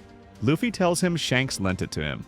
Whitebeard recalls Shanks saying he lost his arm on a bet for a new age. When Whitebeard asks if Luffy is ready for the danger ahead, Luffy shocks everyone by shouting that he, not Whitebeard, will be the Pirate King. Impressed by his guts, Whitebeard tells Luffy to stay out of his way, and Luffy charges ahead on his own. Luffy warns Whitebeard that the Marines plan to execute Ace early. Kizaru tries to kick Luffy, but Eva stops him with a death wink. Meanwhile, Buggy and the prisoners are terrified of the violence, but try to act brave. Kuma fires a laser at Eva, who is heartbroken that his old friend would attack him. Hina tries to trap Luffy with her iron fences, but he jumps over them, causing her to trap her own Marines instead. Moria then summons zombies, but Jinbei quickly purifies them with seawater. In the middle of this, Sengoku reveals a massive secret. Luffy is the son of the revolutionary dragon. While the world is shocked, Luffy doesn't care. He uses Gear 3 to smash through the lines. Whitebeard is so impressed that he tells Marco to ensure Luffy doesn't die. Whitebeard tries to contact his ally Squard but can't find him. Suddenly, Squard appears and stabs Whitebeard through the chest. Everyone is horrified. Marco pins Squard down, and it is revealed that the Marine Admiral Akainu tricked Squard into thinking Whitebeard had sold out his allies to save Ace. Instead of getting angry, Whitebeard hugs Squard, telling him he still loves him even if he is a fool. He explains that the Marines use Squard's hatred for Ace's father to manipulate him. To prove he hasn't betrayed anyone, Whitebeard breaks the ice walls with his powers, giving his allies a chance to retreat if they don't trust him. Their loyalty is instantly renewed, and Whitebeard leads a massive charge into the plaza. Sengoku activates giant iron walls to trap the pirates in the bay. Akainu rains down magma fists, destroying the Moby Dick and boiling the sea. The pirates are stuck and being blasted by cannons. To break the stalemate, Jinbei uses a massive current of water to launch Luffy over the wall. Luffy lands alone in front of the three admirals. He tries to fight them with a broken ship mast, but Aokiji freezes it. Kizaru kicks him away, telling him he isn't strong enough. Meanwhile, Crocodile saves Ace from executioners because he doesn't want the Marines to win. Doflamingo attacks Crocodile for this betrayal. A hidden, coded ship emerges from the water, allowing the pirates to bypass the wall. Little Oars Jr., still barely alive, helps pull the ship into the plaza. Whitebeard leaps onto the battlefield, creating massive earthquakes that even defeat giants. He clashes with Akainu in a battle of pure power. Luffy tries to reach the platform again, but is beaten down by Vice Admirals and Kizaru's lasers. He collapses from exhaustion, and Whitebeard has his men look after him. Marco tries to fly to the platform, but Garp punches him back, declaring that no one gets past him. The conflict reaches a fever pitch as Akainu confronts Whitebeard, reminding him that they belong to the same fading generation before launching a magma hound at the pirate legend. Whitebeard easily deflects the blow, though the exchange further destroys the surrounding fortress. In the midst of the carnage, Ace begins to cry. He remembers his childhood where everyone spoke of his father, Gold D. Roger, with hatred. He recalls asking Garp if he should have even been born. Garp told him the answer could only be found by living. Seeing his allies spill blood for him, Ace finally feels a desperate desire to live. Meanwhile, Buggy and the Impeldown escapees find themselves stranded on ice. Buggy secretly plots revenge against the Marines, but he is interrupted when Whitebeard suddenly collapses, his health failing due to old age. The Marines take advantage of Whitebeard's weakness. Marco rushes to help him but is shot by Kizaru's light beams. Jozu, distracted by Marco's injury, is caught by Aokiji, who freezes and shatters his right arm. Akainu then delivers a devastating magma punch directly into Whitebeard's chest. On the ground, Luffy is at his limit. He begs Iva for one more shot of tension hormones. Eva warns him that he is throwing his life away, but Luffy insists that if he fails to save Ace, he would rather die anyway. Eva gives in, injecting him again. Empowered by the hormones, Luffy screams and charges toward the platform. He encounters Kobe, who tries to stop him using Soru, but Luffy knocks him out with a single punch. Hancock intervenes to stop the pacifistas from firing on Luffy, allowing him to pass. As Luffy nears the platform, Garp leaps down to stop him. Garp claims that as a Marine Vice Admiral, he considers Luffy an enemy. However, as the two prepare to trade blows, Garp's love for his grandson makes him hesitate. Luffy strikes Garp, sending him falling to the ground. Luffy reaches the top and prepares to use the key Hancock gave him, but Sengoku transforms into a giant golden Buddha and attacks. Kizaru destroys the key with a laser, but Mr. 3, who was disguised as an executioner, creates a new key out of wax. As the platform collapses under Sengoku's weight, Mr. 3 unlocks the cuffs. A massive tunnel of fire erupts from the wreckage. Ace is free. The pirates cheer as the brothers fight side by side. However, Akainu intercepts them, mocking Whitebeard as a failure from a past era. Ace, unable to ignore the insult to his father, turns to fight. But Akainu's magma is superior to Ace's fire, and Ace is badly burned. When Akainu turns his sights on a weakened Luffy, Ace throws himself in the way. Akainu's fist pierces Ace's torso, dealing a fatal wound. Luffy watches in horror. Jinbei tries to protect them, and Garp has to be physically pinned down by Sengoku to stop him from murdering Akainu in a rage. With his final breath, Ace thanks Luffy and his crew for loving a man like him. He dies with a smile on his face, leaving Luffy in a state of mental collapse. An enraged Whitebeard brutally attacks Akainu, nearly destroying Marineford and splitting the island in two. Suddenly, Blackbeard and his crew appear, having recruited the worst criminals from Impel Down. Blackbeard mocks his former captain, and a final battle ensues. Though Whitebeard is near death, he pins Blackbeard down and strikes him. Before the Blackbeard pirates finish him off with a volley of gunfire, Whitebeard speaks his final words to the world. The One Piece is real. He dies standing up, his back untarnished by any wound of retreat. Law arrives in his submarine and rescues the unconscious Luffy and the wounded Jinbei. In a shocking move, Blackbeard covers Whitebeard's body and somehow steals the Gura Gura no Mi power, possessing two devil fruit abilities at once. He declares the beginning of his own era. The war continues in a frenzy until Kobe stands up and screams for the bloodshed to stop, pointing out that they have already achieved their goal. Akainu prepares to kill Kobe for his treason, but his fist is blocked by Shanks. The red-haired pirates have arrived to end the war. Shanks challenges anyone who still wants to fight. Blackbeard decides to leave, and Sengoku, respecting Shanks, calls for a ceasefire. The war ends with the world in shock, the era of Whitebeard over, and a new, more chaotic age beginning. When Luffy wakes up, he runs into the forest and starts knocking down trees. He even hits his own head against the trunks, wishing the painful memories would disappear. Jinbei appears and tells him the war is over. At first, Luffy doesn't want to hear about Ace, but eventually he accepts the truth and cries uncontrollably. The story goes back 10 years to Fuchsia Village. Garp takes Luffy to the mountains to live with Curly Dadan and her bandits, Dogra and Magra. Garp wants Luffy to be a Marine, not a pirate. Dadan is angry about taking in another child, especially since she is already raising Ace. Garp warns her that if she doesn't raise them, she will go to jail.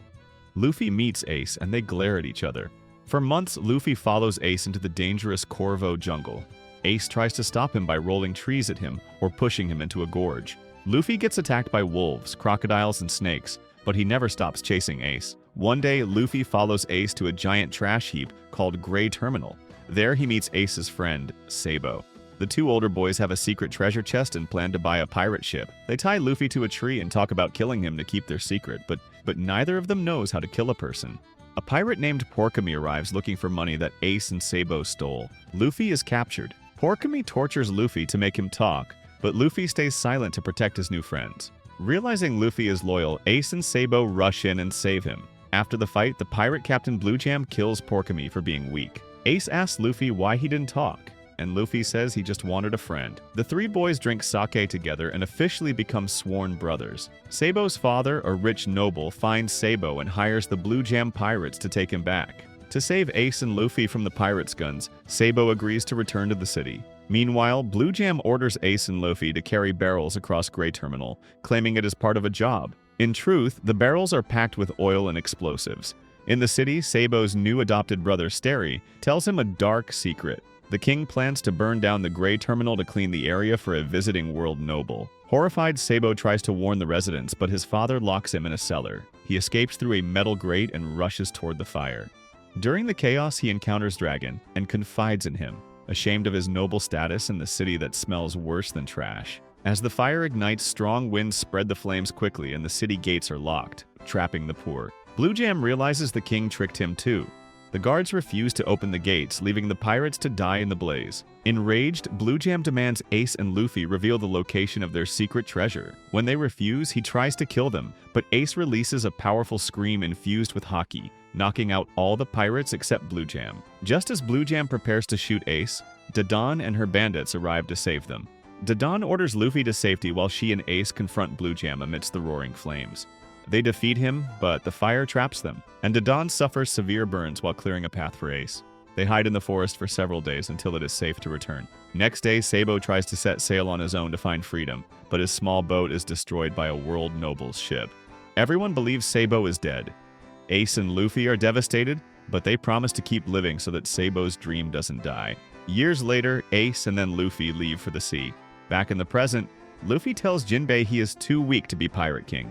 Jinbei stops him and says, "Don't count what you lost. What do you still have?" Luffy remembers his crew.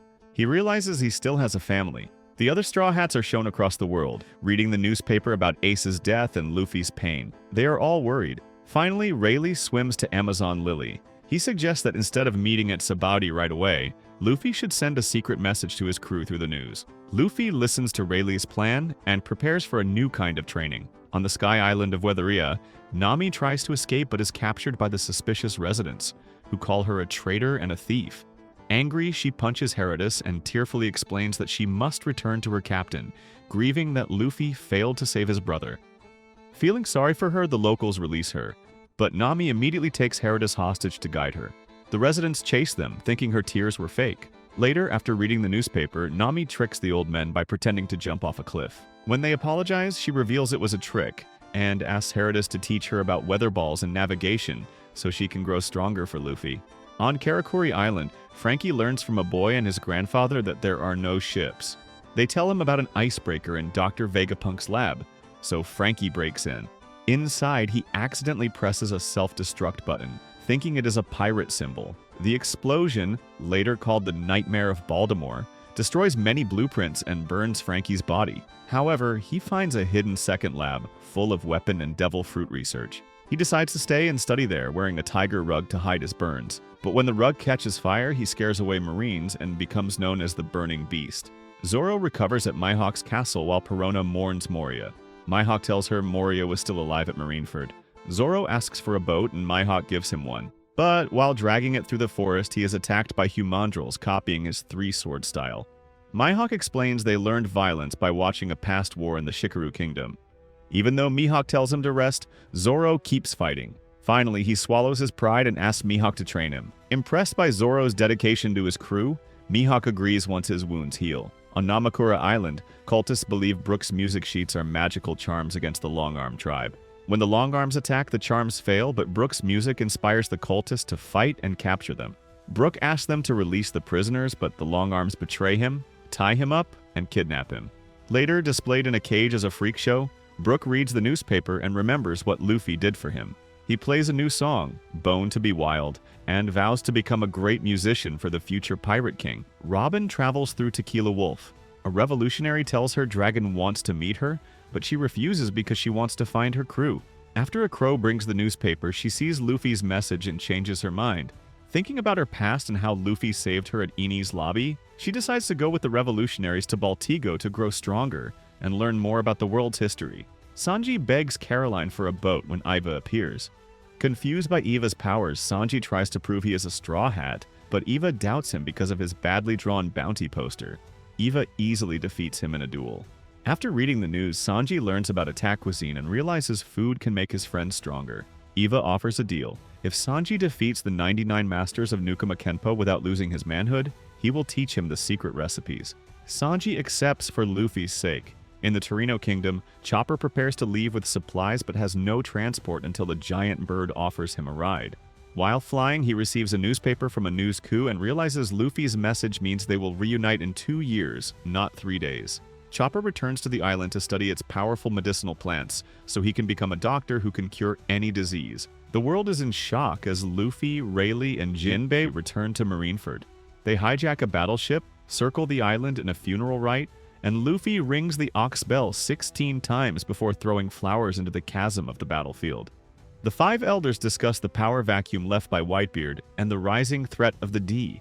Meanwhile, Kobe discovers he has awakened observation haki and vows to catch up to Luffy. Other pirates like Kid, Drake, and Law react to the news, while Buggy receives a mysterious letter from the world government.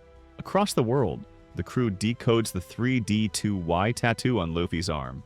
Vivi wonders about the mark. Crocodile and Dazbones head to the New World. Usopp, training with Heracles on the Boyne Islands, vows to lose weight and become the king of snipers. Every member of the Straw Hat Pirates acknowledges the same hidden instruction. Meet at Sabati Archipelago in 2 years. After Jinbei departs, Hancock sinks into another daydream about Luffy. Soon they arrive at Rusukena, a deserted island northwest of Amazon Lily, which Rayleigh has chosen for Luffy's 2-year training. Rayleigh explains the island's harsh nature. It has 48 seasons that change every single week. Hancock offers to bring Luffy food daily, but Rayleigh strictly forbids women from entering the island during training. Though she is initially angry, Hancock accepts this for Luffy's sake and leaves with her crew. As they explore the wilderness, Rayleigh mentions that a civilization once lived here but perished. He warns Luffy that the island is home to 500 beasts stronger than him. To survive, Luffy must master a power called Haki. Suddenly, a giant elephant attacks. Luffy tries to fight back using Gear Second, but the beast easily brushes him aside. Rayleigh steps in, telling Luffy to watch closely as he demonstrates the first 2 types of Haki. Luffy realizes he has seen these powers used by allies and enemies alike. Rayleigh then reveals a third, rarer Haki within Luffy. Luffy has used unconsciously before, but warns that it can harm innocents if not controlled. The Summit War Saga ends with Rayleigh promises to teach Luffy everything he knows over the next 2 years, adding a final warning: he won't be going easy on him. If you want more recaps like this, don't forget to like, subscribe, and let me know what anime you want to see next.